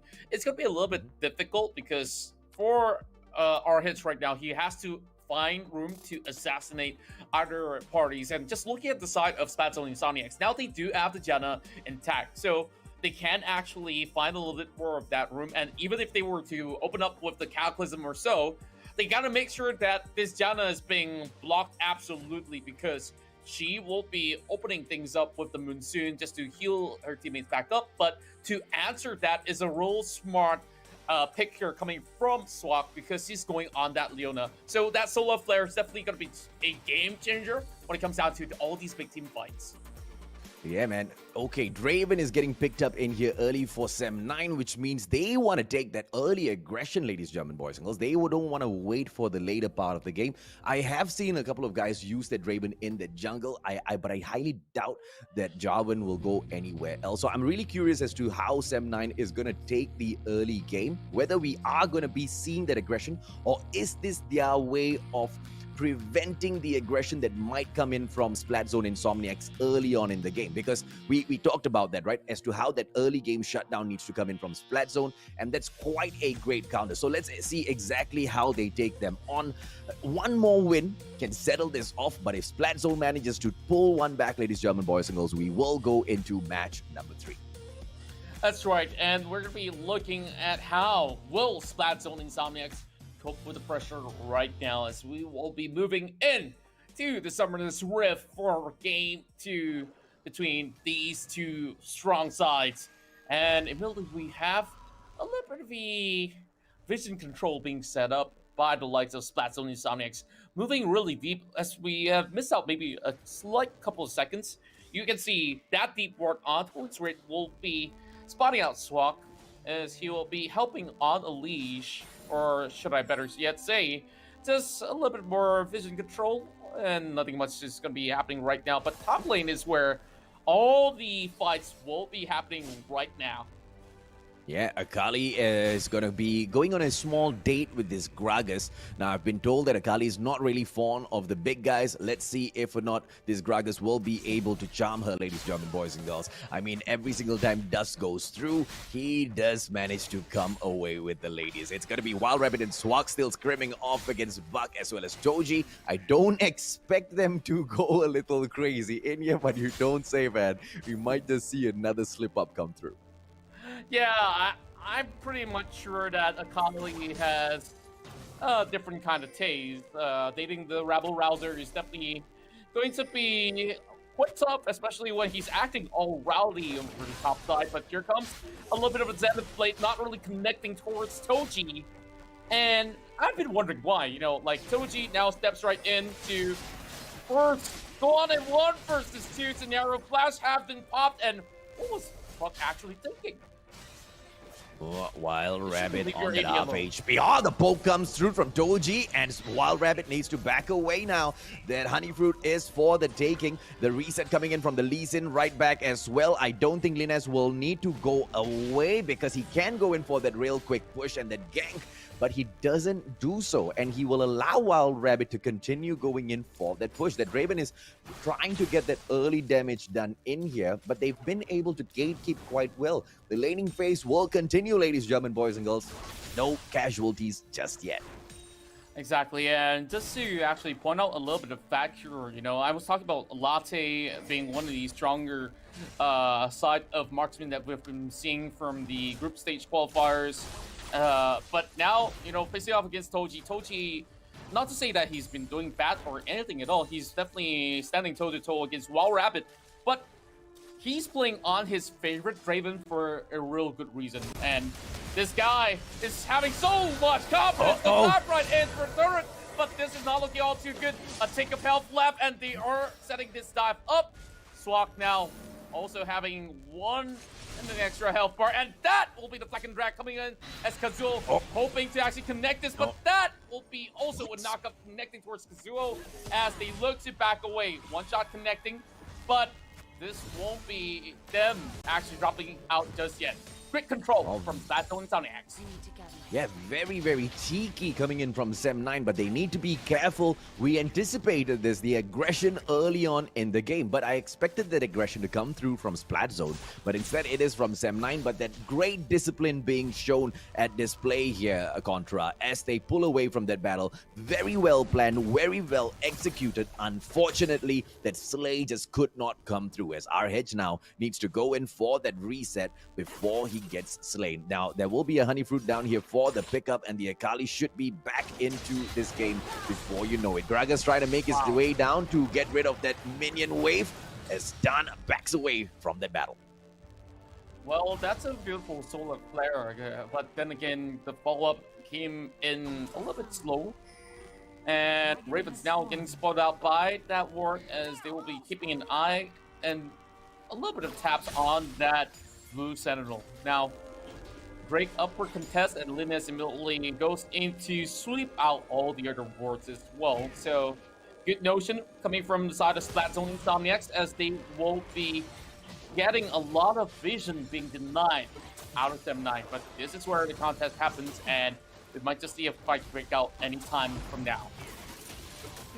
Oh, and they will go in here for that push. Splatzone Insomniacs, they want this Ocean Drake and they want it now. But that steal can come through. Here comes Swak in with that cut. And Kazuo as well as Ravens will be going in for that push contra. Oh my goodness, the package being dropped right in, but where is the rest of the members? Here comes the shockwave as well! And Splatzone gets splattered off instantaneously.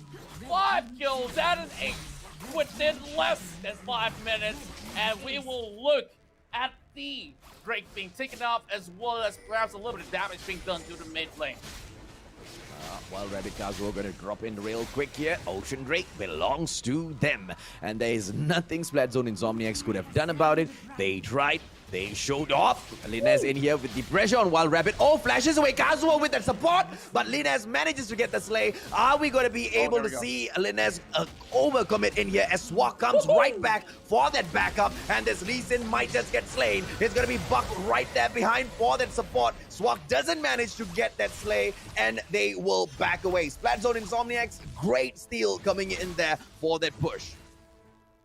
Well, Splatzone definitely know what to do because we go back to the replay right here to really capture all the moments. Now, I felt that Splatzone shouldn't really lure in 7-9 because they could have actually finished this Drake by themselves, but they were hoping to catch this 7-9 side, and everyone's pretty much scattered. You saw the package go down, but with everything on the line and every out available, 7-9 gets the whole team dropped out, and now going on that I understand. Mm. Yeah, sorry, buddy. I understand the reason as to why they backed away from that battle, because right after taking down the Ocean Drake, you know an ace was definitely gonna be set upon them. But even without taking the Drake, they go in and lose that, and they get slain all over again. And instead, Draven getting the damage done this time. Linez as well as Buck will need to back away, and together with Dan. And it is Sem9 that keeps dropping in there for those slays, dropping in there for those objectives, and Splatzone Insomniac still cannot find anything within themselves to come back with a response. Yeah, and man, the wobble combo is looking absolutely sublime. As Sem9, they tried to actually pull one out at a time, as we saw the Cataclysm go down. Same goes to Solar Flare, and maybe that command Shockwave could have actually been a little bit more Jen on point. said there's a lot of static in the game. A little bit more of the audio. Players just coming in for perhaps a little bit more of the notion, but give it a little bit more time because Splatzone possibly won't be able to recuperate eventually. Well, Dusk in here, he goes in for the wrist, but it's a 3-on-1 situation, and the shutdown on our hedge is just too easy for Splatzone Insomniacs to go in here for a quick steal. But here comes the Rip Barrel right down the middle to pull the attention off the players from Splatzone Insomniacs. And if you know that reset will come through from that Baron lane, and the damage is already done, the pressures is too much from Sem9. Look at this push coming in down mid here now, Contra. And Courage Shelly's going to be dropping a lot of damage, but this will be manageable for the side of Splatzone X. Now they do knock the Leona off with a beautiful flat body slam. Now they're looking for everyone else. Every member is getting knocked up in the air, but then again, S9, they're still chipping in the damages, and it will still be a decent trade because they've managed to take out the Gragas in exchange for Swak, who, you know, both don't really mind. Both are pretty much tanks, but if you do get a Baron laner taken out, that's still considered a slight advantage. So, yes, there's no Drake, no possible Baron for the moment, but in the terms of economy, it has helped 7-9 a whole lot. Now, 7-4, and it can only get better because they now establish a little bit more control over on the Drake.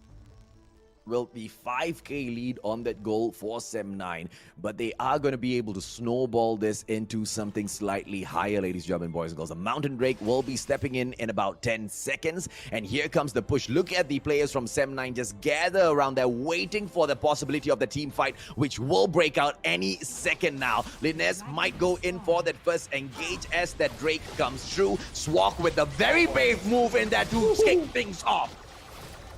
And that was a shockwave out there that has managed to catch a few, and with the explosive cast coming out, thus it will actually displace the rest of Sem9, and they've already got a little bit tap bruise out of this one. Stepping on top of the ward, they will be doing speed break, but there's nothing much that Splatzone can even come up with in response. So I felt this is just giving a little bit too much room for Sem9 to work with, and yeah, I'm not really liking too much of what I'm seeing right now.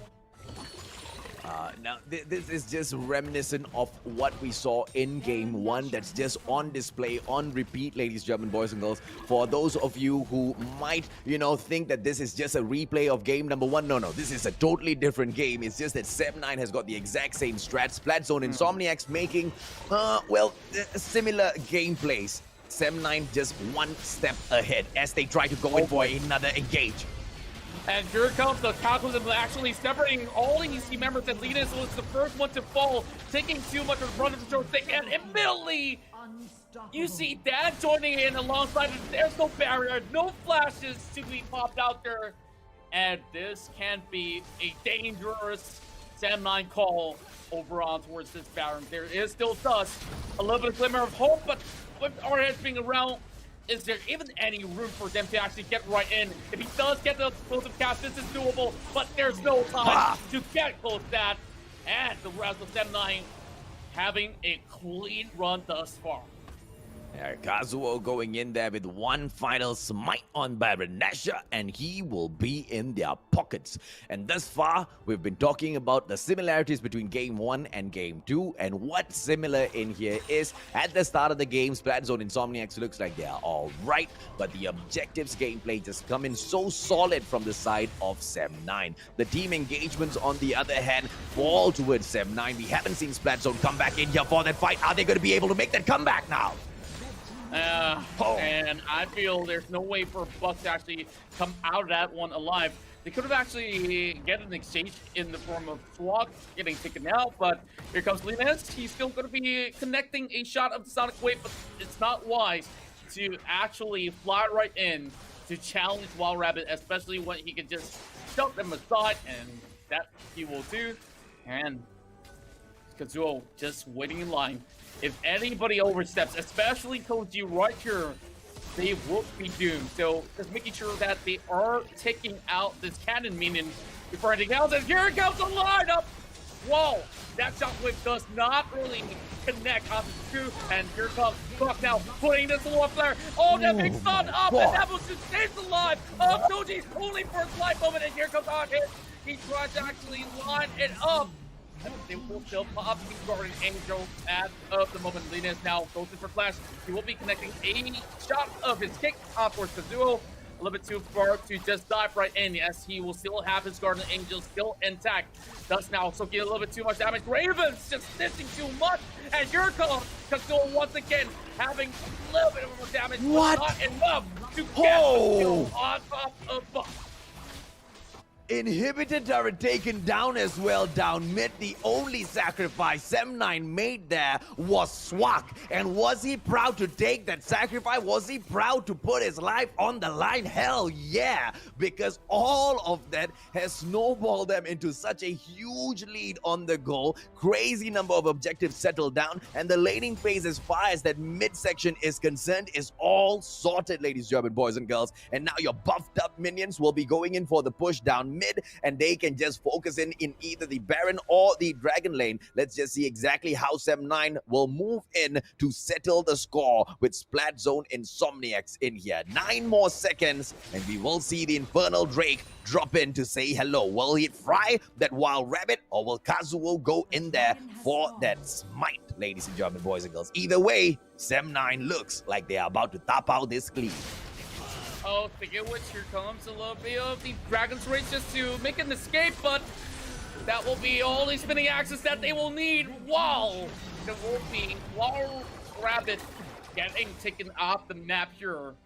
As that body slam was a little bit too much for them to take. So 1 kill apiece, while they don't have a smite available for Splatzone Insomiax. So this is pretty much safe for them to secure, while RH finally takes the tier 1 top lane. And the rest of Splatzone Insomiax, they're coming right in. Here comes the shockwave connecting onward stuff, but he will be taken out first. Whoa, damn, gets this on him. That will be a perfect execution coming from overhead. Where can you run? Where can you run? And Sam9 and that will be pretty much game being sealed here by the Sam9 side. Linus, the last hope left. But Splatzone Insomniac, they have taken too much of a blow, and that will be pretty much enough for them. Well, they're just taking their sweet time, and Sam9 goes to close out another perfect 2-0. Oh, they settled that with an ace, and there's nothing else that could come out of that. Ladies and gentlemen, boys and girls, I highly doubt I have seen a series at the Rift this far. Sam9 with the quick in and out. Tapao, Kasi, Lichin, Splatzone, Insomniax once again goes splat. Okay. Now, this is where, experience does show, especially when it comes down to those who have prior experience back in League of Legends PC. So, RH, he's known to be one of the veterans and one investment laners of Southeast Asia by the time. But even switching on the different roles, he's been showing some exemplary work out there. But you gotta give credits to him because he gave over that mid lane role to Ravens, and I do believe that Ravens will once again be the MVP because this Oriana is really popping up, and we'll be looking at the stats for us to judge. Well, let's go, ladies and gentlemen, boys and girls. And yeah, you go, bro. Ravens picking up that MVP with a 6 on the kill. Hasn't fallen even once in that game and buffs up the squad with the 9 assists. An absolute monster in game number 2 as well. And just look at the itemizations, pretty much similar to game number 1, but it was also Kazuo as well as Swak that has been able to actually get a lot more of these chain wombo combos that we saw initiating with the Solar Flare, and that definitely sets the tempo for Kazuo to go in with the knock-up and eventually lock them in with a Cataclysm, and once they got nowhere to run, that's where the Shockwave comes in, and if that's not the case, RH can clean up shop with any execution that he deems fit. So the rest of Splatzone and Sonics, they played decently fine. It's just that, they look kind of lost after a couple of all these square offs, and I just felt that there was no room possible for Dan to actually find an appropriate opening because let's count the number of crowd control, right? Other than Dust as well as Buck that can actually, of course, go in with the body slam or knock them up in the air, there's no real stun per se that can actually lock anybody intact from the side of Sam9 for way too long. So, judging from the damage output, it does clearly show. Ooh, this Oriana is one hot little cake at the Rift. 23,000 in the hands of Raven. He just dished out all of that damage, and all the Splatzone Insomniacs could do about it was just absorb each and every single one of it. They tried their best, though. They tried their best to tank it, but just not possible, man. The team fights, whenever they broke out into those situations, Sam9 shut down Splatzone Insomniacs, and that's where most of the support came in from Swak as well as Kazuo, and there was just no stopping the snowball from then on, Contra. Yeah, and I gotta say that this was definitely played through with perfection, and once again, it was just a big crescendo hitting onto Dembit by the very end of it all. So with that, I believe that there will be an interview happening eventually, and this time around, it will be on the Malaycast segment that you'll be able to listen to some of the words that they do have to say on that interview. But, you guys, of course, rather stick to the English side. This is where we both hang out. So those two games really showing how critical that 7-9 can actually perform once everything is definitely well aligned in the start. So let's take a look at some of the post analysis that we do have here with some highlights being brought up with a recap. And this was early on, right, when the squads were still, when the teams were still, quite even up. And this team fight would go to just change the complexion of the game, Contra. Yeah, and this looks to be quite a solid start coming from the side of Splatzone Insomiax. And yeah, of course, Wild Rabbit coming in with the final tickle. And this referral steal was something that is out of the ordinary. Not to say that this Camille has smite anyways, but it was a little bit of a slip of the touch. And once again, Linus, you see him trying to actually pull this Drake in, but 7-9 wasn't really falling for it. And this perfect lineup with the initiative as well as the combo set up perfectly, especially that shockwave pulls them right back. And what can you do at this point if you are on that zone's Insomniac side? Absolutely nothing. Yeah, Linez was a sitting duck throughout that whole thing, man. In that team fight, he couldn't do anything. And that's one of the few times I've ever seen Lee Sin, just immobilized and unable to move at all. And this was the part where they just took their time to take the Nexus down. And they just didn't worry about the players of Splatzone Insomniacs at all, Contra. That's right, and it was pretty much clean as a whistle. So this was just game number 1. Let's move over to game number 2, shall we? As this was, once again, another great contest. And look what happens here, because Swak, he's always on point. He's just waiting with the perfect solo flare, and that actually held Toji as well as Buck a little bit backwards. And it just made all these sort of the split second matter. So they've got themselves not only the Drake, they got the Rift Herald, and it was a move here that comes out from the side of Splatzone that has seen them securing a kill. A 1-for-1 trade happens at the very end, but it's still nothing substantial to actually bring them anywhere forward in terms of goal or even kills. Nowhere close, right? And just having Shelly within your arsenal just puts on an extra player on that board to just drag the objectives. And whilst you sort those players out, Shelly's just doing the damage down the turret. And it was the mid lane that got opened up first, thanks to the Rift Herald gameplay. And throughout the whole game from then on, the catch-up gameplay just could not come through for the players of Splatzone Insomniacs, no matter what they did, Contra. Yeah, and I guess this was pretty much the final blow, especially when you have R-Hedge already covering the escape pathway over on the mid lane. So it was basically a runway to victory for the likes of 7-9 as they celebrate another clean finish as compared to the ones that they suffered last week with a 2-1. So this time, I guess they can be placed at the very least on a top 3 or top 4 ratio. And let's see exactly, how much of damage or how much of recovery the players from Splatzone Insomniacs need to make later on, ladies and gentlemen, boys and girls, because we know that they tanked a 2-0 loss in the day 1, and then they tanked another one today. So unfortunately, that's going to put them right at the bottom. I don't know if anybody else is going to join them there, but this is your player of the match, Ravens, as he swoops down in there. The kill participation, 67% of the time, this guy played his part, man. The Oriana went popping off, Contra.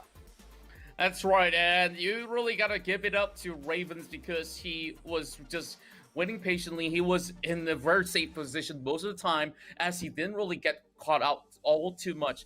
3-1-6 was the first score for game number 1, and the other one being 6-0-9, and you just know that he just has what it takes to become one of the best out there in Malaysia. Now, it's no surprise that you see RH actually leaving that role being opened up for him right here, and he's been able to just get not only the shockwaves pretty much aligned, he always has been able to just provide enough cover for the rest of his teammates as well when they are in danger. So that is your MVP of the matchup, as of course all this will only be made possible with our partners Maggie Hot Cup, you do as well as JBL. Absolutely right, Contra. Now, Sem9, we kind of figured they were going to go in there and get it done. We didn't want to call it out though, but they were the final ones who stood tall in there. But we will be moving on later on into another series, which I definitely Gets less than 20% of health. You can instantly detonate it without needing to do all too much of an effort. So just removing a little bit of these uncertainties can actually pull them ahead, especially when you ban out that Fiora. Now, they open up this hot pick here. That is the Camille that has been locked away for multiple games. Yeah, that Galio pick there, aiming directly towards Ravens. They don't really want him to go in with that mid gameplay. But Camille on that RH pick for his squad, and here comes that response right back, and it seems to be a fair one with the Gragas. Alistair's going to be able to go in there with the support quite well as well. Let's see if or not this tank can do that damage. It looks like from the get-go, Splatzone Insomiax wants to bring in these really heavy hitters, those that can really absorb these damages. Let's see exactly how well that's going to do for them, because yeah, hell yeah, the damage will come through for Sem9. Oriana as well as Kaiser, on the other hand, being picked up to be matched up with this Camille here, Contra. That's right, and speaking of which, we are already seeing Ravens here going in to lock in that Oriana. Well, Diana is definitely one hot pick that we will be looking at the side of Splatzone and Insomiax. Now, the power about this Splatzone side is that they have such a huge dive potential. Like, everybody has a dash to go ahead to gap close their way to any enemies that they want to, and a lot of mobility at that fact too. So I just felt that this is going to be a little bit of a problem when it comes down to the early initial stages if they were to go in for any sort of dive. In terms of level 1 invades, I'm looking at Splatzone and Insomniacs here. They do have the upper hand for that sort of the aggression up in the early stage. Yeah, early stages in there with at least in absolutely. Jarvan, on the other hand, is going to be quite a tough one to beat in the jungle for the Sem9 side. And Gazo is going to be bringing him into the fight, ladies, German boys and girls. And Ravens, because Galio as well as Diana is not going to be available for him, he drops in for the Oriana pick, which is quite OP. Not his first choice, I believe. But let's see exactly how this fares for the squad of Sem9 as well as Splatzone Insomniacs. Now that you've seen the drafts, do you perhaps have do you lean any side, Contra?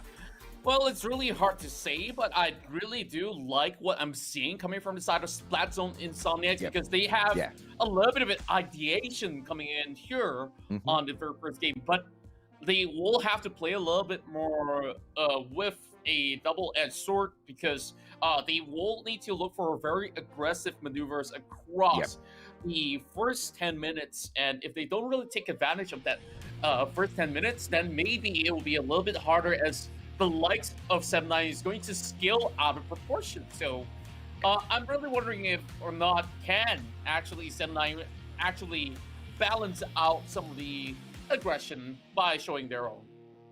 Exactly right. So Linez will be trying to make those invades early on in the game. Let's see exactly how those Sem9 players take this on, ladies, German boys and girls. It's going to be Buck in here with a quick ward down in the middle, and everything's going to be fine and easy as we kick off a well-expected slow-paced start.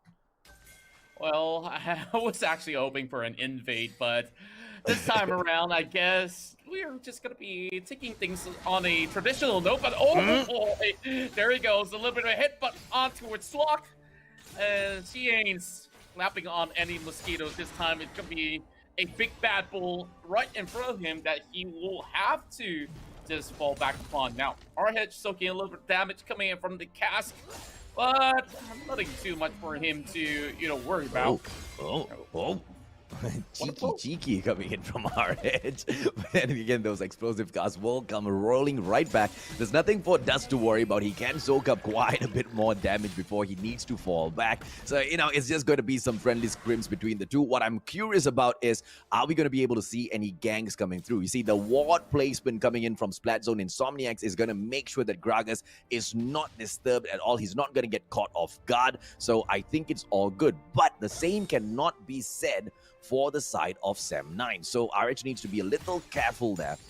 Nothing much to talk about because Lee Sin's all the way on the other side of the jungle. On this reset now, as he goes through, we might see a little bit of a difference here. Swag and Wild Rabbit falling back.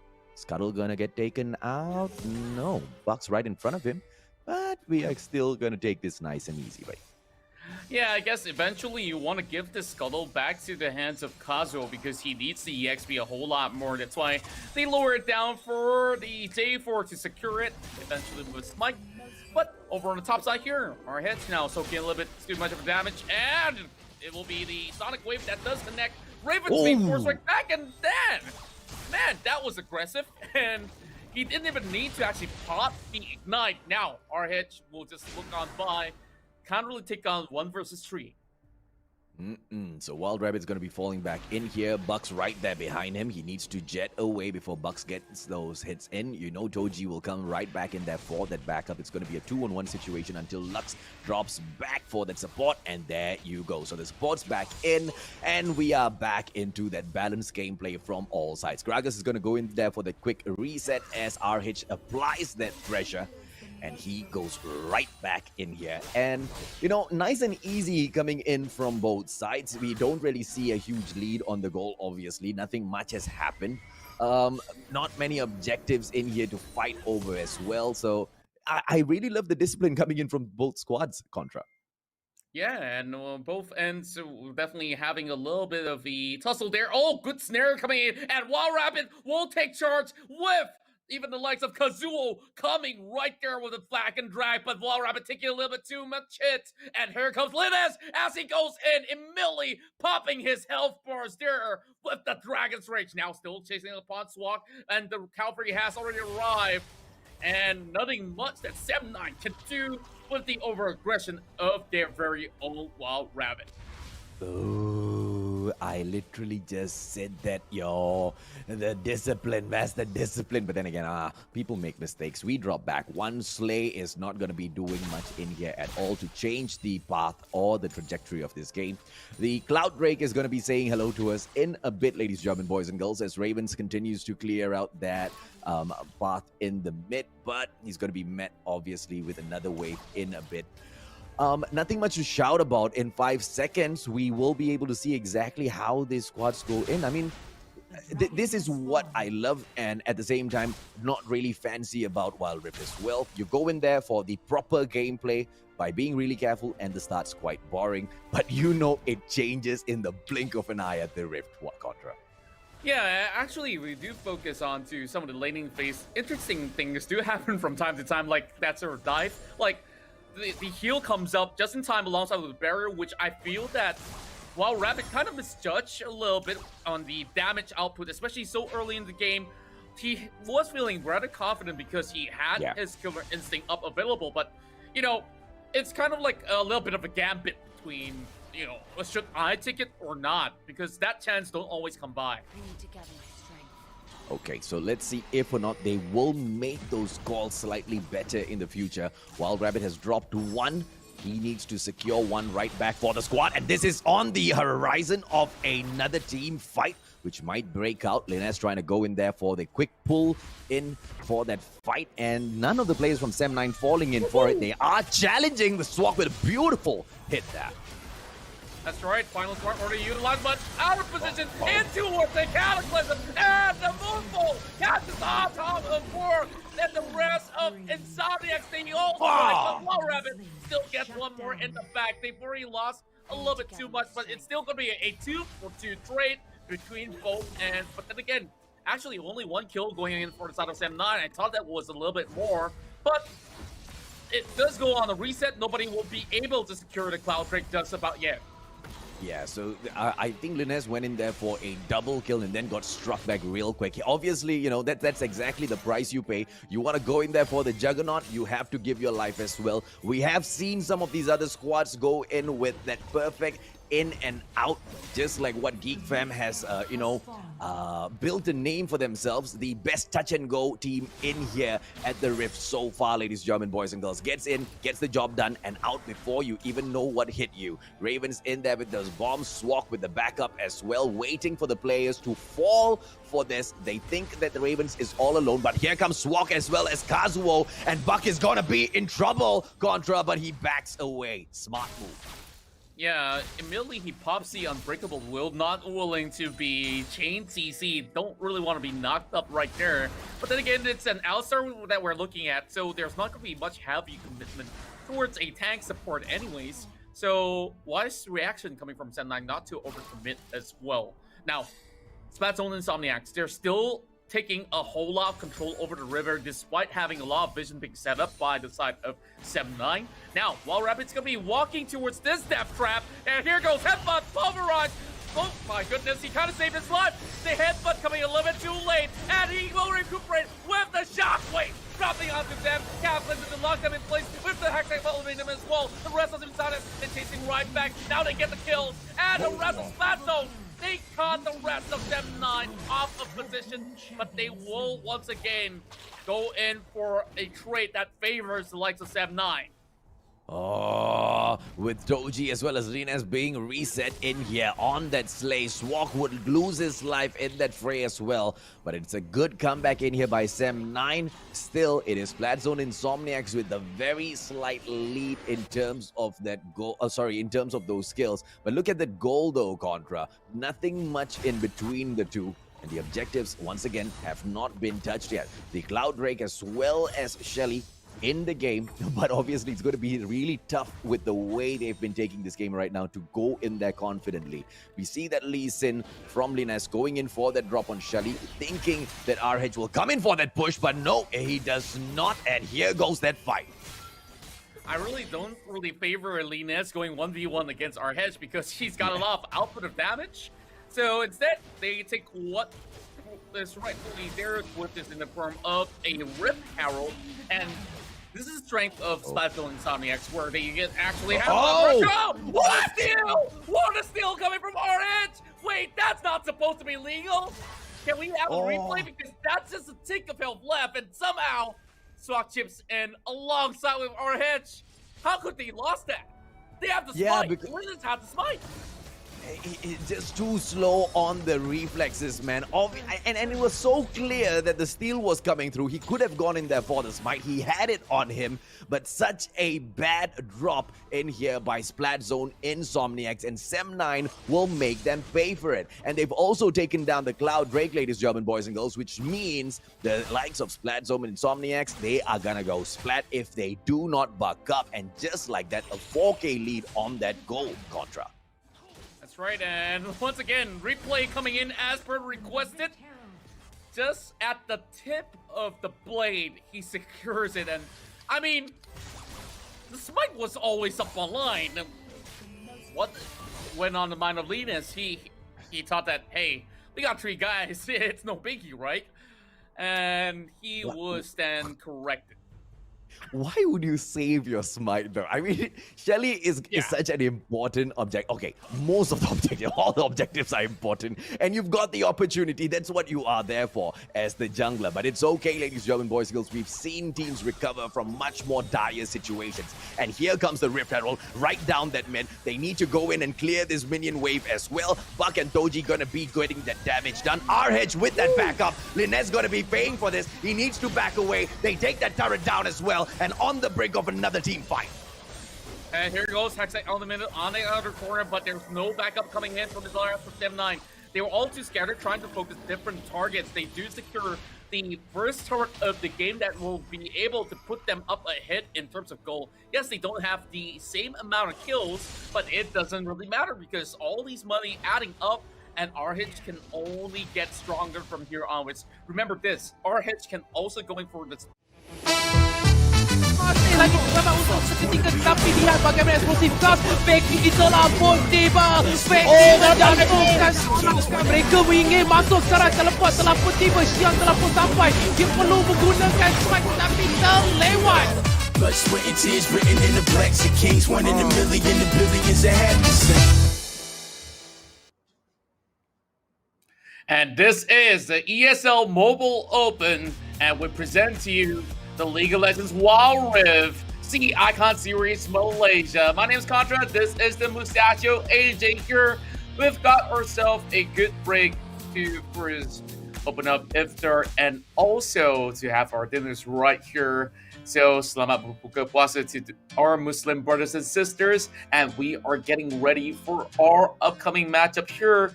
And all of this is of course brought to you by our tournament partners.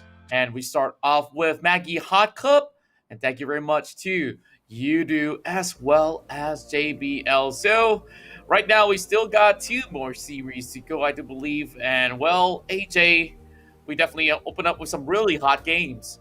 Yeah, so some super duper hot series set up for you guys. The first one, we managed to see C7-9 pull a early win over Berjaya Dragons. But of course, as we went on in that series, the Berjaya Dragons managed to come back really in a convincing manner to take that win for themselves. And then of course, series number 2 was quite a flat out 2-0 victory for Geek fam. As we step into the third series of the day, Contra, we've got the Eminence Raptors taking on RTZ UndeRank. Do you have one of these teams pegged for the win before we go into the drafts? Well, I don't really know what to think out of this one because I believe that these 2 teams here have what it takes here to go on those full 6 corners by the end of the round. But then again, can they be halted in between? Because we saw RTZ on their finest. They can really pull up some really quick and swift moves to be able to tear down the competition. But Eminence Raptors, last week they did suffer a little bit of a tough bout out there, and I really want to see them actually rise up once more. So with a lot of all this at stake, there's only so many more games left, and you don't want to be at the very end of the table there. But when the league actually stops on this group stage, so we're going to be looking at some of the rosters to see whether or not if there's going to be any sort of change coming into this week's match. Absolutely. Now, as we wait, ladies and gentlemen, boys and girls, we want to hear from you. We've got a head-to-head here between 2 very important champions. Who do you have for a pick? Who do you prefer between the 2? I believe we've got Ari going up against Oriana. If I were to get you to pick between the 2, it's okay. Later on, I won't put you in the spot just yet for that question, Contra. That's right, and I guess I already have my personal favorite, but if you ask Becky, it's gonna be quite a clear-cut question for him. So for those of you guys who are playing Wild Rift, I hope you guys are enjoying your matches. You can untilt yourself by just getting yourselves a warm cup of Maggie Hot Cup. So with that, we're going to be looking at the champion poll, and you guys can definitely join in the votes. Just drop into ESL Asia or even the likes of ESL Malaysia. Now, Oriana or even Ari. Bukan. Okay. I guess. I guess. I guess I'm going for Oriana. Well, we do have our dear friends over on the Malay segment here saying Ari is the way to go. Yeah, I mean, of course, you in like the right hands. In the right hands. Yeah, it's definitely one great one. In my hands, it's going to be Oriana all the way because she's just OP, man. When you drop into the rift with Oriana, you've seen the kind of damage that these players have been able to bring using that Oriana. But it's not up to us. It's not just us answering these questions. You guys have the opportunity to answer as well. Who do you have pegged for a pick? Ari versus Oriana. Who do you prefer when you drop into the rift? Well, actually, if it's going to be a hit-to-hit, I do fancy the chance of Ari here getting a little bit more advantage because of the mobility she offers. You can dodge the balls as you use the Spirit Rush, give a blowing kiss of death, and of course secure the kill if that's the case. But like you said, case-to-case basis, players out there, whether you're Iron Giants or you're a challenger in the Rift, it's definitely going to be a little bit of a pick here. And we're going to be having a little bit of a quiz for you guys as well. And we got the answers pretty much locked right in. What are 3 out of the 12 regions in League of Legends Wild Rift? So I've answered a few of these regions, so you guys can definitely drop in your answers on the comments down below for the Maggie Rift trivia. Absolutely, ladies and gentlemen, boys and girls. Are we going to be? There you go. The answers are already in front of you. Battle City, Bilgewater, Demacia, Ionia, Nuxus, Build Tower, Shadow Isles, Shurima, Targon, Freljord, as well as Zorn in here. So did you guys get the right answer?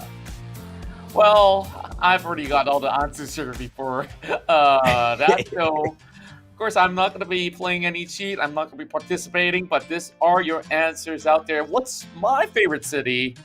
Well, my main here is Vladimir.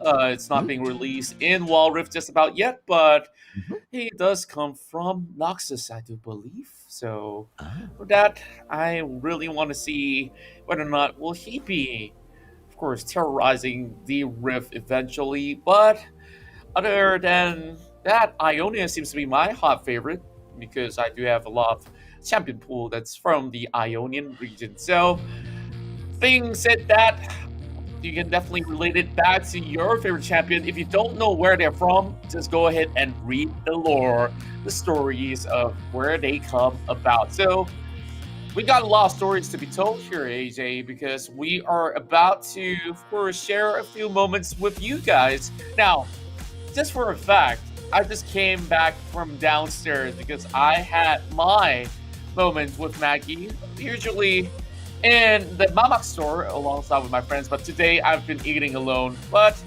you know, you guys can share your moments by hashtagging Maggie Moments on Facebook, send it to the public, and we'll feature you on stream.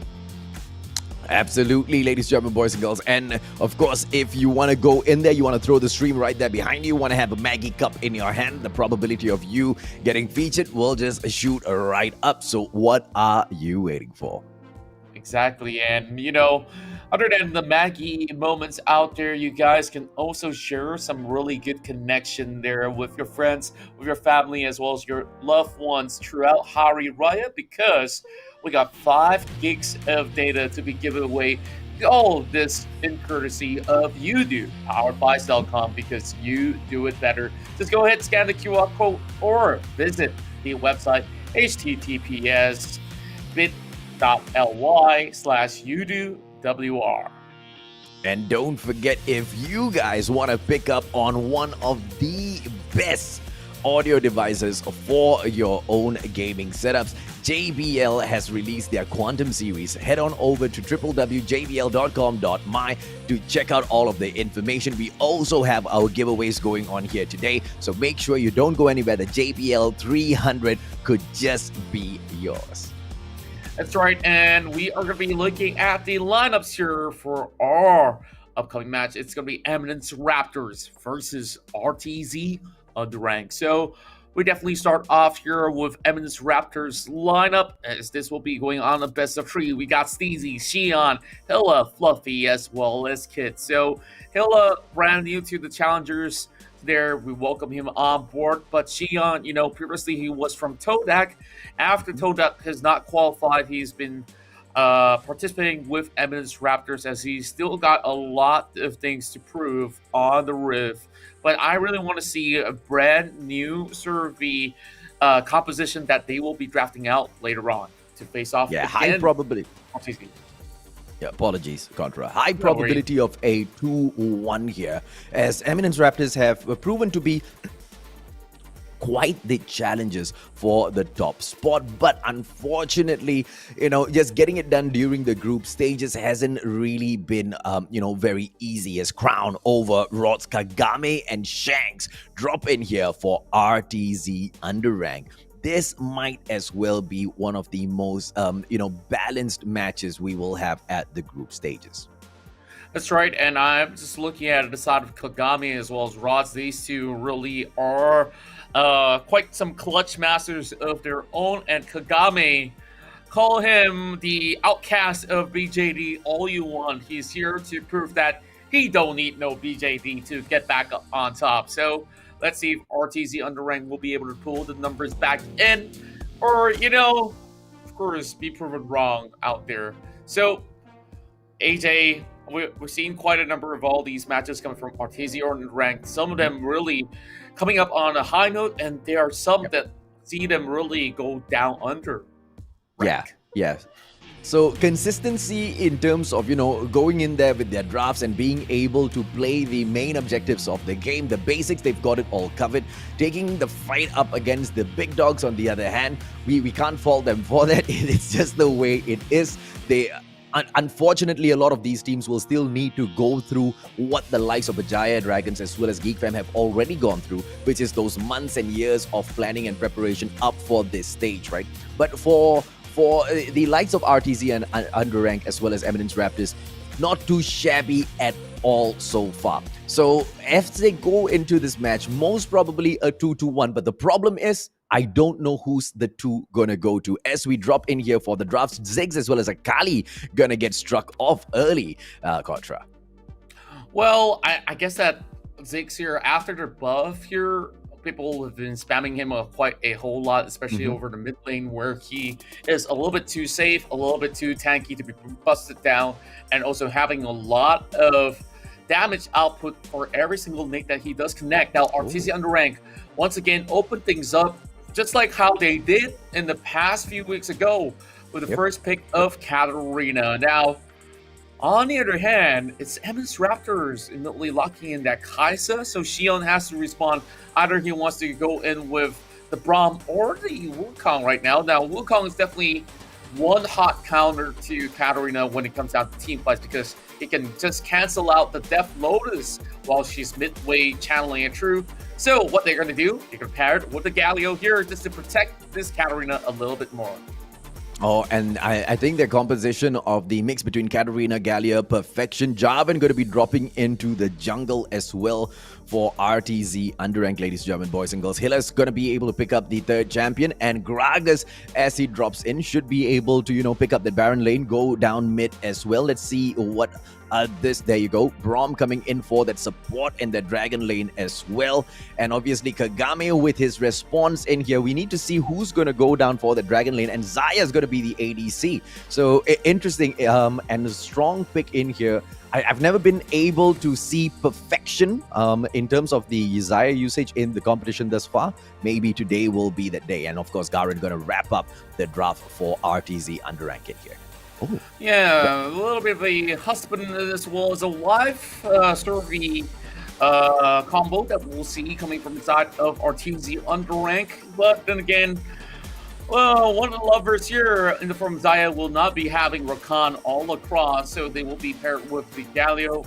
But when looking towards the reason why Eminence Raptor comes with this sort of a draft is to make sure that there's no room for this Katarina here to be able to pop off, because they can actually flip her over or just go in with knockups, and there's just hardly any sort of a space for her to even make an escape if it is going in towards maybe the mid game or the late game itself. So a very strong disengage front for the side of RTZ UndeRank, but Eminence Raptor, they got to chain all their combos all together. So now we're heading into our first game of the best of 3. It's RTZ UndeRank versus Eminence Raptors as they go in for an immediate sort of a rush on towards the blue side. But this is not going to be a full sort of aggression that will be displayed, and that invade will be called off. Oh, interesting move there. What do you think about this cinched pick coming in here from the Eminence Raptors side, Contra? I definitely think it is one very, very rare pick. I'm not really a big fan of cinch in any form of way, but what RTZ UndeRank has to do to counter the cinch, once he's got his potions pretty much up available, that's where, he will be running rampant across the map, trying to actually proxy the wave and force members of the side of RTZ rank to respond to his split push, or even respond to his sort of annoying sort of ways of running around the map. But when you're fighting against a Garen, it's not that easy. So Crown's having no problem whatsoever. As you can see, an early retreat back to the base. And everything else will fall into a more comfortable pace, ladies and gentlemen, boys and girls, as we continue with the laning phase. Xion going in here, de-warding for just a little bit as he gets involved in this fight. Rod's in a lot of trouble, but here comes Ovo for that backup and manages to get that slay on that Gragas. What a turnaround coming in from Rods. Did you just see that counter engage that just happened? And I want to recap of that because Rods, even with a tick of health left, he dared to make a move just to support the Javern with the flank. And even down below, RTZ UndeRank is already winning the trade. Sports and Kids as well Fluffy to back away. And I wonder how long can they hold on. That move in towards the mid side definitely was the prime, and unfortunately for Xion, he got caught out. Xion's just waiting around in the jungle. Might be able to pull off a gank here as long as Fluffy and Kids can go in and do the damage, but it doesn't seem to be that sort of a situation. So Xion is just going to be hanging back, waiting to see if or not he needs to interfere so they can pull away from that battle. Kagame in here with that deep attack right now. Shanks with that Galio should be able to get the damage done. Kids with that backup, and well, everything's just going to be all fine and dandy down here at the Dragon Lake. Kagame really pushing it, don't you think, Contra? Yeah, and I'm guessing the reason why is that he's already got the Reaver Vision being warded up, so he can negate the pressure coming in from Xion anytime. And if they were to actually come in, Kagame still has the barrier, still has the flash as well, so he can easily make his way safely if he wasn't to be flashed upon on. So right down below, those wards will be able to spot out this day for as well. And now he's getting pretty much pressurized, but the Flag and Drag will be giving him a little bit of room to breathe as he cuts back to the river and back to the Crux. Well, nice play in here so far. We don't know if or not they are going to be attempting for the first Drake that drops into the game, ladies and gentlemen, boys and girls. Eminence Raptors, they look all right, but RTZ UndeRank look like they slightly more aggressive side at the very moment. They are going to go in for the reset, which means that Drake gameplay should come through in about 20 seconds, and the pressure from RTZ UndeRank will be there. Right? You really gotta love the Death Sworn countering skin on Rods. A little bit of blue hair as well as all the blades now being tossed up in the air as she goes in for a recall, and that will be a little bit of the items being purchased. You got some critical strike on the side of Kagami with the cloaks, and while Rods Shanks now having a little bit of barrel being popped right there, so they won't be having too much to suffer. That snipe will be missing out, and there goes Shanks trying to actually connect the taunt, but here comes the Flag and Drag. Perfect execution of Cataclysm, and they will go in all in with the Hero entrance as well. Now the Kid is going to be dropping down low, but Ross will be able to clean up shop. Here comes Win, spin, everything on the line, but he will have one tick of health left. Landry's will be able to burn him up alongside with all the poison by Steezy. And that, it equals down to 4-4. Excellence coming in here from the Eminence Raptors. Not only do they manage to hold off the team of RTZ UndeRank, but they also equalized the kills on the board. It was a 2-0 up, and we've equalized it back to 4-4. And look at the goal catch-up as well. Eminence Raptors really making it up in here. It's a good comeback, but can they maintain this as they go in for the attempt on the Drake? The steal might come through, but there is a blast cone at that back, so they need to watch out for this as RTZ UndeRank come in here for the approach Contra. Wow, Steezy definitely made a smart move to just flip over to Jarvis as he does not have any sort of entry point, and Shanks immediately getting flushed over, but this is going to be the simple connecting, and he needs one more blade to be able to actually reach all the way towards the back. And with that, Rots will be halted for only a slight bit. Pressure on top of the tower, but Eminence Raptors, they are choosing to fall back, giving this one away to RTZ. Yeah, it's a no-brainer. There's no way they would have been able to go in there and protect the turret. Even if they wanted to go in for a full commit, it would have been a terrible idea. And this was that team fight once again. Yeah, just look at how beautiful this was done, and they just have the Cataclysm on top of what happens right next.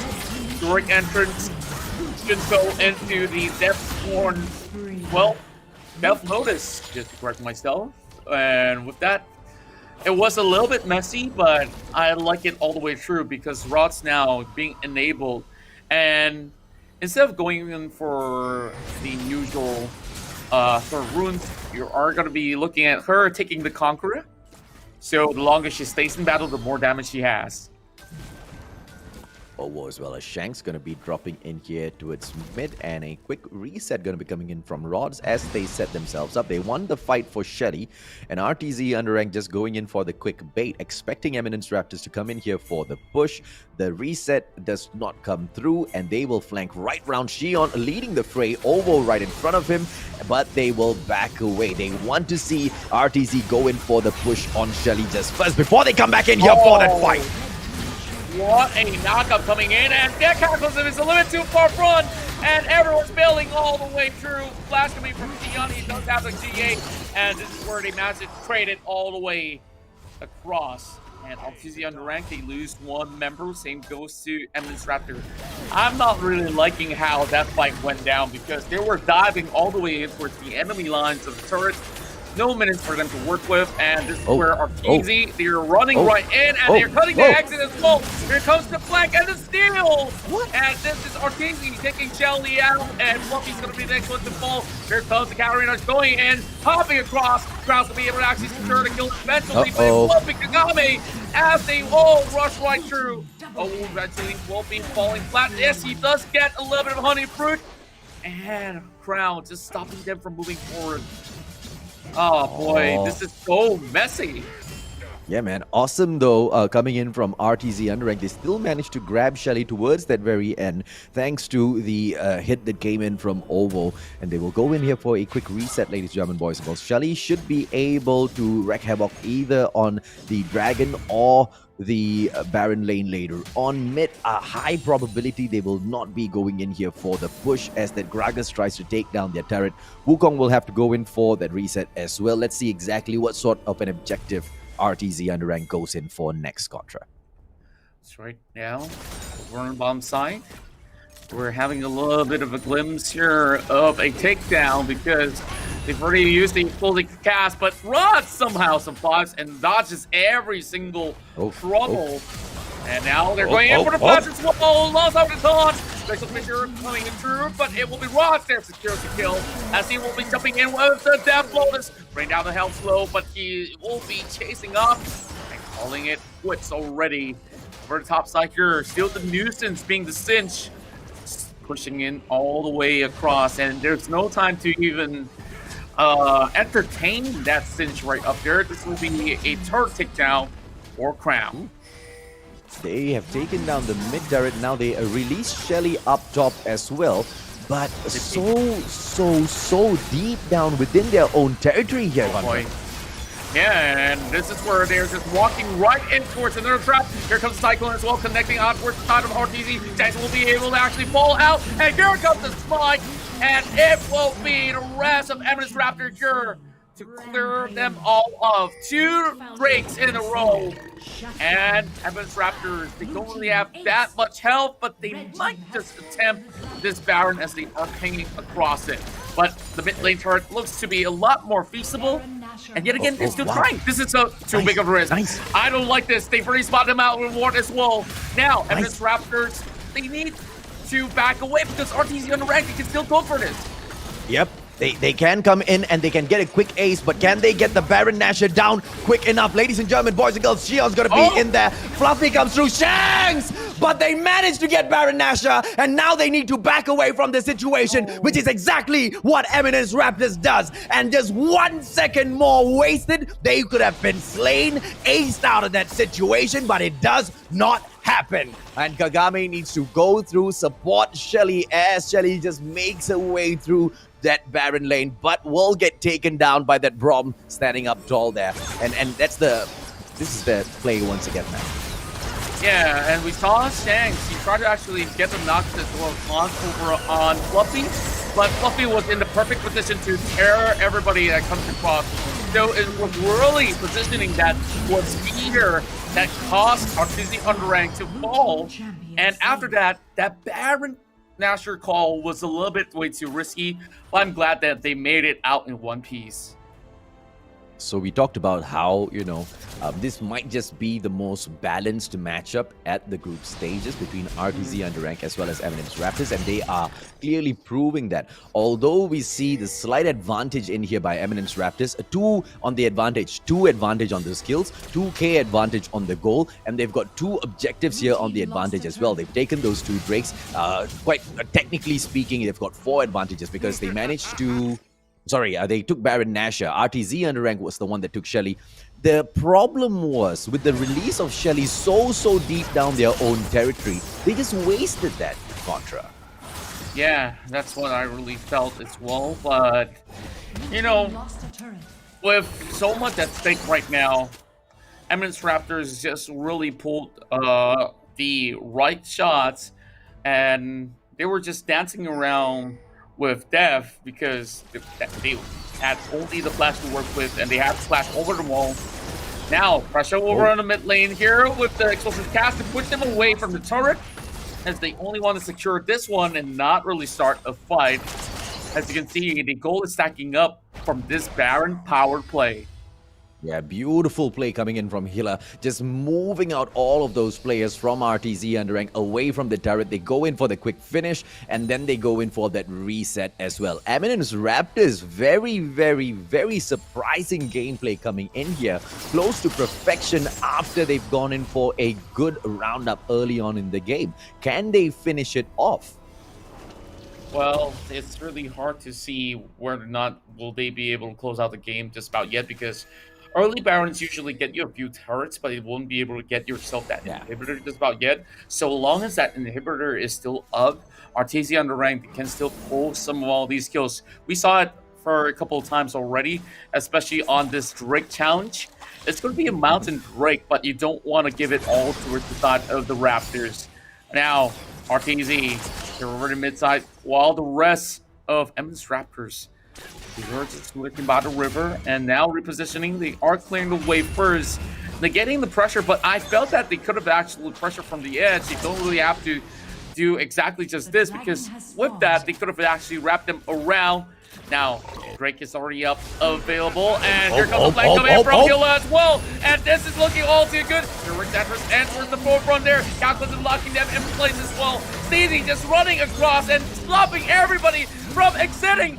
This is the best sense that I've seen so far, and maybe the only one that will be getting the competition. And this will be an ace. Eminence Raptors, they're running for the base. And this will be it. Game number 1. Pretty much, they can smell it already. Sneezy, I wish he gets the MVP. Yeah, they get the minions in here for the backup as well. They're going to be able to take that Nexus down without much of an issue at all, ladies, gentlemen, boys and girls. What a beautiful game being pulled off here by the Eminence Raptors. And as the Nexus gets taken down, none of those players from RTZ UndeRank can do anything but just sit and watch. That's right. And, well, this game here could have been a little bit of back and forth, but yeah, I think when it comes down to positioning, it definitely was the key factor in many of these victories for the likes of Eminence Raptors. And Arteezy UndeRank, they went in for that risky play of getting the Katarina for first pick. It didn't really pay out overall, but early game, there was some really big plays and highlights coming in from Rods. So why don't we look into the match stats here to talk about it further? Well, let's take a quick look here. And of course, the rightful puller of that MVP, Xion, finally shining at the group stages as bright as he should be. He pulls that MVP with his Wukong, who went in there for the force lane. He only fell once, but the 13 assists only behind Steezy, who also very surprisingly, Contra, played such a huge role in locking RTZ UndeRank down. That's right, and we have seen that this entire composition is to actually negate them from escaping any sort of these fights. Once they commit, they have to go all out. And RTZ UndeRank, you saw the problem of them falling back. it's because of Steezy. He cuts off the entirety of his exit, and you see the itemization. He has built a Lion Reese, as well as the Realize, meaning to say that if any of the damage slows the enemy, which the Realize actually gives a slow, the damage will increase, and therefore they are definitely stopped on their tracks. And Xion coming with Cyclone, Hilla just engaging with explosive cast. You've got Kits here with the Glacial Fissure, so that actually opens a lot more room for not only Fluffy to play, but for Xion just to go in for any target that they want. So smart drafting, they play a very defensive sort of draft, and yet again, they come up on top. And, as they went in there for the, not the inhibitor, the second turret down mid, the push from Hilla with the explosive cast was perfect because he just blew all of those plays from RTZ away for the takedown. And, this time the perfection from Eminence Raptors is they knew exactly when to pull out. I mean, a lot of people have gotten into a lot of trouble because they don't know exactly when to pull out. But and we've seen that so many a times in these games, right? The overcommittal, just does those squads in. But at the end of the day, Eminence Raptors showing that, this is their side of perfection. Will RTZ be able to make a comeback? High probability that they will be able to. Kagame and Rods doing the majority of the damage in here this time for the squad. But, this damages just couldn't go in and convert to those kills, Contra. Yeah, I definitely think that for the likes of RTZ UndeRank, they gotta play a different play style right now. There were so many other mid laners out there, like the Orianna, they could have actually gone for, but instead they went for the Katarina, which takes too much of a risk, especially as a first pick. You know that enemies can go in with all these sort of knock-up combos, and so many of them actually could be able to pull this Katarina airborne. That's why you see that they don't seem to be able to do so much of that damage. So I believe that we're going to be going on a short break, and then when we do come back here, we're going to be bringing you guys a whole lot more action in Wild Rift. Masih lagi bersama untuk seketika, tapi lihat bagaimana eksplosif gas. Becky telah pun tiba. Becky menjatuhkan seorang. Mereka ingin masuk sekarang. Teleport telah pun tiba. Xion telah pun sampai. Dia perlu menggunakan strike, tapi terlewat. Blood, sweat, and tears written in the blacks of kings. 1 in a million, the billions that have to sing. Nice. Alright, go. Down first. Can. Alright, down already. Nexus. Okay. Nice!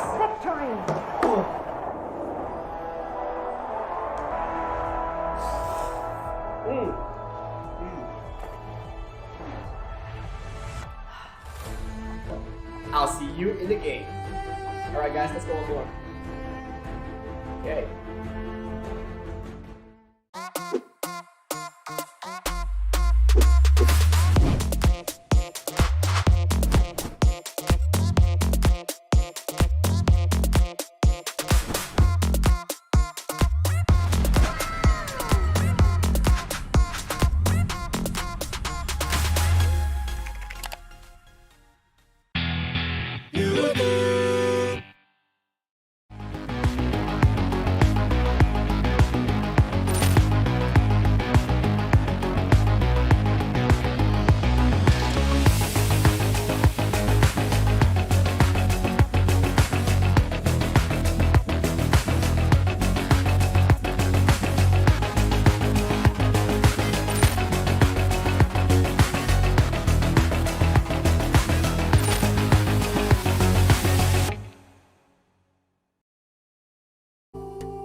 We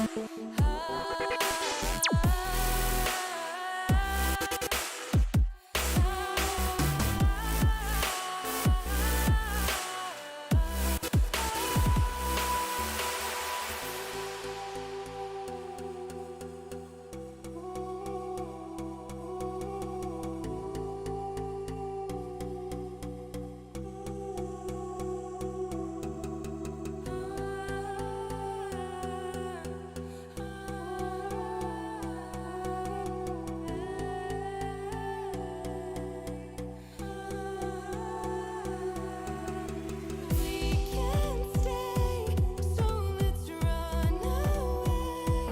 And we shouldn't wait, not another day. I'm so in love. Masih lagi terlambat untuk seketika, tapi lihat bagaimana eksplosif Gas. Becky telah pun tiba. Becky menjatuhkan serangan. Mereka ingin masuk secara teleport, telah pun tiba. Xian telah pun sampai. Dia perlu menggunakan strike, tapi terlewat. Blood, sweat, and tears written in the blacks of kings. 1 in a million, the billions that had to sing.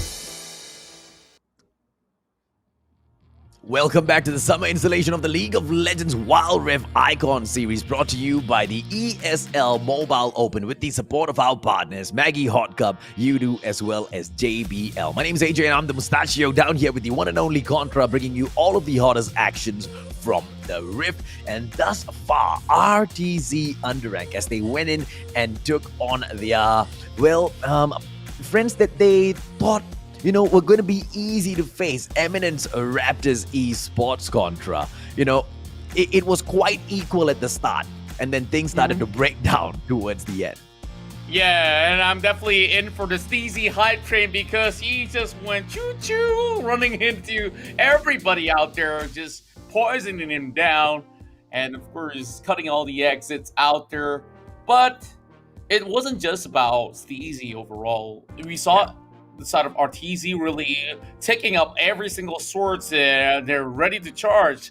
But it was the best defense, being the offensive side, that have been able to last out in that battle there between Eminence Raptors as well as RTZ. And time they tried for RTZ and they have faltered. So I'm thinking that this draft here is something that is a good adaptation that teams should actually bring up from time to time, because if you feel that your enemy's going to run at you, why not let them run in, because you can just corner them up and then go in for a little bit of more counter. But we've seen some moments there where RTZ UndeRank has performed very well in the early game, but mid game, yeah, that's where everything goes downhill. So with that, we still got pretty much maybe about 2 games to go, because we saw both ends going tit for tat, and it was down to very small little details out there that makes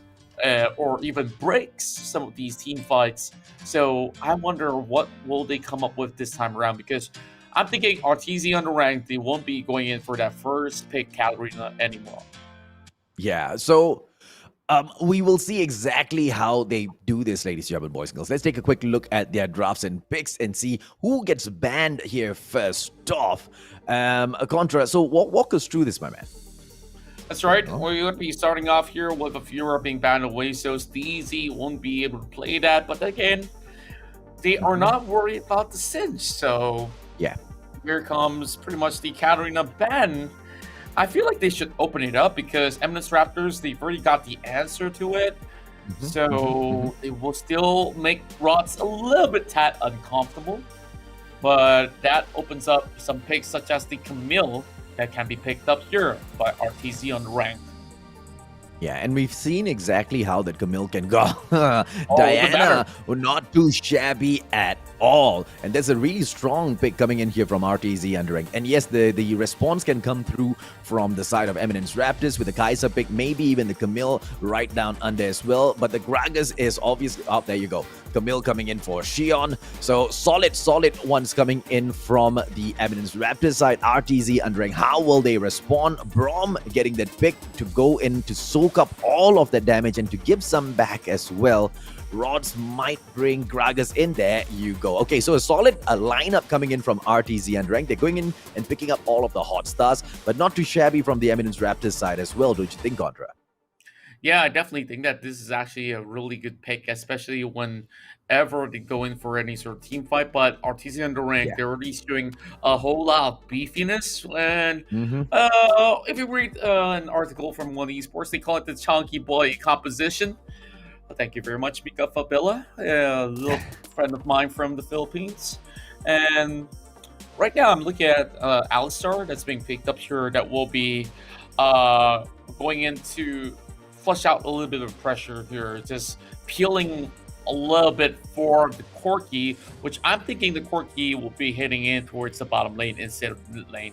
But I could be stand corrected, so it's the Singe now going over the top side once more because it has been working out for Steezy. Yeah. And this is where a lot of displacements will come in for Eminence Raptors. Okay, so the Vi going up against that Camille, ladies and gentlemen, boys and girls, down at the jungle. So we've seen exactly how Vi is as a jungler at the Rift in here so far. Absolute formidable opponent, but the Camille dropping in there with the Hextech ultimatum to shut one very specific player down. They get to single out one player that they feel is the biggest of troublemakers and then kick all of the rest out. Once they get him out of the equation, then the ball's all open, right? Like you mentioned earlier as well, Contra, if you go in and you strike the ADC out first, or you want to go and lock down the tank who is absorbing all of those damage, saving the squad time and time again, that could just be a game over gameplay. So I'm really interested to see exactly how Eminence comes in here with the response. Exactly. The highest priority target usually is the mid laner as well as the marksman out there because that's the easiest to pop. Eminence Raptors, they've already got a 1-0 lead. So let's see, this time around, will they be able to really push it to a clean sweep of a 2-0? So Steezy, he was walking around, he gets spotted out by the ward. But then again, nobody wants to chase a Singe up in the early game. So this Alistar definitely has a lot of responsibilities at hand, especially when it comes down to team fights. He will be looking for rods, keeping him away, stopping his moonfall if you were to channel it. So once you actually knock somebody off, the challenge should be cancelled, nevertheless, or of course break immediately, if that's the case. And Rods goes up close and personal, and Aquila already soaking up a little bit of damage, tries to exchange for a little bit more, as they are going pretty even on mid lane. Yeah, some deep wards being thrown in by RTZ UndeRank, and of course at the Dragon lane it's gonna pop off, but nothing too much to shout about because Shanks as well as Kids, they are gonna be able to tank quite a number of these blows. Fluffy just returning those shots back to Kagame, who's trying his best to go in for that slay, but of course Fluffy back in there with the Honey Fruit should be able to exert even more pressure. The gank now coming in here, maybe Xion will be able to differentiate exactly what will go down. That's actually a really good hit, but Pulverize coming in from the Alistar. But now getting pretty much two-man pressured, as he'll have to walk away from this scuttle. And he is opting to secure the other one up onto the topside river. So mid lane will not be backing this one up. Great assault coming in from as he is taking a little damage, but this is Alistar that you're talking about. And instead he should be blocking all the tank of the shots. Now leaving a little bit more room. So they should be able to survive for only temporarily. If only Eminence Raptors have their jungler here, they can actually get all 3 kills. Absolutely, man. But unfortunately for them, that's just not going to happen, as Xion's quite far away from this situation. Just farming up for himself. He definitely needs it at the get-go of the game. RTZ UndeRank with a very, very small lead on the goal. Nothing too much to shout about as we open up this day. Rods with the fight against Hilla, still nothing much is going to come out of it. Yeah, usually people say, Corki, his ult is not really all too painful, right? Wait until he gets all his items up, and then, yeah, all these rockets just get shooting in your face. But the biggest thing about Corki is the passive, which is the package, He just floats around. He gets across the map really quickly, just like how Orlan still does. Except he doesn't penetrate walls, right? So with that, this guy can actually drop in and cut off exits, just like how the Cinch did. And of course, burn the chunk of health while at it. Well, Crown over the top. And this being brickballed by Steezy, and this guy being an absolute nuisance over the top side here. This Crown just wants to farm up safely, and Steezy, he doesn't really care. His job is to soak damage. Yeah, and you know, nothing much in here so far, but of course, things will change in about 15 seconds as the Mountain Drake drops in. So that's going to be the first main objective being played in here as Rods goes in for a very aggressive push on Killer, and he will pay for it because Xion appears out of nowhere, but Rods gets away from that situation using the turret as that backup. Well played, but very, very dangerous for RTZ. He already expected the Exit Ultimatum to connect eventually, so he flashed immediately on side. Now, feels like a little bit of a tennis court right now. The ball being the Drake, as it's getting pulled all around instead of shot. But for the likes of Eminence Raptors, they know that they don't have their junglers around. So they buy a little bit more time, seeing a little bit of pressure mounting towards the bottom lane. But this is where Rods, if he gets a good Moonfall on top of members of Eminence Raptors, this could be a little bit bad. And at this moment, it just looks like Eminence Raptors has got a good hold on the Dragon Pit. But of course, you have to look right behind. Here comes the team fight. And there goes a little bit of flash being popped up. Kagami having a little health left, but it will be Rods there trying to actually smack them all down. Eminence Raptor coming on top with the trade as they are still doing so much damage to members of RTZ. Kagami trying to actually do the arcane shift. He knows that there is chance here to snatch it away, but now with Steezy running across, and yes, he will give his life, but he will also get another from the Braum. Now Crown flashes right in, tries to look for a kill. He does get Fluffy, and now it'll be Kagami there to just get the damage being done. The Drake being resetted, and I felt Eminence Raptors were so close to secure that flash coming out of Aquila. This is all a mess yet again. Yeah, it is a mess. What is going on here? I don't know. It's just not a clean game coming in from either side here, Contra. Not convincing at all. But Eminence Raptors, they definitely have a better hold on this game, even though they are back in terms of that goal. But they should be able to exert that pressure. They are down there at that Dragon Pit once again, looking for the kill, as Kids and Fluffy will back away to allow the players from RTZ UndeRank this time to start things off against the Mountain Drake, and then maybe come in here for a quick steal later on as Kids moves in ever so slowly, making those players from RTZ UndeRank back away. And he's going to be able to get right back in, and the spike does connect. RTZ UndeRank still gets it in the back. Now Kids cannot really protect Steezy for a long moment, but Steezy's still going in, and this will be kills after kills for Hilla. He's going for the triple. Yes, he gets it. Eminence Raptors finally finding advantage here after multiple fights, as they'll be able to break down the mid lane turret. And boy, oh boy, it has to result to very, very slim health for Eminence Raptors. Yeah, they should be able to put this pressure on the turret. Yep, they managed to take it down as well. They don't get the Drake, but they get the ace as well as the mid turret, which will be more than good enough for themselves. Now, the attempt on Shelly might come through from RTZ UndeRank. Looking at the situation here, Eminence Raptors might be able to come back for a quick push in there, and Kids is going to be the only one on site, joined together now by Xion, which makes it look like RTZ UndeRank might also lose this next objective here if they don't start moving in a little bit more aggressively. And we're going to be taking an instant hot cup replay. And they came really closely, as you see Eminence Raptors, they lose to Drake, but they have sheer focus. And look at the position of both teams as they focus on top of the stage, which they shouldn't have done. And Steezy still survived, and Hilla, he got himself in towards the safest of position. And you gotta thank all the tanks that were from Eminence Raptors. And oh, the steal! Oh my goodness, what a way to rejoin the fight! Accent Element will not be available as they immediately kill the Camille. Now, Eminence Raptors, they got this one in back, but they have a few casualties after snatching this one in the bag.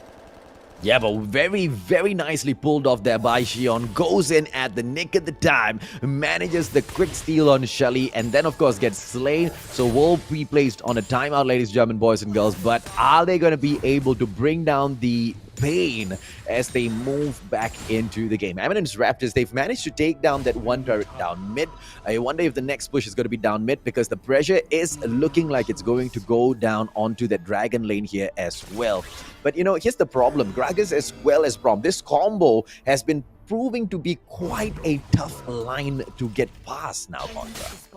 That's right, and speaking of which, it has been definitely a break wall that they're facing with, and this is why I mentioned from the start of the game that Alistar is got to be the most important player for Eminence Raptors, because if he's out of position, he does not really knock the right person up in the air, then Eminence Raptor will be doomed for. But thank goodness, it's definitely safe in the hands of kids. So let's see if or not Kids gets taken down this time, because Hilla earlier with a triple freaking kill is on fire. Up there to that level 10 will go in for the reset as well to grab himself a couple of more items just to make himself a little bit more of a pain in the side of RTZ UndeRank. The reset being interrupted a couple of times, but it doesn't really matter, as we will have to wait 5 more seconds for Baron Nashor to drop into the game to say hello. Will RTZ UndeRank go in to say hello to Mr. Baron? I don't think they will be ready for that battle just yet though, Contra. Right, and now losing a little bit more maintenance, and Kid, he's already using that Unbreakable Will rule soon. And, well, she's still keeping it for the moment, but over the bottom side, this is where Shelly's going to be appearing, and Xion's going to be executing this split push. This is the problem with Jungle Camille. It's going to be so hard for you to trace her, yet alone catch her as well. Yep, that's all that they're going to be doing, but over a river here, there's going to be dangers looking up ahead as they're about to start another fight for Drake. Yep, RTZ UndeRank already here. They go in to take the scuttle out, but I believe it was pulled away by Eminence Raptors as they go in here for the push. Kids almost getting taken out, gets a quick stun placed on him, but he will still survive as they move down the fray to take out the rest of the players from RTZ UndeRank. Contra. Oh my goodness, what a sweep. What were they thinking, invading the enemy jungler like that?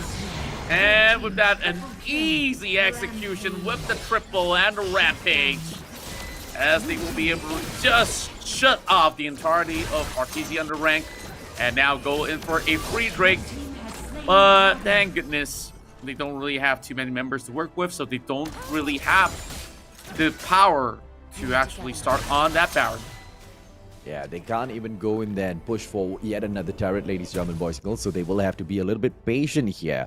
But RTZ UndeRank learning from the mistakes in here. Well, I hope so at the very least, because at the moment, a 4K lead Eminence Raptors have over them. In terms of those, objectives in here, we can call it that is quite even. So nothing too much in between the two teams so far. The one that picks up Baron Nashor after this should be able to give themselves quite a decent boost in terms of being able to play the rest of the objectives. So let's see exactly who manages to go in there for the sweep, because at the moment Eminence Raptors are de-warding the river first, expecting the fight from RTZ UndeRank to come through. And the Gragas gets clean by Corky once again. This caught up and off Contra.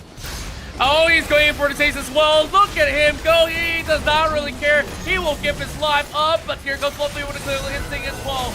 Now Xion can be able to actually lock him down to the element. And once more, this is going to be a resurgent comeback from RTZ UndeRank, because Eminence Raptor, they jumped the gun, and this time it will be Baron as a sacrifice, but yet again, still have Xion up alive. So instead of that, Good they'll call. be doing a little bit of a split push, but I don't think this is a smart move because you got 4 people running down mid, and you don't seem to see any chance to defend with only Hila on the block. Yeah, but you see, they could have gone there for Baron, but I don't think even they were confident enough on whether or not that objective could have been played well. They go in, they take 2 turrets out of the equation, and then a reset. I feel like RTZ's played that really, really well. They are catching up on that goal. They've just got about 1,002 between themselves as well as Eminence Raptors. Can they make a comeback in here, ladies and gentlemen, boys and girls? Yes, it does look like it is possible. Let's see what their next move is. Shion goes in for a quick scout around the Baron. But look at the number of sight wards this time played by RTZ UndeRank. They've got full-on vision in that vicinity and just 1 sight ward from the Eminence Raptors side. So just clearing that 1 ward out should be able to give them that full vision as well as shut out the Eminence Raptors. Let's see exactly how RTZ takes this fight. That's right, and currently both sides just controlling the Baron. Well, RTZ actually has the leverage. Well, a lot of poke coming in from Kagami. Probably will end up as the highest damage being dealt by any RTZ members. They're baiting Kits there to make a move, but now Eminence Raptors will get the priority over the river. The wards will be able to actually spot the entirety of the team. They won't be starting just about yet. Vision on top of Baron, and they've already spotted out the ward, needing to actually clear it out. And I'm still surprised, you know, RTZ UndeRank, they've only broke 2 towers over mid side. They still have the tier 3s left available over top as well as bottom. Yeah, and walk me through the items though, because it just looks like we have got Kagami who's just absolutely stacked Contra. Oh yeah, and speaking of that, he got himself another mortal reminder. This is the item that you need to take any sort of these pesky tanks, especially a Cinch that always heals up with the Insanity Potion just brewing. And if you just hear a little bit of a steam out of the Cinch, you better not deal with him.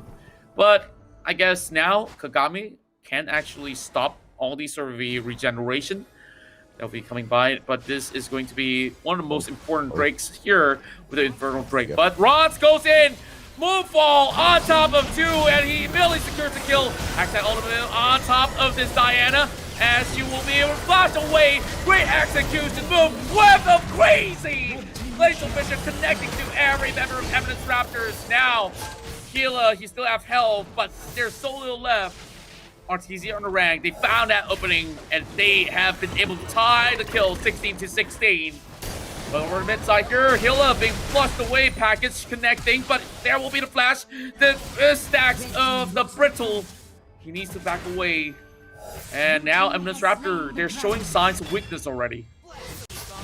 So RTZ UndeRank showing us that they can make that comeback and they take the lead on the goal as well. I tell you, perfection, ladies and gentlemen, boys and girls. We predicted a 2-1 scenario in here, and RTZ UndeRank's just probably going to push us into that sort of a situation. We called it between the two as one of the most balanced matchups in here at the group stages, and an Eminence Raptors as well as RTZ UndeRank proving exactly that. Baron Nash is not going to get picked up just yet, but after RTZ has gone in there for the Infernal Drake, they should be good enough to go in for Baron. But the problem is, can they flush out the players of Eminence Raptors? At least 2 kills before they go in for the full pull, or maybe just drag them in for that full-on fight. A little bit of overkill, maybe, using the assault and battery. But I guess you do whatever it takes to take out Speezy when he's being so annoying. Oh, what a great pass! Coming out of the True Shot Barrage, and everyone getting caught in a line. Accent Ultimate will lock them in place as well. But Xion has to make a run for his life. He just marched right through. You don't run, boy, run! Wow. Oh, wow. That's all I'm gonna say. Absolute perfection, man. And they've got enough HP to go in and engage Baron as well, ladies and gentlemen, boys and girls. Just like that, RTZ UndeRank has switched the tides. They've turned the tides around. And now, Eminence Raptors need to back away from that fight. Shion comes in here for a quick peek to see if he can go in for the steal. But no, my friend, a little bit too late. and even Shion will get snuffed out. Steezy's the only one left in here, but RTZ UndeRank, they need to go in for that reset. But the damage has been done already. Shion should have stayed alive just for a little bit more, because if the push comes in from RTZ right now, Eminence Raptors are quite open, Contra. That's right, and with that, Winins are tearing down those turrets. While this is a very strong skilling side of RTZ UndeRank. So now Kids, of course, possibly will be capping his tankiness already, maybe just needing one final item. Same goes to the side of Steezy. Now he's going to be building it towards a Thimble Winter, as he will be converting all these mana into armor or some shields, as we are going to be looking at Crown just showing himself up, buffing up the miniature. Now this is where the Baron power play comes into effect, because they are going to be pushing in from all sides.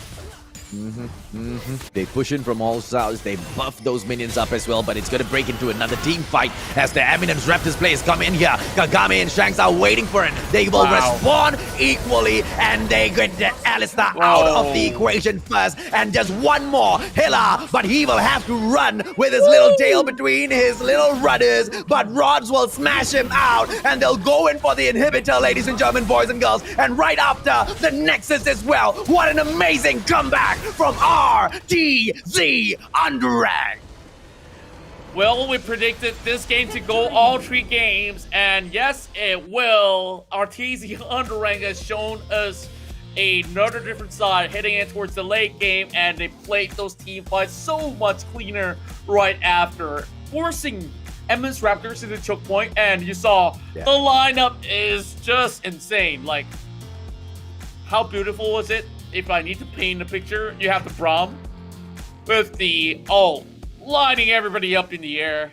Other than that, you just can't do much from Eminence's side, because yeah, you can single somebody out, but they were so dependent on that Alistar, and that Alistar can only hold on to so many of that.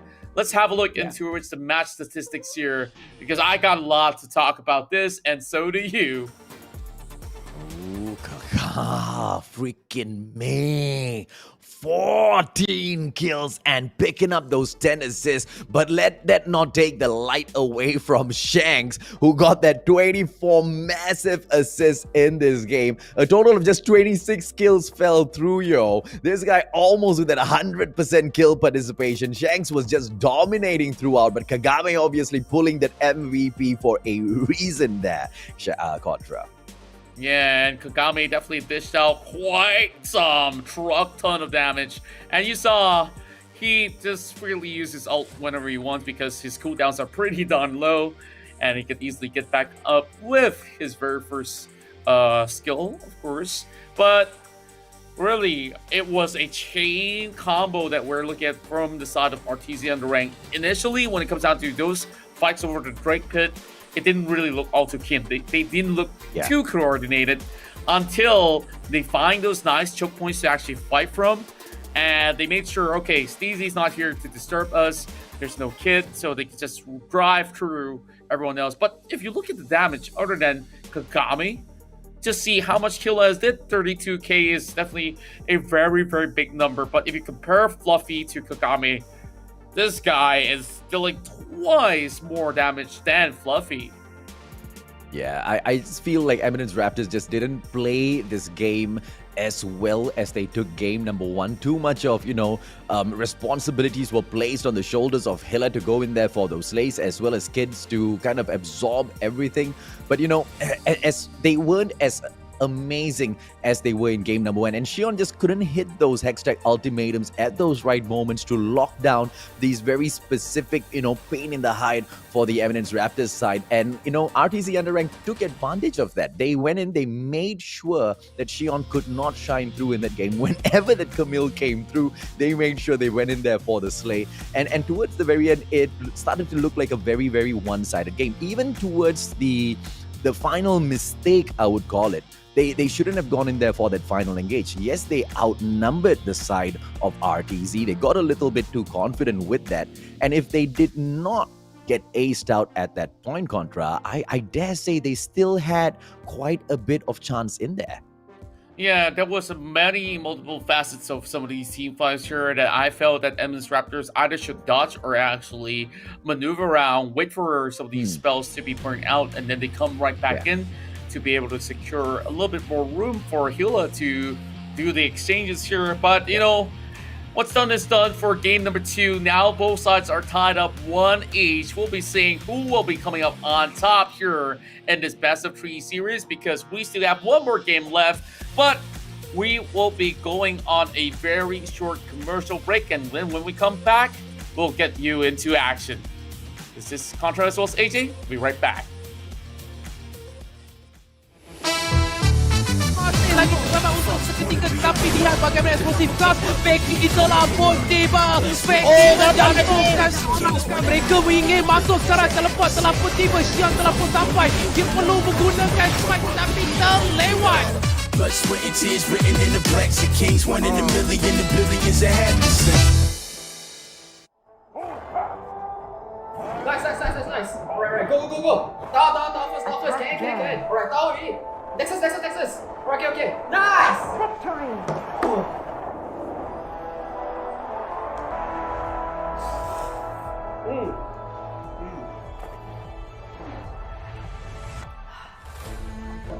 I'll see you in the game. Alright guys, let's go one more. Okay.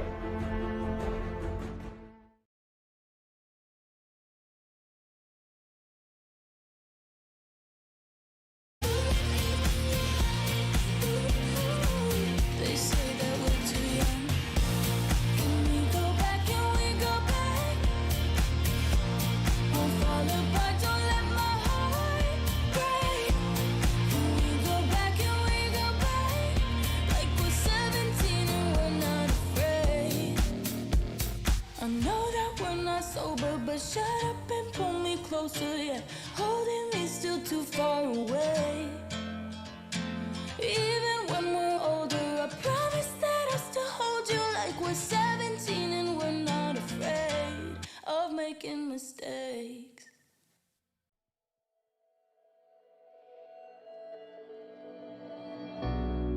We're living for the moment now and one with the world. I can't lose this feeling I get. My heart's in the right place, and so is my soul, yeah. I won't take no excuses for it. Love it, need it, live it. I feel like something's missing when I do not have it. I feel it in my bones, gotta find my space. These emotions on my face, taking a toll, I gotta pay it forward. I'll give it all that I can. No matter what, I won't let up. It's in my soul, it's in my blood, and I won't take no for an answer. If it don't hurt me, it makes me stronger. Yeah, no what, I won't let up. It's in my soul, it's in my blood, and I won't take it no more. I won't be there.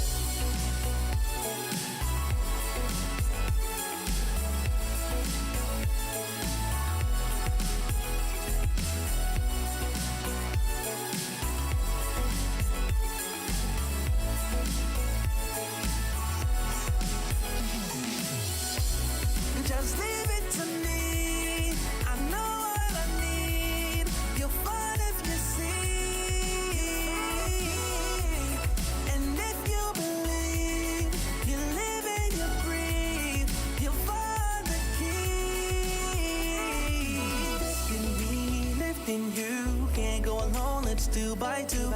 Doing this together, it's me by you. All through the night, all through the night. This is me, this is you. When we get together, we can all pull through.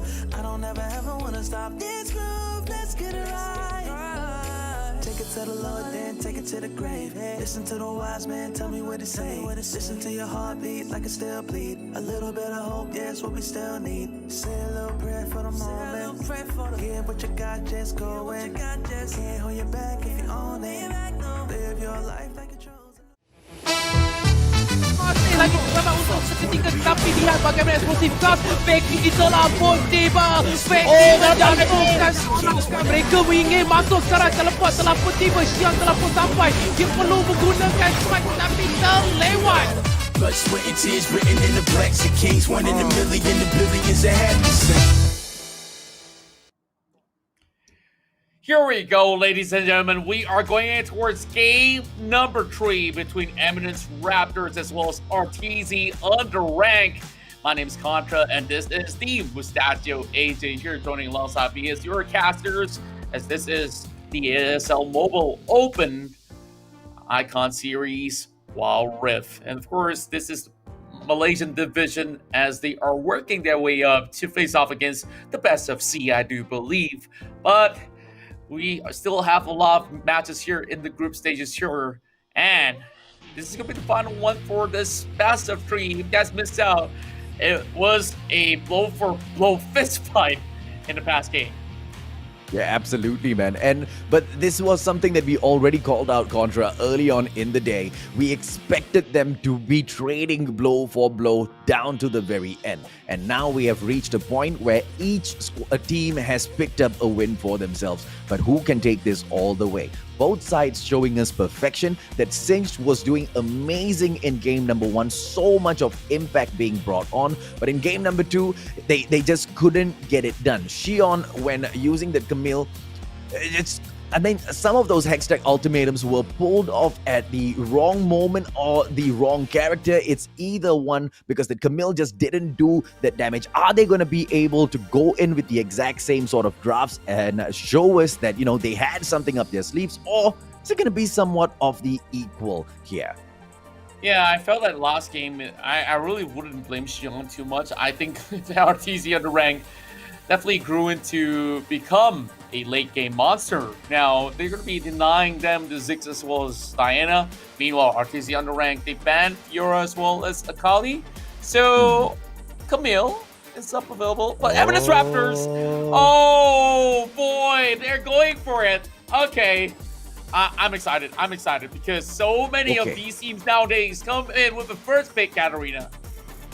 I hope it works out great for them, man, because like we kind of discussed last time as well, it can go really good or it can go really, really bad. Yeah, Gragas as well here. as Brom, really good combo coming in here from RTZ UndeRank. They'll be able to soak that damage as well as give it out as well. Gragas is great in those team fight situations. Wukong getting picked up for the Eminence Raptors side to drop into the jungle, and Jinx is going to be their ADC down there at the Dragon Lane. Vi, on the other hand, will be dropping into the jungle for RTZ. So far, so good. It looks like RTZ just wants to go out for an all-out brawl from the start. Yeah, and for now, I'm just looking at the graph. I guess they do give the Galio away to Eminence Raptors, but look at the amount of stunts you have on RTZ UndeRank. Assault Battery, check. You got Explosive Cast as well as Body Slam. Same goes to all these stacks here that can be coming out of the Braum.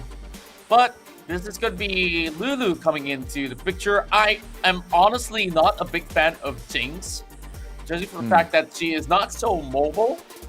It could have been a Kaisa that they could have gotten for themselves. Instead, they just want something to go late game and hyper carry. But with that said, we have quite a number of knockups available for Eminence Raptors, and what Kit wants to do is to drop a little bit of a pixie dust on top of Fiola's head to, of course, metamorphosize the side of that Katarina.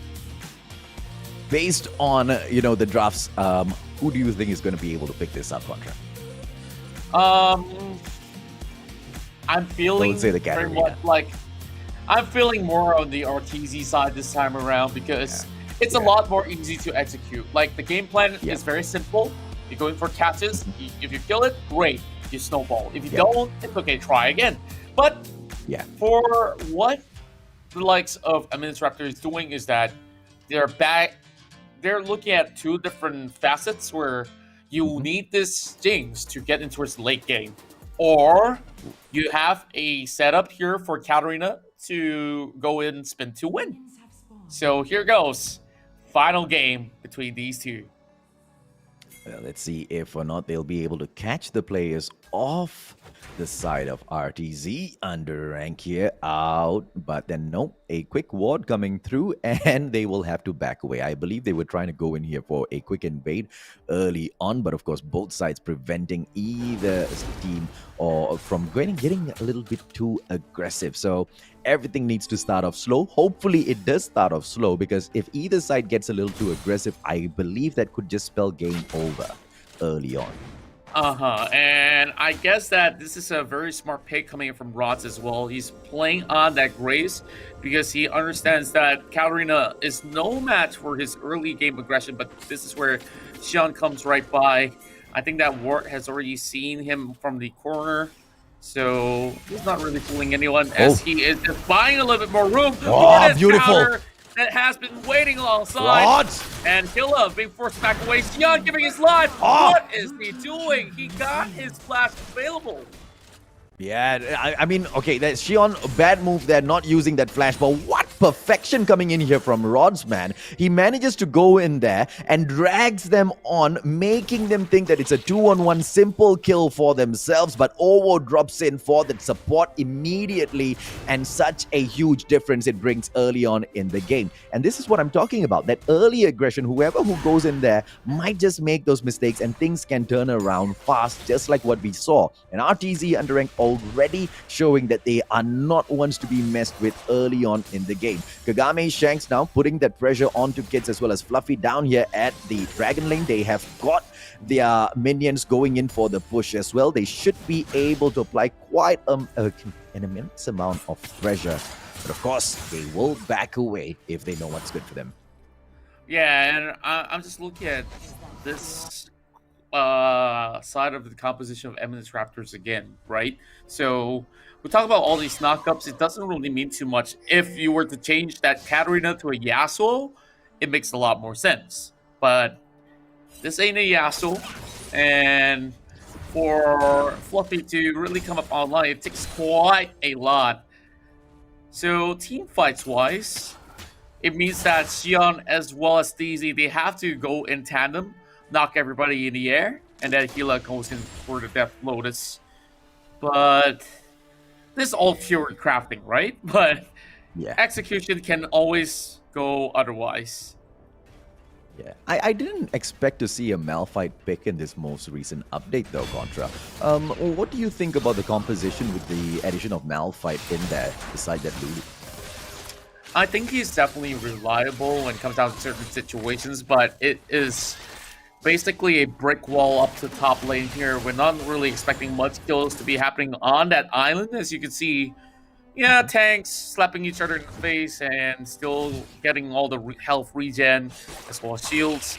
So majority of the time, these two junglers are being forced to play over on the bottom as well as the middle side of the map. And with that sort of ping, it signifies that there's going to be a couple of all these wards here. It's going to be around the river. And with that, RTZ UndeRank playing on the rich side with a little bit more caution. 19 more seconds for the next trade. But, yeah, looking at two Titans slapping minions as they go. They've already given up on those kills. I mean, at the get-go in here, everything still seems to be a little, smooth, slow sailing, but not for long, ladies and gentlemen, boys and girls, because this first objective here is going to be super duper important. Both sides will be dying to pick up the Infernal Drake. Which one will actually die in the process, we will see in a bit. It's going to be Rods here going in for a quick reset. He needs to prepare himself for this team fight that's coming up in here, as the rest of his team members will back away. They don't want to go in for the early engage, but Fluffy goes in and they get caught out right immediately, Contra. Yeah, and I think this is pretty much over already. And despite what the Wukong just joined right in, cycling its way through on a second connect of the cycle, but you see an absolute ace. This is what I talk about for RTZ UndeRank. So, I have not been wrong throughout the day, and I just don't really like the composition. That's what's really irking with the very first pick of the Katarina. Oh man, you could have possibly picked that last and still walk away with better pick. And we go in for recap. It's just a combo of everything that RTZ UndeRank can throw, and that's pretty much it. Yeah, man, and it's the easy kill that, you know, Kagami just went in there for that quick on push. And final Slay brings on the ace, ladies, German boys and girls. But they've already taken the Infernal Dragon. They've got the extra damage in here as well. And they full on Slay this time will be turned right around, trying to go in for the ace. Rods gets away from the situation. Kagami flashes away, but not enough as Xion drops in real quick. And it will be one final hit. Rod still survives, so no ace. But the damage has been done here, Contra. Yeah, and that's a beautiful triple kill as well coming in for Fluffy, I do believe. Or was it Kagami? But it could have been a little bit better if they were to really go into chasing some of the turrets as well. And this Raptors there is really relying on this AD carry to really pop off. But so far, Xion's been doing a good job, 4-2. Let's look at the score lines right there. And Rods with can that, go in, jump in. no, No, he doesn't even not bother. happening. Yeah, exactly. 6-9. And now, bottom lane is the party for RTZ UndeRank. What? And nobody there to give it any sort of defense whatsoever. An easy push down Dragon Lane by RTZ UndeRank. And just like that, ladies and gentlemen, boys and girls, we can see that maybe Eminence Raptors just don't want to go in here for that fight. They seem like they're just handing everything over on a silver platter to the likes of RTZ. And Fluffy as well as Kids going to go in here, helping each other out. It's Fluffy that needs to go and pick that red buff up. Kids with that backup as they will move down back at the Dragon Lane. What sort of damage can they do? They need to help their little minions all the way up that line. But look, RTZ's done already most of the damage in here though, Contra. That's right. And now RTZ UndeRank, they're up ahead in goal by 4,000 rough estimation. And now heading in towards the river here and in towards the enemy lines. So with that, of course, these Raptors really have to rely on Kids once again to really save the day. Having Whimsy to work with, so long as he can actually, of course, morph the likes of picks such as Kagami, then they will be able to have a little bit more of a chance. But here comes the rest of the members being lifted up in the air as that combo comes right through. And they will still connect. Whoa! Colado damage with the ultimate, and they didn't really expect the range. Wow! This will be a triple kill coming from Xion, but yet again, Kagami will be taken out. This will be Wow! close to an ace as Crown will try to make his way out. Explosive cast now pushing them inside of the turret range. That will also be Shelly appearing, saying hello. And Crown will have to watch as the turret falls. Fluffy breaks the damage. Oh, nice defense in here. But then again, Shelly's going to go and do that turret damage, but not for long, ladies and gentlemen, boys and girls. Immediately, Vi drops back into the game, and Shelly's going to get taken out very easy by the Gragas as well as Vi. Brom in here. They should be going in here for a push down mid. We've got Baron coming on later in the game. 22 seconds more, and the Mountain Drake will say hello to everyone. Let's see if or not the aggression from Eminence Raptors that we have just witnessed will carry forth into the next objective play as well in about 10 seconds. That's right, and I definitely think that Eminence Raptors have a bigger priority right here for the Drake, but over the top side, they will leave the turret up available for Rods here to pick up. So this is going to be a push over the mid side as well as top, and I don't think that Katarina can have to do anything about this. So they're losing a lot more goal, and RTZ actually getting the better of it. Now Xion's going in for the chase as well on this Wukong, and this is going to be a little bit of a setup here. Just getting the camp going down. Ward being popped right in. Xion trying to actually get right through. Now the Cyclones rocks on top of everybody. The Fluffy's going to be looking for that opening as well. Trying to actually get the sliding down. The rest of RTZ turn it around as well, flushing that back, and I don't know, Raptors shouldn't even try to contest. Wow.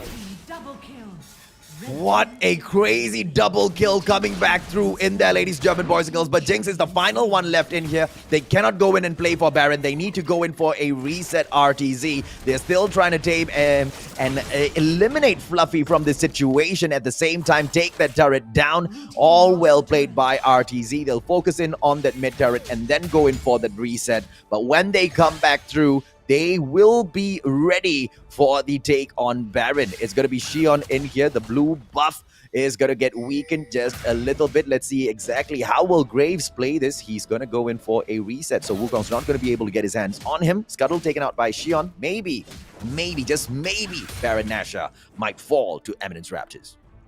Well, I definitely don't think that is a good time to call in for the Baron just about yet, because RTZ is pretty much all healthy. Maybe without the presence of the Gragas, yes, there is a little bit of a slight bit of an opening, as they still need Fluffy here to really scale up. He's only got one item. Wait, it's already 11 minutes of the game. He should be able to secure 2, and immediately grabs right through. And no. There goes the TP coming out of the Malphite, but then again, there's also one coming from Crown as well. You see how fast they pop that Lulu, and she just disappeared through mid-air. Well, like it was part of a fairy tale story. But that is the wobble combo. Knock up in the air. This is what they've been looking for. As the Devil disconnects, RTZ UndeRank, they overstepped and they overstayed their welcome. And Eminence Raptors here, I think they can actually end the game. They can just go in for the rush up the mid side. They have gotten this quarter kill, and Fluffy, Fluffy, he is probably the MVP of this match. Oh, beauty coming in here from Eminence Raptors. What a way to change things around. And I did not expect RTZ UndeRank to make that mistake. Why? Why would you go in for such a careless push? And Baron Nashor is going to get taken down, ladies, German boys and girls. The reset will come through for a majority of the players from Eminence Raptors as they prepare themselves for the next battle. They should be able to buff all of their minions up for one push, but it's not going to be game over just yet, though. Man, let's have a look at this replay, because this is where they overstayed, and that wumble fumble is something that I have foretold, and they need to connect it perfectly, and finally they did. Look at something, securing 1, 2, 3, 4, and that was pretty much it. Done deal with the A's. They need to be able to take this one for themselves. Eminence Raptors, ladies, German boys and girls, they've managed to swing things their way, still trying to catch up on that goal, but nothing is the problem for the time being. With those buffed up minions, they should be able to place this pressure on. They'll make a quick push up mid. Xion together with Kids. Rod's right there in front of him together with Ovo, and down at the Dragon lane, it looks like it's going to be a little bit of trouble for Hilla, but he will have that backup coming way back through, and another team fight is on the horizon. Yep, speaking of which here, a little bit of a warning shot being shown, but there is also the Drake here. Now, this is definitely a smart move coming from RTZ UndeRank, because they are challenging them, and if they were to die, they will lose that Baron buff as well. And over the mid side, there is a force coming in the way as the Malphite is escorting the waves. So that also somehow puts away the rest of RTZ, as they are just hoping to actually play this one safely. That float is being pulled out by Killa for the mid side. I mean, over the bottom lane. But here comes Eminence Raptors finally using their Baron to effect. They should be pushing in the mid lane here. They don't have to care about the kill. And now, another split over the bottom side as well. What can RTZ do? Well, at the moment, it looks like nothing. That Baron buffs just provided too much of damage to come through for the players of Eminence Raptors, but that's worn off already, which means they need to go in for a reset and plan exactly how they're going to take this, because they've used that Baron buff to its maximum. Well, can we say maximum potential? They've used it all right, okay? They went in there, they took the mid turret down, Contra. Yes. They could have actually converted to more. Like they don't really have to go in to take the Drake. That's a little bit of time being wasted.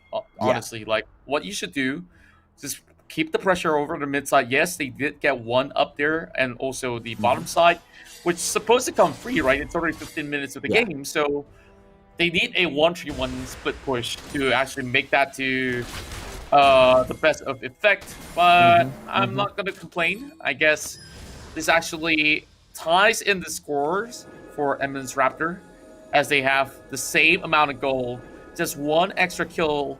Now both sides waiting for them to overextend. And speaking of overextension, here Xian trying to actually get a smackdown. Immediately go into pop a clone. We're just giving them a little bit of a scare. I think that they've already noticed about this. Now Hilla keeps an eye on this Baron. Now the Malphite has to join in. Does he have the TP is the question. And while there is a push over in the mid side here, as they are buying a lot more time, then Xian has to actually force them to retreat. And, well, I guess finally they open up the head turret. Beauty, but this one might just be a mistake as he goes in there for the dive. But he engages in a team fight, a 4-man knockup, and here we go, Contra. And this is where the chase comes in. Fluffy will be able to tear everybody down. And Eminence Raptors, they finally have done it. And they will shut down the likes of RTZ, having 2 members left. They're backing away. They know that there can just be a turnaround, but this will be Xian just hiding by the side. He can actually go in for the flank. And 4 vs 3, they should actually go in right now.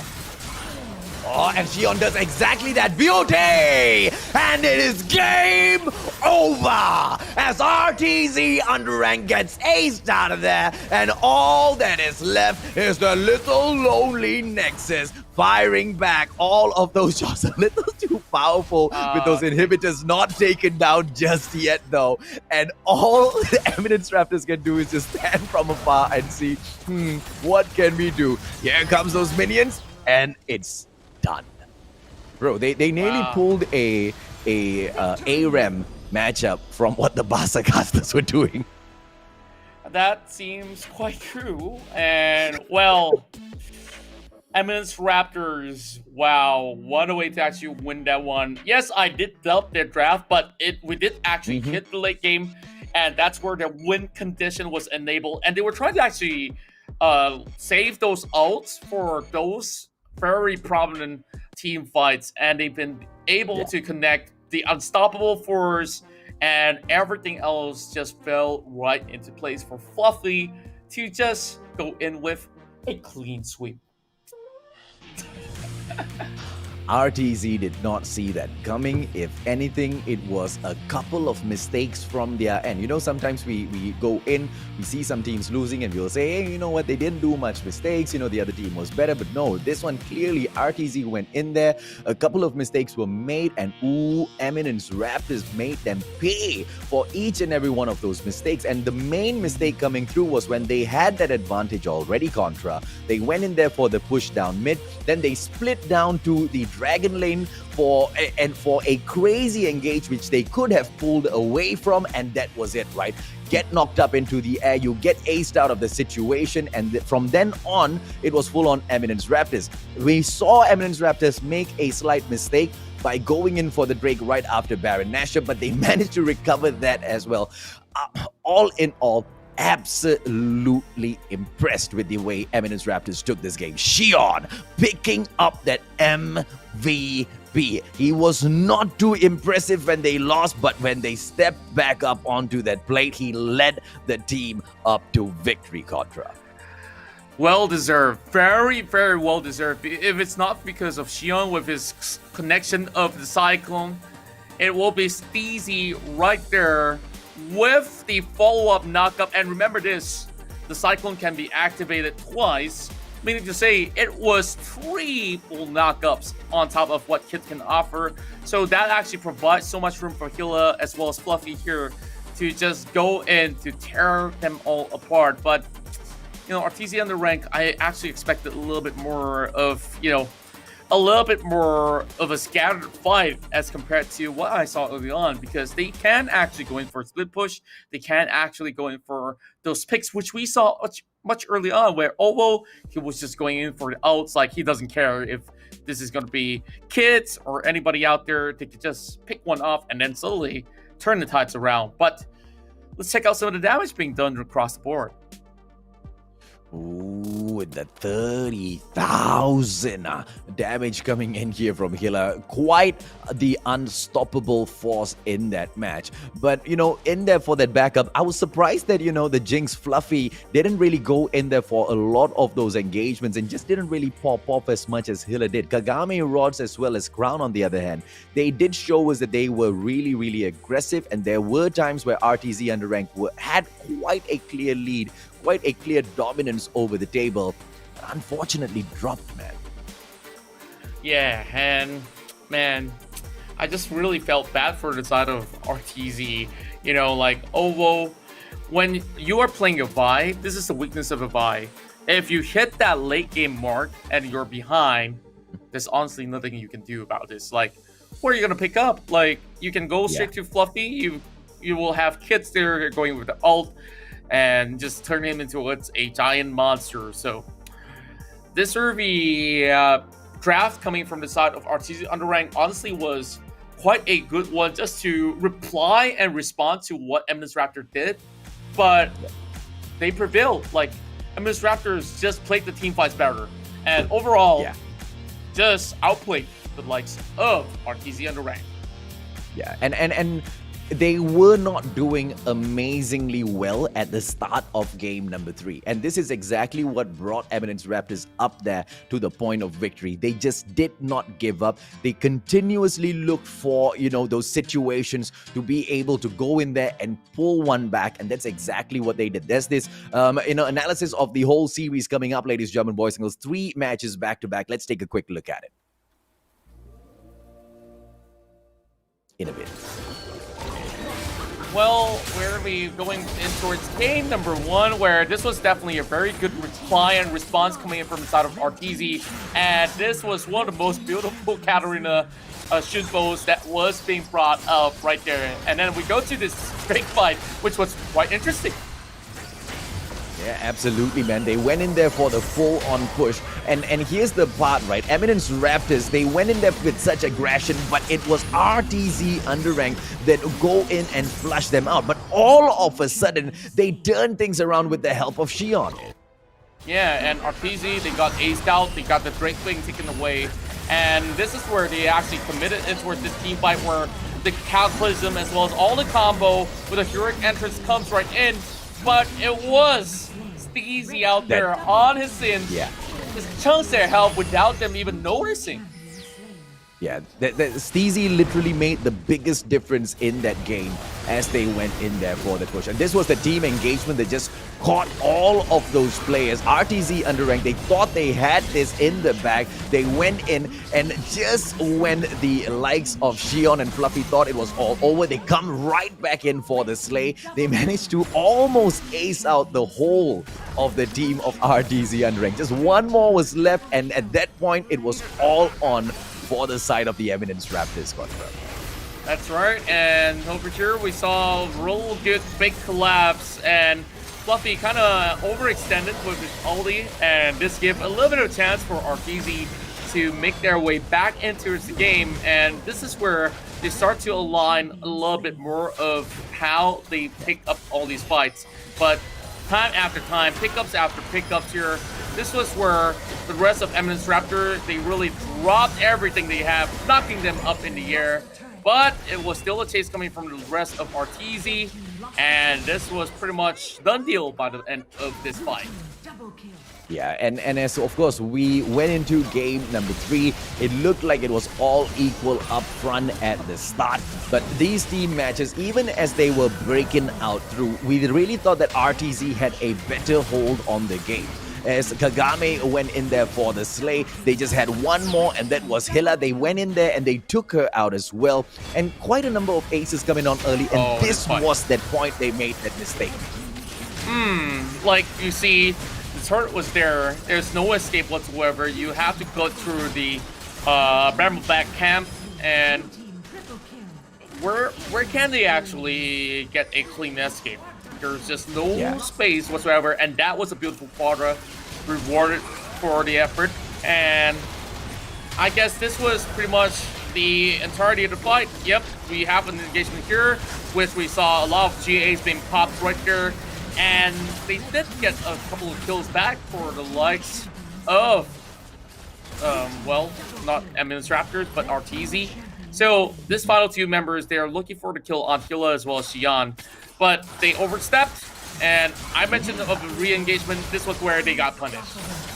Yeah, and the overstepping came in one too many times for the RTZ side, and I don't know, man. Even they will be ending the day. They'll be wondering why in the world did we get so aggressive? And this is something that we've mentioned. This is something we've talked about as well. When you get those wins, when you're slightly up in front, you're at your most vulnerable. Why? Because you get a little confident, thinking that you've got it in the bag.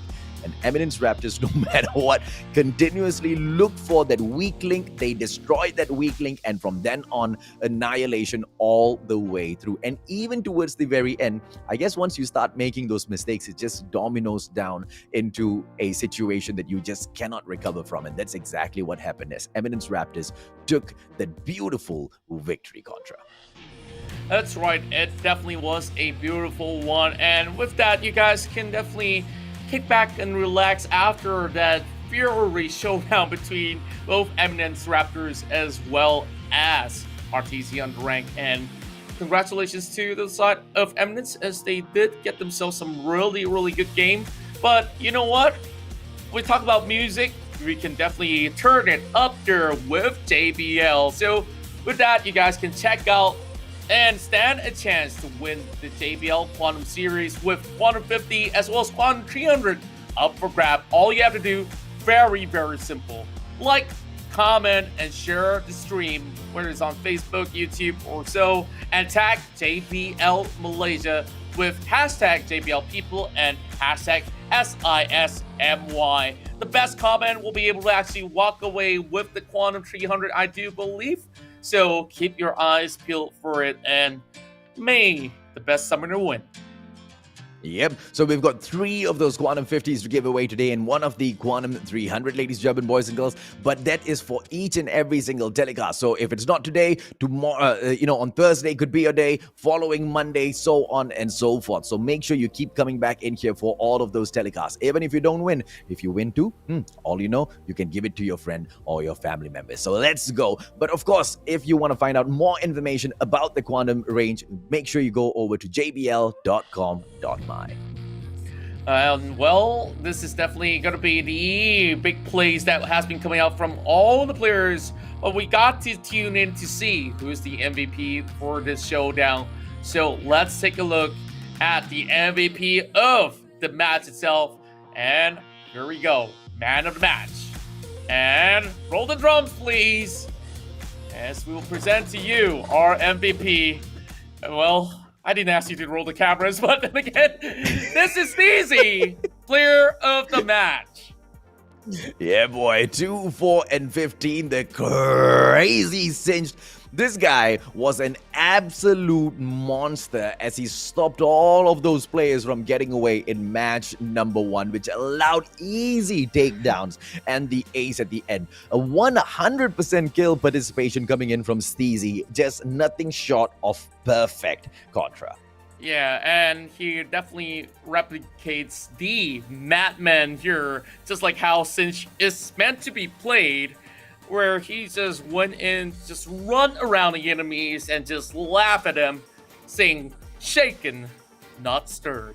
So, 15 assists, 2 kills, as well as 4 deaths. Well, if you're playing Cinch and you're not dying, it's either your enemies really suck or you're actually doing something wrong. But here, of course, if you do have some deaths, you're doing everything right, because you're supposed to take in all the damage, cause nuisance across the map, and I believe this is the first successful Cinch that we've ever seen in the tournament thus far. I'm liking his ideation. He brings in the Malphite, he brings in the Cinch, breaking the meta. Who needs the Akali? Who needs the Camille? Put them all aside, because this is where the tanks come to play.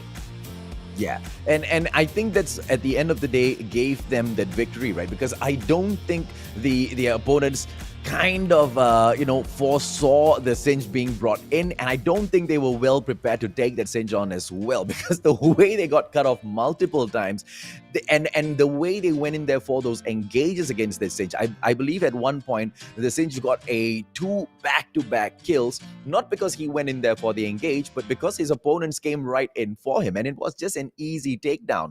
And I feel like that's exactly what puts Steezy ahead of his opposition there, Contra. That's right. And speaking of which, that is definitely some really great highlights of matches there for Eminence Raptors, as well as Arteezy UndeRank, giving us the best of trees fully extended. And now we're going to be taking a short break. When we come back, we'll bring you our final series of the evening.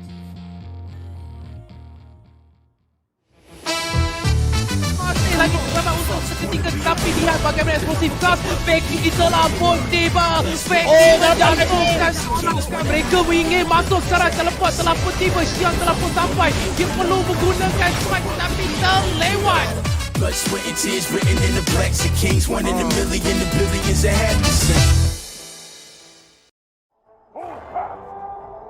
Nice. Alright, go.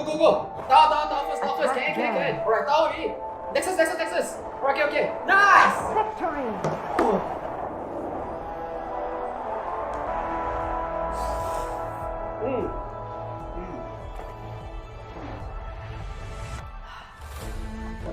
I'll see you in the game.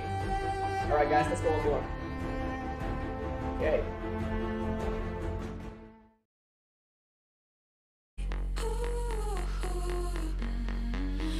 Every single night, I crave the taste. It's the adrenaline running through my gait. It gets me high. Got no time to waste. Ain't got time for small talk. I tell you the truth.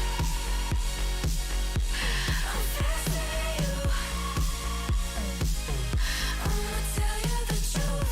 Not in it to lose, just faster than you.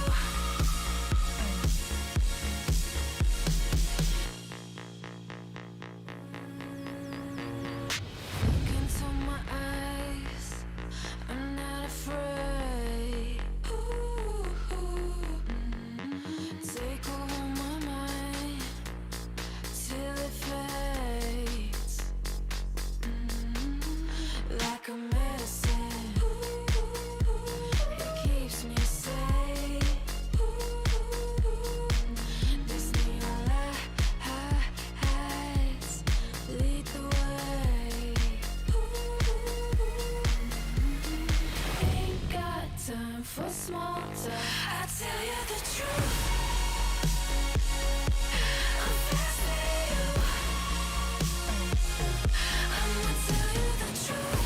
Not in it to lose, just faster than you. Faster than you. I tell you the truth. I'm faster than you. I'ma tell you the truth. Not in it to lose, just faster than you. I tell you the truth. Just faster than you.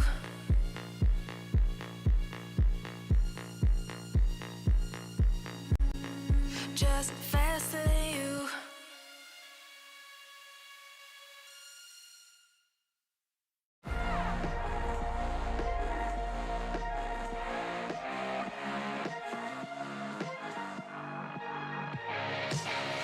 Glasses on, my hoodie's right. Break the door, give me side eyes. Are you feeling yours? Cause I'm feeling mine. Slide back to the future, got my own time. It's sipping dope to feel right. Got my own high, don't need no lines. Sneaky bitches never ever act with zone eyes. Alright. You can tell me nothing. Masih lagi bersama untuk seketika, tapi lihat bagaimana eksplosif gas. Becky telah pun tiba. Becky menjatuhkan serangan. Mereka ingin masuk sekarang. Teleport telah pun tiba. Xian telah pun sampai. Dia perlu menggunakan strike tapi terlewat. Blood, sweat, and tears written in the blacks of kings. 1 in a million, the billions that have to sing. Welcome back to the League of Legends Wild Rift Icon series. This is the summer installation brought to you by ESL Mobile Open with the support of Maggie Hot Cup, Udu, as well as JBL. My name is AJ and I'm the Mustachio down here with the one and only Contra, bringing you all of the hottest action from the Rift. And speaking about hot, two teams in here who have already performed, they've already warmed up, and they are in here to drop another hot match for us, Contra. That's right, and speaking of which, sure, we'll definitely be seeing who will be the two teams here that will be going head to head.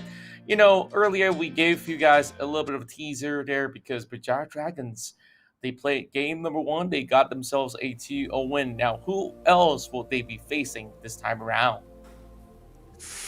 Ooh, and it is gonna be none other, ladies, gentlemen, boys and girls, than Splatzone Insomiax, who've already dropped in here. They had one chance to show us exactly what they're made of, and this is opportunity number 2. Unfortunately, they got 2-0'd by Geek Fam. One of those matches, I thought they could pull it off, but of course, at the end of the day, the shutdown gameplay came right back through. Can they at least salvage a couple of points there for themselves against the likes of Berjaya Dragons? Highly unlikely, most of you would say, but I've still got hope, Contra. That's right, and well, before we even get to those sort of matches, yeah, I hope that you guys remember that there is going to be giveaways here, all thanks to JBL, as long as you share all of these live stream with the comments as well. Remember the hashtags, it's going to be the side of SISMY as well as hashtag JBL people, and all you have to do, pop in the creative comment and tag JBL Malaysia. So we start things off here with the draft. Zisune here going with the Camille pickup, and we've seen this beautiful play coming from Chile before. The question now is who's going to be playing it, because now you see Karudo playing, so the one that will be taking a back seat will be Tainted One, so a very different jungler to play this match itself. Oh, absolutely, man. And Berjaya Dragons, they dropped one of those games earlier. This time around, they'll be looking to have a much cleaner series as they pick Israel in, and Karuto will be bringing on quite a firepower, I'm guessing, for the side. Oh, Oriana's definitely going to go down mid. Yep, and I'm pretty sure about that, unless you want to play unorthodox Oriana support, which I don't really recommend any of you guys who are watching to go down that rabbit hole. Anyways, so over in top lane, it seems like Dan is locked in the Garen for Latte, but you know, Latte versus Zisune, this is where I feel it is something that is somewhat of a sort of difference, but we've seen Dan playing on the top lane before. I'm hoping to see Latte eventually go back in as their ADC, because the last time we saw him playing ADC, this guy definitely is made of fireworks. Here's the thing, right? I'm looking at Berjaya Dragons in their lineup. I would not want to be fighting Berjaya Dragons with this lineup. They look like they are well prepared for an all-round fight. I mean, they're going to be able to take this close. They're going to be able to lock you down. They're going to be able to keep you when they want to keep you. They're going to be able to eliminate you when they want to eliminate you. Ezreal's going to be bringing in a ton of damage. And then you look over to the side of Splatzone Insomniacs. Quite great picks coming through as well. But I feel like the counter from Berjaya Dragons are going to be a little too hot to handle here, Contra. What do you think, though? Well, I'll tell you what I think. Karudo's going to be putting the ball on top of Zisune, speeding him up immediately when he pulls anybody all together. That's where the shockwave comes in, and he just swings his axe, and there you go, chopping one after another like a log. But other than that, they can definitely focus fire on top of Zisune, so it is a little bit of a situation where is it the chicken or the egg comes first. So Splatzone Insomiax, they have to face off against the Dragons of Berjaya, BJD. So, with that, a little bit more of a defensive setup coming in from the river, while Splatzone Insomiax will be able to just have pretty much a parallel start, and Chili will go back to playing this Camille in the jungle. Yeah, usually the wards that come in here from the Giant Dragons are a little bit more deeper into the jungle of the opponents, but of course, with Splatzone Insomiax pushing up front so far early on, it's going to be, you know, a little bit difficult, but they'll take exactly what they can before they go into D ward later on. Karuto pulling off a couple of slaps against Dust right down at mid. Everything's fine and dandy as we start slow pace. Hopefully it remains slow for the sake of Splatzone Insomiax. Interesting interaction up over top side as you saw the Garen needing to actually charge right in and then immediately getting cancelled. And over the bot side, we are already missing out the first blood as we saw an all-in on top of Winter. Sagi only can do so much because Winter has already popped both flash as well as heal. And Yenegate couldn't really make it out there. Now, Dan is the one playing on the ADC, and Linus, I think he's going to get caught out nonetheless, and thus, forcing the flash. Beautiful flash coming there just to pull away, and Chili's gonna just continue down at the jungle. Are we gonna be able to see the Giant Dragons take a quick and easy victory over Splatzone Insomiax, or are we gonna be able to see the Insomiax drop in here and pull match number 1 away from the Giant Dragons, just like what Sem9 did earlier on in the game? Well, I just feel like it's hard to really predict how Berjaya Dragons play, especially when they keep switching around their players. And Chili, he's been going on that dark technology jungle strat with Camille. I'm not saying that it's not possible. It's just that to execute it at a very high level definitely takes a lot of planning as well as precise measurement of every single corner of the map, especially when it comes down to every camp spawn. It all comes to the fixed timing, so if he times it all perfectly, he will be able to catch people off rotation, and that's what he's there on top of Buck. A little bit more damage being done, but Sagi, he doesn't really have too much of these items here to start things off with. So Sagi now hits level 5. He does have the True Shot Barrage, and top side seems to be very quiet. And it's quiet for a reason. With the Beard engaged, just like you pointed out there earlier, Contra, I feel like they both got in there. X-Tech Ultimatum comes in here real quick, and it's going to be Winter dropping in for the push on Buck, but the backup from Linus as well as Dusk will appear real quick to save Buck from getting eliminated in here. Now Sagi needs to back away. One more shot through, but that flash will save his life. That's a lot of damage being dealt there by Duz. Unfortunately, he misses his Encore. And if the Encore hits, I'm pretty sure that Sagi will be down and out. But still, good attempt coming from this mid lane Seraphine. Which, you know, over on towards public games, you see it from time to time, but not exactly the best option there is currently in the meta. But it depends on your entire composition as well. This is going to be great for the dunk. Knocks in Guillotine. The Sune secures that solo kill. What? How did he not see that coming? Lotte, with that little aggressive push in, he should have backed away, used the turret a little bit more.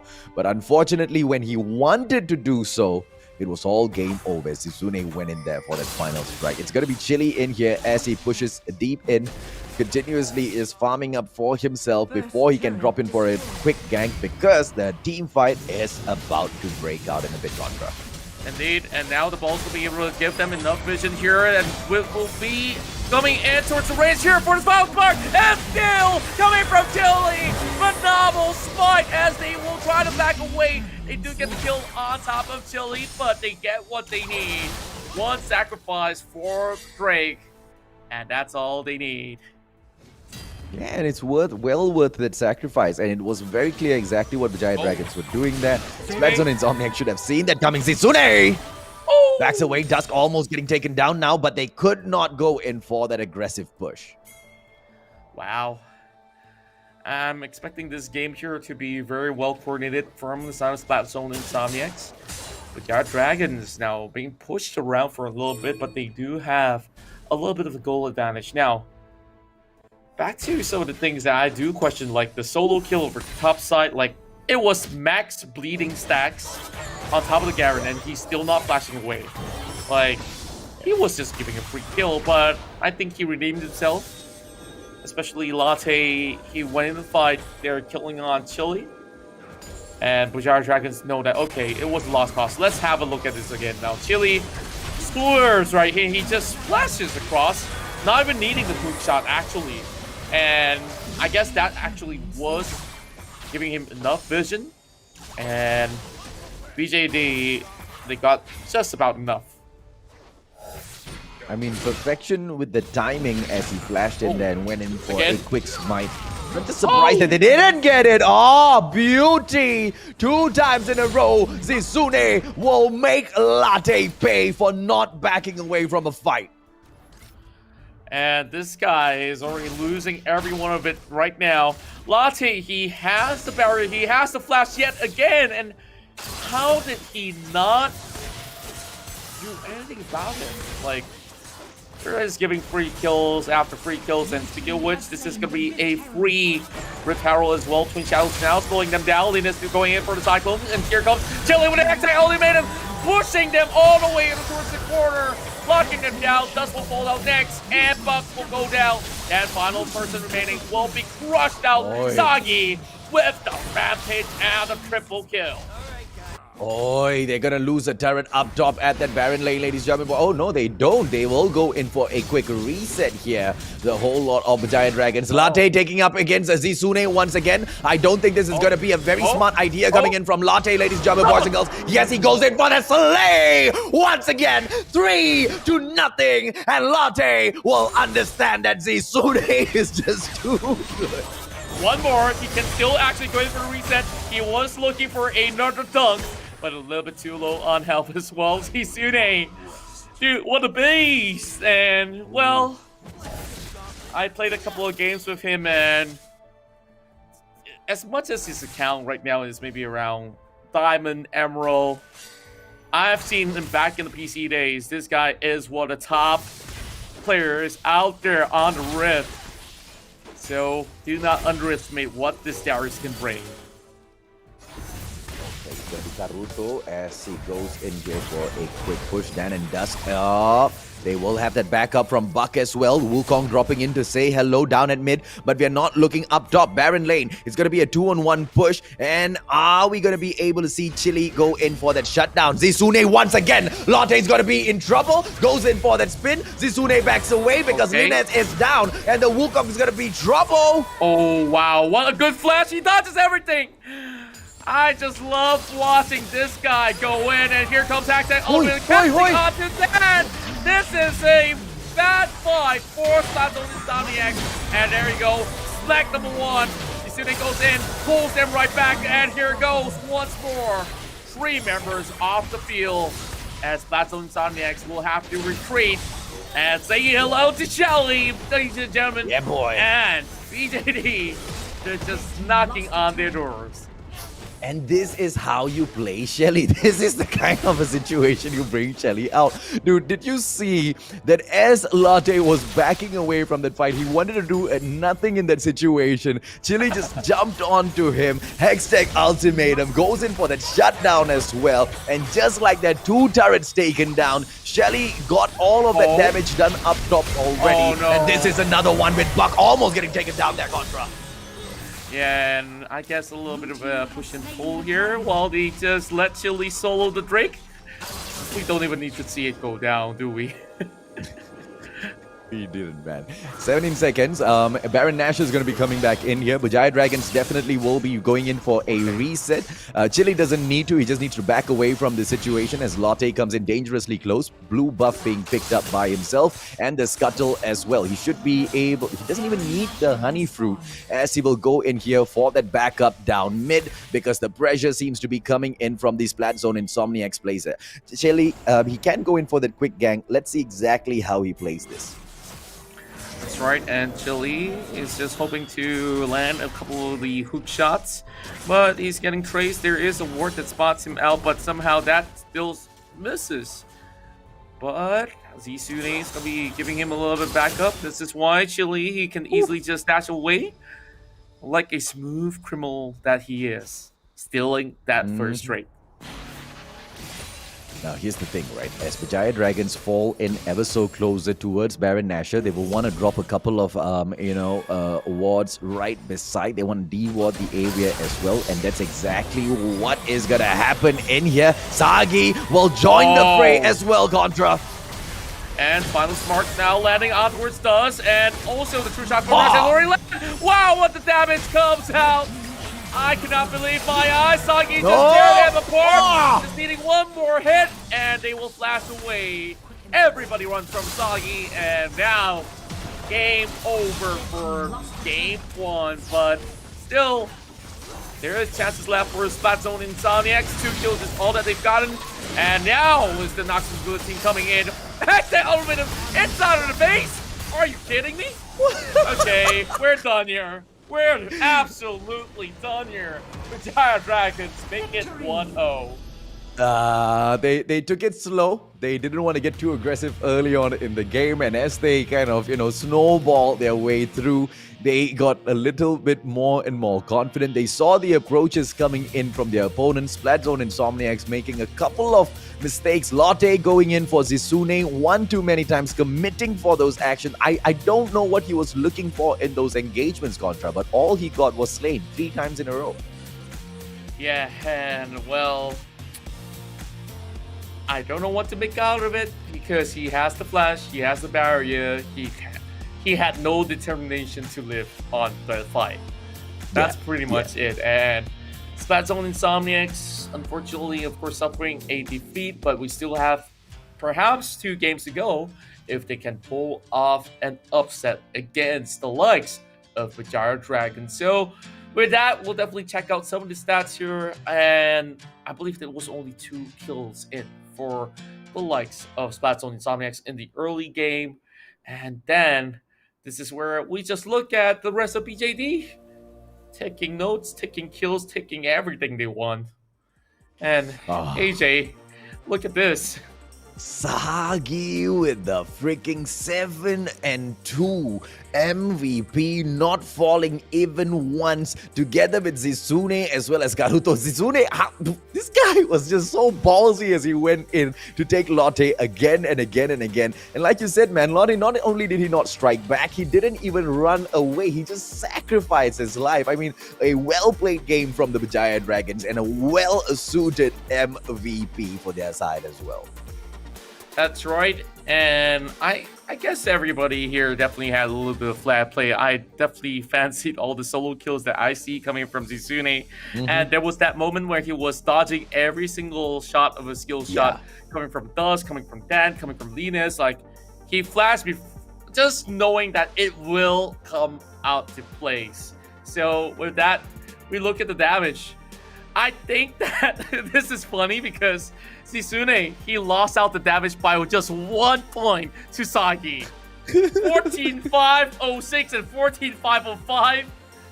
Wait a minute. Is this even real? Yeah, man. Who's the ADC in here, man? Sagi was just popping off. Who's the ADC? Zisune was just getting... And a majority of the 14,000 damage was done onto Lotte. You see the 13,000 that he tanked in there? Yeah, man. That all came in from Zisune's sword. Oh, boy. You're right. You're absolutely right. And I guess the other 1,000 went on to some other distributions as well for another kill. But I guess that's all that we have for game number 1. Well, what can I say? Berjaya Dragons, way too good. Absolutely way too good. like we said, right? The likelihood of Splatzone Insomiax taking down Berjaya Dragons, very, very low. Can they come in here and surprise us with a crazy gameplay? That's exactly what we are hoping for, Can they, switch things up in terms of their drafts? Highly unlikely that anything they do will deter or shake the likes of the Berjaya Dragons, but they need to at least try. They cannot pull a Lotte in here and just give up in those engagements. Oh, Zisune is coming for me again. I might as well die. I'm not even going to flash away. If they go into yet another match with that sort of a mentality, I'll probably be thanking them because, we get to rest a little early tonight. It's going to be an easy 2-0 victory for Berjaya Dragons here. Well, we definitely have to wait and see because we still have games ahead of us, but we'll be taking a short break, and when we come back here, we'll bring you maybe the final game of the series. Masih lagi bersama untuk seketika, tapi lihat bagaimana eksplosif gas. Becky telah pun tiba. Becky menjatuhkan seorang. Mereka ingin masuk sekarang. Teleport telah pun tiba. Xiang telah pun sampai. Dia perlu menggunakan strike, tapi terlewat. Blood, sweat, and tears written in the blacks of kings. 1 in a million, the billions that have to sing. Nice. Alright, go. Down first. Can. Alright, down already. Nexus. Alright, okay. Nice!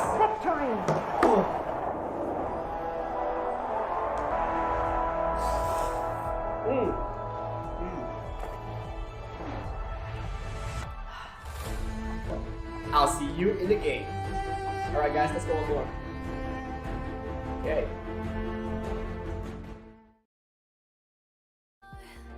Showing them, making them wish they were you. We've heard the most when it comes to this. Yeah, every shade of blue, but don't even care what they all say. They think we're out of control. Yeah, truth be told, we know it. It's just the way we live. We own it. 'Cause that we love the thrill. We know it. It's just the way we live. We're grown-up kids.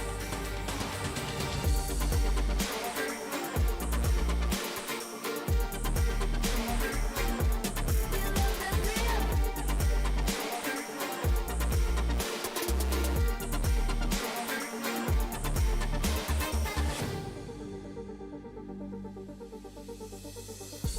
They're looking at us, an audience. Keep telling us what we can do, but here we are, showing them, making them wish they were you. We've heard the most when it comes to this. Yeah, every shade of blue, but don't even care what they all say. They think we're out of control. Yeah, truth be told, we know it. It's just the way we live. We own it. 'Cause that we love the thrill. We know it. It's just the way we live. We're grown-up kids.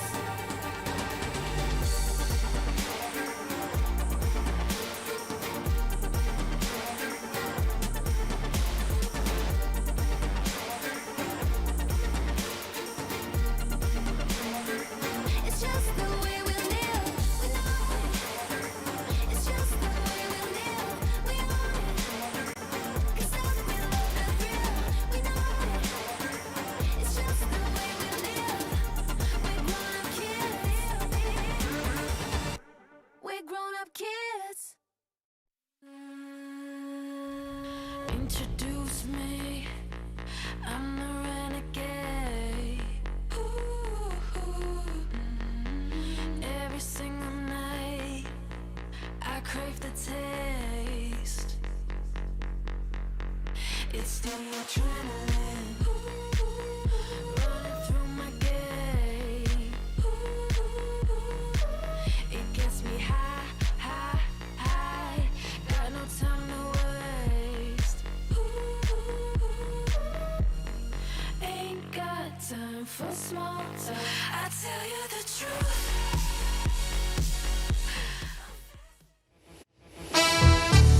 Masih lagi memang untuk seketika, tapi lihat bagaimana eksplosif gas. Becky telah pun tiba.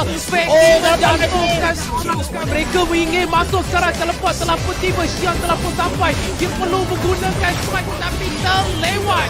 Blood, sweat, and tears written in the blacks of kings. 1 in a million, the billions that had to sing. Welcome back to the C Icon series. My name is Contra. This is the Mustachio AJ. And of course, all this is part of the ESL Mobile Open Asia Pacific as we present to you League of Legends while with our official tournament partners. Of course, starting off with Maggie Hot Cup, UDO, powered by Cellcom, as well as JBL. Ooh, and the action has been hot in here so far, but Splatzone Insomiax not making the sort of an impact that we want to see. Berjaya Dragons, I don't see the challenge being put up against them. Zisune has been crazy when he goes in there for the assault on Lotte, and clearly he is a problem. Then again, he's not the only problem. Down at mid, you've got a problem with Sagi as well. Down there, the Dragon lane, you've got even more problems coming in from the Berjaya Dragon side. What can Splatzone do to at least pull one back for themselves here, Contra?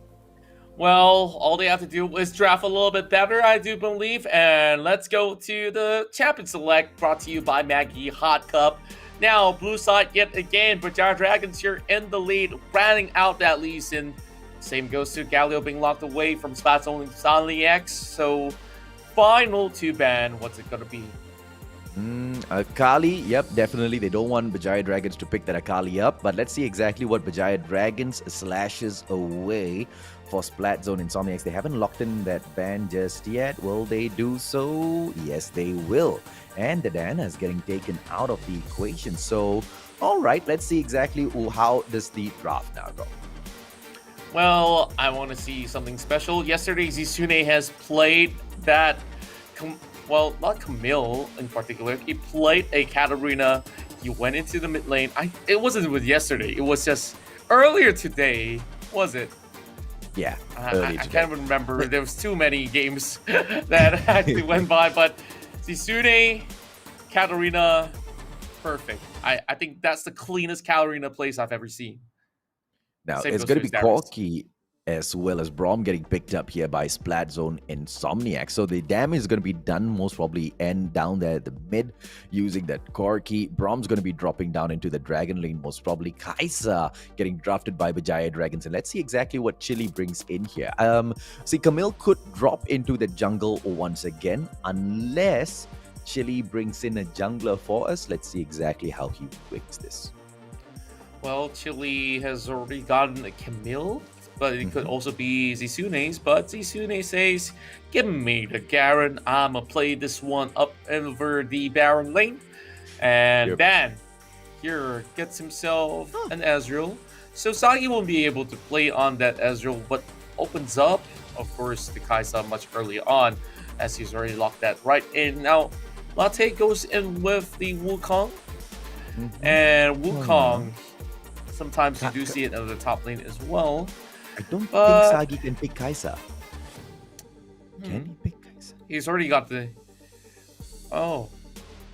Okay, it's Tainted Ones actually is not Karuto. playing. Karuto is going to be playing in his place. My apologies, ladies, gentlemen, boys and girls, on behalf of the team. Okay. But what's the second Kaisa doing in there? I'm confused. Yeah, I'm definitely a little bit more confused, but I guess it's a little bit more of a surprise as we go into the game. So for some reason, we do have two Kaisa. I guess that's a little bit of a... And two Broms. But yeah, the Broms as well. But don't worry. I guess we'll just leave it for a little bit more of a special. I would get right in because it's just a little bit of a tech issue when it comes down to the images. Don't worry, we'll get it sorted. Because they want the audience to guess exactly what are the picks, ladies and gentlemen, boys and girls. Are you guys gonna be able to get it? Because you know the JBL Quantum 50 giveaway is still coming. You could be able to swing it your way, man, because they're gonna announce it after the stream anyway, ladies and gentlemen, boys and girls. Let us know in the comment section. Did you get it right? I don't know if or not you had enough time to get that done. So Saint Zhao gonna be brought in here. And on the side of Berjaya Dragons, I believe it was like Gragas that got brought in replacement of one of those Kaisers. So it's all fair as Karuto will be going down. Mick Dusk will be seeing him. It's going to be crazy amount of damage coming in from Dusk later on, but we are expecting the same coming out from Dan as well. Now, aren't we? I nearly called you Naruto, by the way. It's okay. At least you didn't call me Ikuto. You know, that's the other caster on the other desk, anyways. But well, I guess there is something in relations to that. So I'm just looking at Karuto landing every single one of those sort of casket, just replenishing my OCD so well. You know, like it's just played so perfectly and just landing every single barrel. Now, over on the river, there will be a little bit of contest for the scuttle. Here comes Winter. Just casually saying hi, and he does get the catch on top of Dust. To actually pop the barrier and also to retreat. Flashes on both sides, and now Lena's in trouble as well. And somehow, the scuttle says, thank you for saving my life, but it will be first blood for Berjaya Dragons getting the double kill for Naruto. And a free kill. Yeah, Dan couldn't even flash away, but I don't know why. He had his flash. He could have gotten away from that situation. There was a wall right there beside him. He could have gone in for the jump. I doubt they would have been able to go in for the full-on pressure. But then again, it is what it is. As we see 3 kills falling early on. Barely 2 minutes in the game here. That was quite the scuttle blunder that I didn't really expect, but blind shot in towards the rushes, and somehow look at Winter here. He locked us in place, and that burned out his flash, but it gives a little bit more room for Chili to join the fray, you see. So yes, Karuto was low, but this was where he thinks, okay, let's throw one more barrel down the road and secure the body slam for that double kill. So it was just a really good juggle from the rest of the members of But PJD. you want to know whose win that was, though, Contra? That was a Scuttle win, Contra. The Scuttle won that battle. Okay, he came out of there unscathed. Well, after that fight ended, I guess Berjaya Dragon still says, haha, you're not really all too safe after all, isn't it? So, of course, Scuttle was just begging for a little bit more mercy. I guess he bought a little bit more time. Oh no. Latte. Are we going to be able to see him do the exact same mistake against Izune? Izune has been punishing him throughout the whole series, but now he will just hide behind his turret as he forces Izune to back away. Honey Fruit gameplay coming in from Izune, which means Latte is going to be in trouble once again. Yeah, this is what I always do when I'm winning my lanes as well. Well, you just want to make sure you press it on, and just by the edge of the blade, you can see all the critical strikes actually connect. And, well, spin 2 win. And Wukong says he can spin 2, but only for a short moment on his ult. Cheating bot there by Dust, he's aiming for the Trinity Force. Well, there is the dragon pretty much up online. Let's see who will be able to take this one. Izune getting his wave cleared on his own, and of course that's exactly what you'll be expecting of the Garen. Nothing too much to be shouting about, but as the Camille drops in to say hello to that Wukong, Wukong will be backing away. They want to have nothing to do with them, and they will lose their first turret up on that Baron lane. Unfortunate for the Splatzone in. So hey, no, they still had one more in there, and there comes your Wukong for the defense, ladies and gentlemen, boys and girls. There you go. Sagi needs to back away from the situation now, Contra. Oh, he really gets popped the moment he mentioned about it, and I guess it was an important pick, but they are leaving the Ray Cure pretty much bare bones. And can you even consider that a win? Because Berjaya Dragons get what they need the most. Berjaya with the dragons. I wonder what made Splatzone Insomiax think that, just taking Sagi out of the equation there is going to be, okay, objective secured for us. All right, we've taken Sagi out of the equation. Let's back away from this fight now. Then again, even if they hadn't, Berjaya Dragons would have made them pay for it. But, the fight just not coming through. And that might just spell trouble for them later on. And look at Sagi, he's going on a 1 versus 3. And he doesn't really have a care in the world. He just gave in. I guess Sagi doesn't want an MVP title anymore. A little too careless in there. Like we always talk about, ladies and gentlemen, boys and girls, when you get a little too excited, when you want to go in there, you want to get your wins. You go in there for a little bit of those dives that you think are risky, but you don't really care because you're already in the lead. Then again, this is a different match altogether. Berjaya Dragons have not gotten themselves into a super comfortable position just yet. Splatzone Insomiax might be able to turn things around with their very interesting composition here, with the Dusk and Latte being able to do quite a bit of damage. Sagi, Winter, still holding up top at the Baron lane strong. That's right, and finally we have X-Tech ultimatum under the turret. Oh, doing them dirty.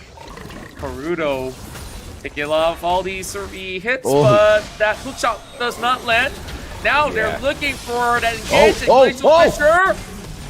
Oh, Jinzao, so but fuck, he's stuck. Oh, my heart can't take GG, this. WP, bro. What is going on? Berjaya Dragons are winning this, but I think they are barely trying. That's why I feel as well, like, they're just having quite a lot of fun with this draft. Like, it isn't their usual draft.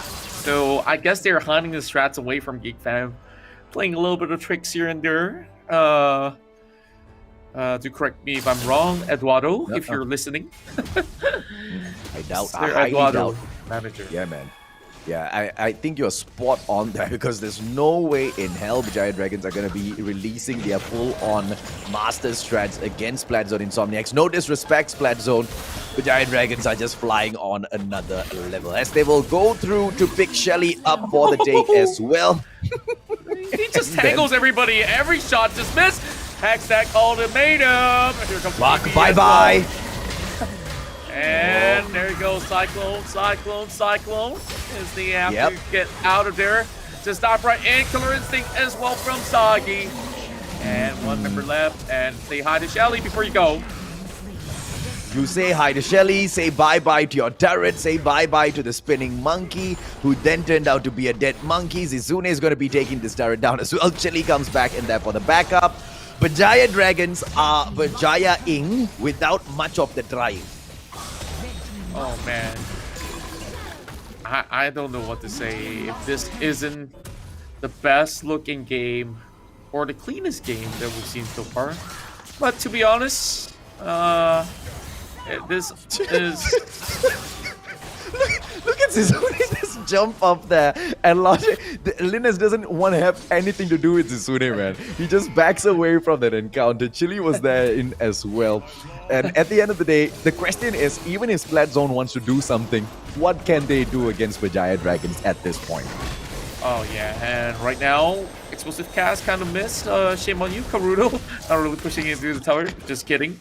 But it's gonna be having a little bit of ARAM going on alongside with that body slam with the flash. And Chili looking for the hunt as well. He flashes in, and he goes in for the dive. Now looking for that as well. 1 with 2, and boom! There you go. A little bit of the pop of the GA, but still no casualties thus far for Berjaya Dragons.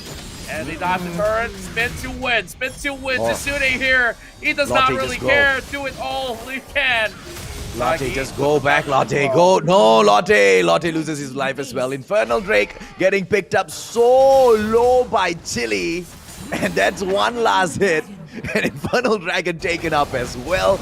Baron Nash is going to come up in here. I don't think Berjaya Dragons are going to go in for the Nexus. They're going to go in for a quick reset. They actually don't even need a reset. They should be able to try for Baron straight up.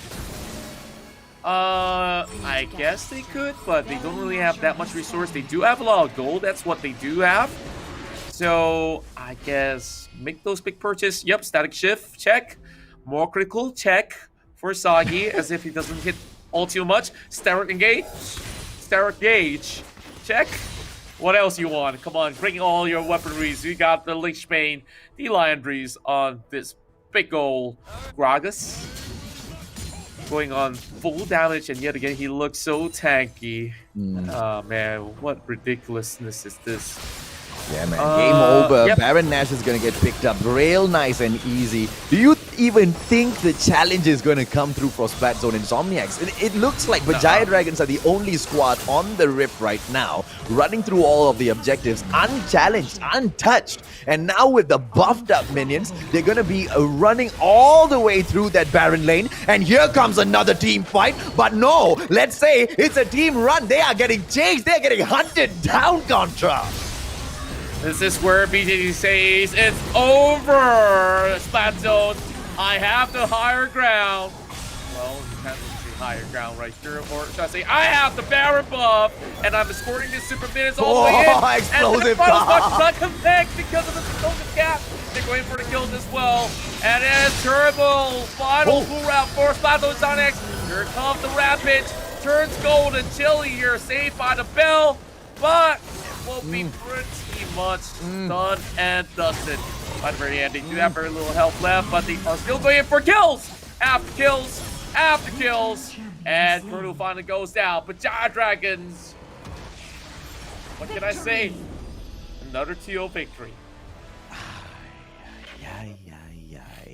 They take it and they make it look so freaking easy. Berjaya Dragons, this is why they are touted to be one of the best in Malaysia, if not the best. There's just one brand that firmly stands in front of them, and that's gonna be Geek fam. That was not if anything, if this was a message being sent out by Berjaya Dragons towards Geek fam, that the only message was, look at how fast we tap out them, look at how confidently we tap out them, and we weren't even playing our serious drafts just yet.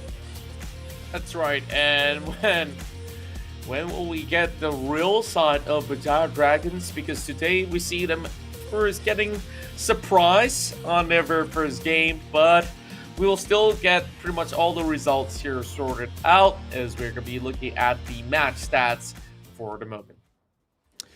Ooh, and it will be none other than Winter who manages to pick up the MVP this time. Why? Because the Lux was crazy on that support gameplay, not falling once, but then again, once again, Chili and Zisune not falling as well, Contra. Man, this whole game, it was quite a fiesta, and Karudo, instead of turning to Naruto or Ikuto, he's turning to Rey Mysterio 619. Good one, man. I'm just having fun right now. Don't mind me. Don't mind me. Then picking up the SVP as a consolation prize. That was a participation, medal given to Splatzone Insomiax for this match. Unfortunately, that's all they did. They participated, they showed up, they were not playing. Latte went in there for the tries. He found out that he just couldn't cut it up top at that Baron lane with a tanky champ. He brings in his Wukong thinking that he would be able to take the fight on better, but he was proven otherwise. He tanks 11,000 on that damage, only manages to dish 7k out, and his opponent Zisune does the exact similar or slightly better 7.6k on that damage. He tanks much lesser because this time Latte didn't stick by to find out what Zisune's sword can do, Contra. Yeah, and I'm actually really surprised that Karudo is the one dealing the most damage itself, because usually a Gragas here will be able to bully people off the lane, but he himself has been over confident going in for the dives and so well as those skills, but it definitely was him activated when he secured that double kill from the start of the game. So good job to Karudo. He's been doing quite a lot throughout the entirety of the battle. Same goes to Dan as well as Dust. These are the two players here really trying very hard to try to at least give a little bit of competition to the likes of EJB. So I guess that's pretty much it. Very straightforward match, not gonna lie. As Berjaya Dragons, they have pretty much a truck here to mow them down over, splat them up. Insomiax. This time they didn't go splat on the windscreen, they went splat on the ground because Berjaya Dragons took the truck and ran over them. And it's just unfortunate that those are the way that we have chosen to describe this matchup, ladies and gentlemen, boys and girls, but it is what it is. If at all Splatzone Insomiax had come in here with a slightly more confident gameplay, the way they took it up against Geek Fam earlier on in the day, maybe. But then again, maybe they were just tired, Contra. Yeah, and I guess definitely it has been quite a long day. And Splatzone Insomiax, let's first take a moment in here to think about it, right?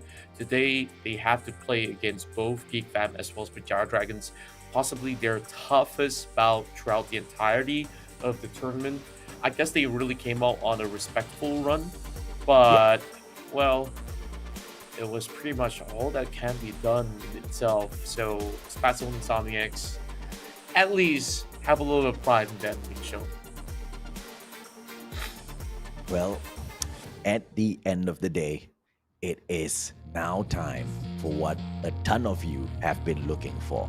Exactly who won the JBL Quantum Series earphones and headphones. Once again, for the earphones, it will be announced later on ESL Malaysia. So make sure if you haven't followed ESL Malaysia just yet, jump over and hit a follow. Turn on all notifications from ESL Malaysia so you get an update as soon as they post who has taken the win for those JBL Quantum 50s.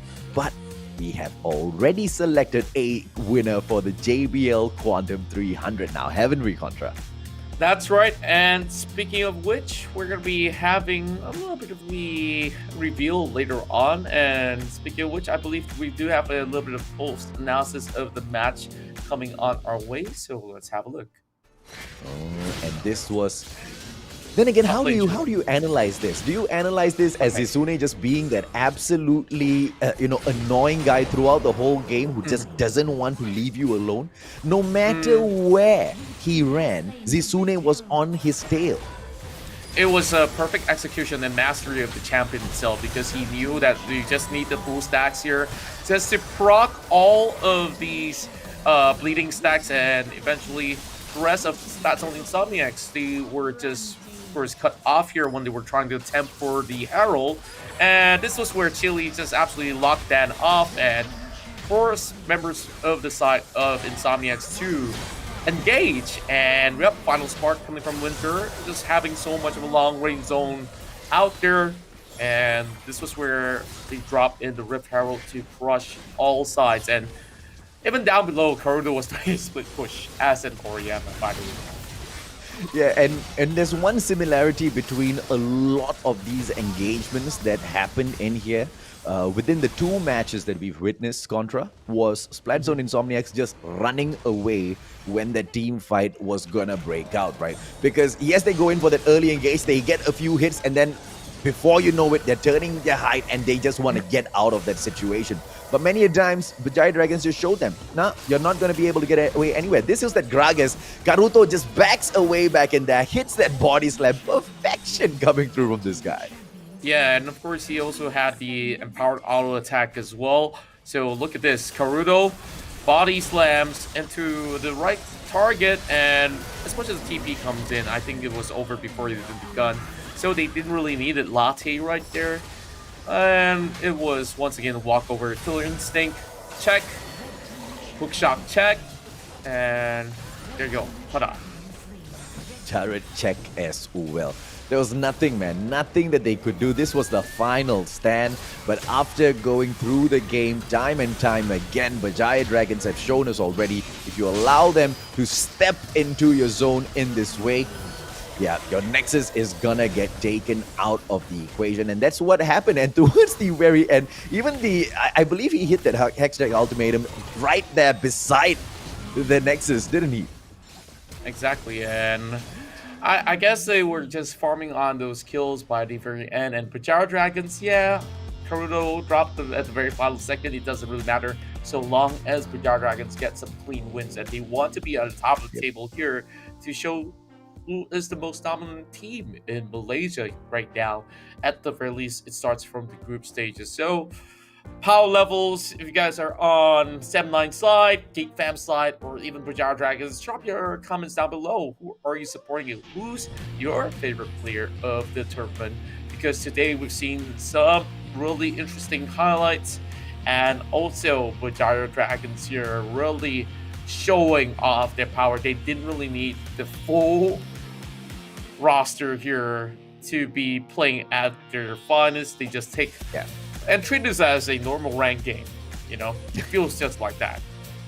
It truly felt like that. It's unfortunate that, the homie team could not continue their run with us. They have pulled out of the competition, ladies and gentlemen, boys and girls.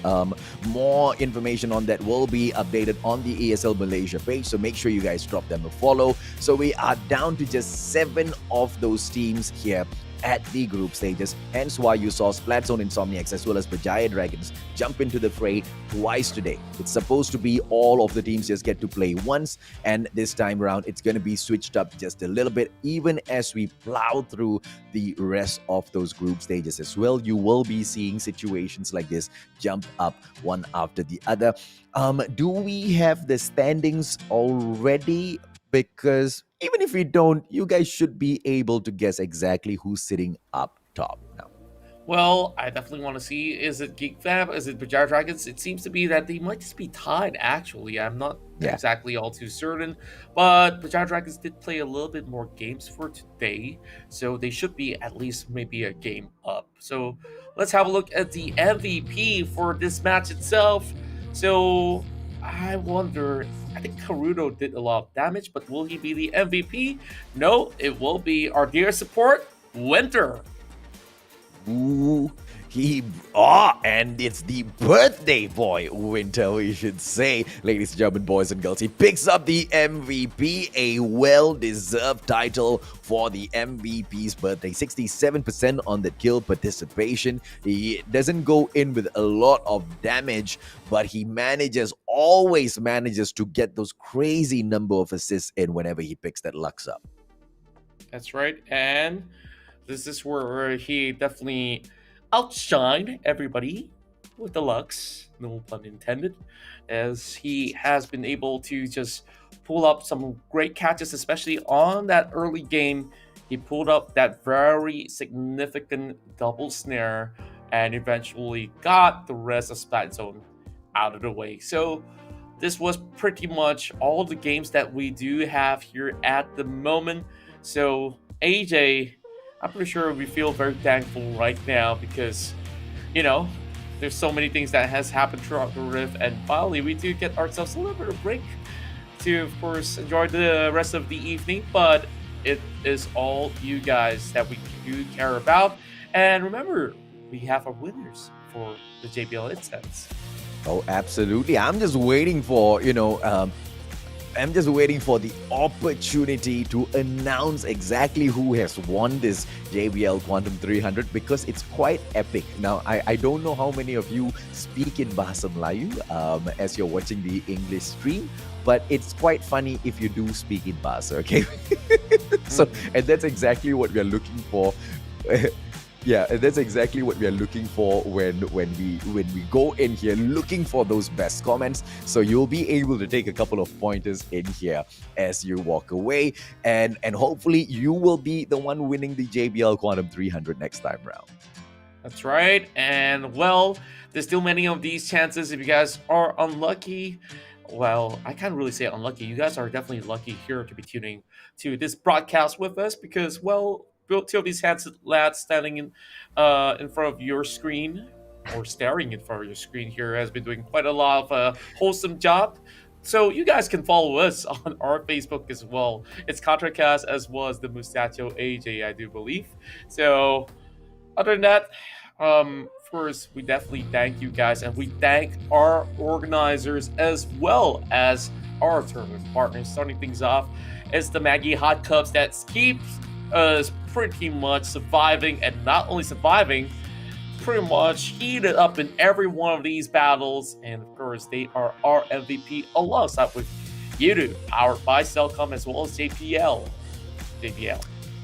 And a quick shout out for ESL Mobile Open as well, right? It's an amazing program coming in here just for the community, because in the past all of these tournaments, these esports world tournaments, were only for the elite, were only for the big brands like Geek Fam, like Berjaya Dragons. But with the introduction of the ESL Mobile Open, anybody can come in here and sign up. Anybody can put together a squad and say, you know what, we want to step into the fray as well. And you guys might just be able to make a name for yourself and at the same time earn some money playing game, because all of these competitions have those prize pools, Contra. And this is your leaderboard as Geek Fam sits down now right on top, only because of what has happened today. Can Berjaya Dragons climb back up, because they are all equal in terms of those score difference as well as the points. Sem9 right there behind them with the 6 points picked up. They dropped their very first series in here today on that score difference of 2. And of course, RTZ UndeRank right there under Sem9 with the 3 points picked up and the -1 on score difference. That's right, and I definitely think that a lot of all these wins actually adds up when it comes down to the score differences as well as the points given throughout the entirety of all these battles. And for now, Splatzone and Insomiax as well as Lynx Esports, they need to try a little bit harder, and I definitely think that Lynx Esports have shown a little bit of a brilliance there. They did take one round win at the very least. Splatzone and Insomiax so far hasn't been able to see through a formula to take games off of any teams just about yet.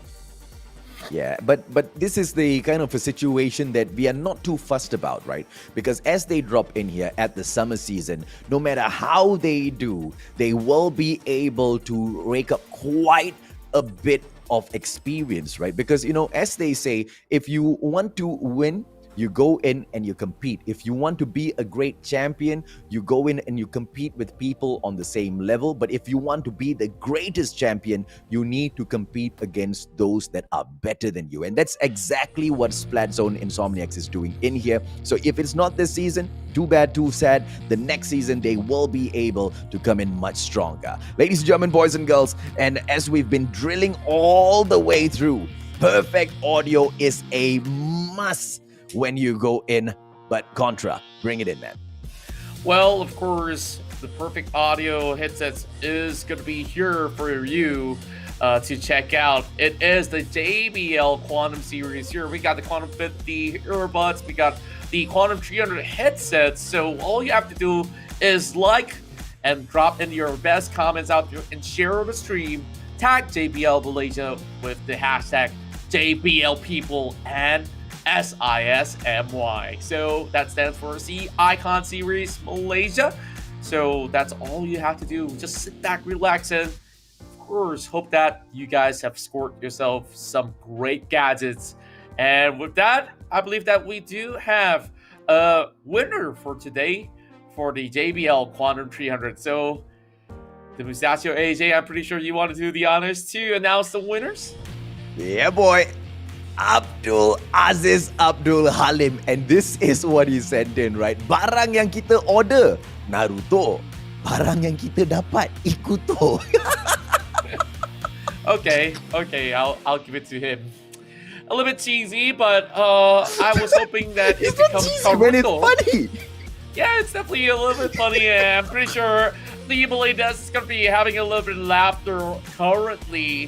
So I guess they walk away with a great headset there, as they will be able to, of course, game without any interference as well as any latency of audio. So Quantum 300 will be delivered to you, my friend. Congratulations. Yep. Now, of course, not only that is free for you guys to grab, you guys can also connect with all your friends and family throughout the entirety of Ramadan by claiming this 5 gigabytes of data right now. Of course, you can use that to surf the internet. You can watch your favorite Korean drama even if you're all alone. Just go ahead, scan it, 5 gigs, all free, or visit the website bit.ly/UDoWildRiff. Well, WR. Contra revealing a little bit of his personal side there. Is that what you do when you're all alone? Watch Korean dramas, Contra. I watch other kinds of dramas, like esports dramas. Yeah, I mean, yeah, Malaysia's littered with a lot of that, bro. well, I mean, it's not all too dramatic altogether, but of course, it does spice things up like a mangy hot cup. That's why are all in this to win it. So, with that being said, I believe that we have already wrapped up majority of all the things that we really want to say, but producer says, we got a lot more time here to hang out. So, AJ, today has been a beautiful one coming out of all these top tier teams, and unfortunately for some, they still need to put in more work.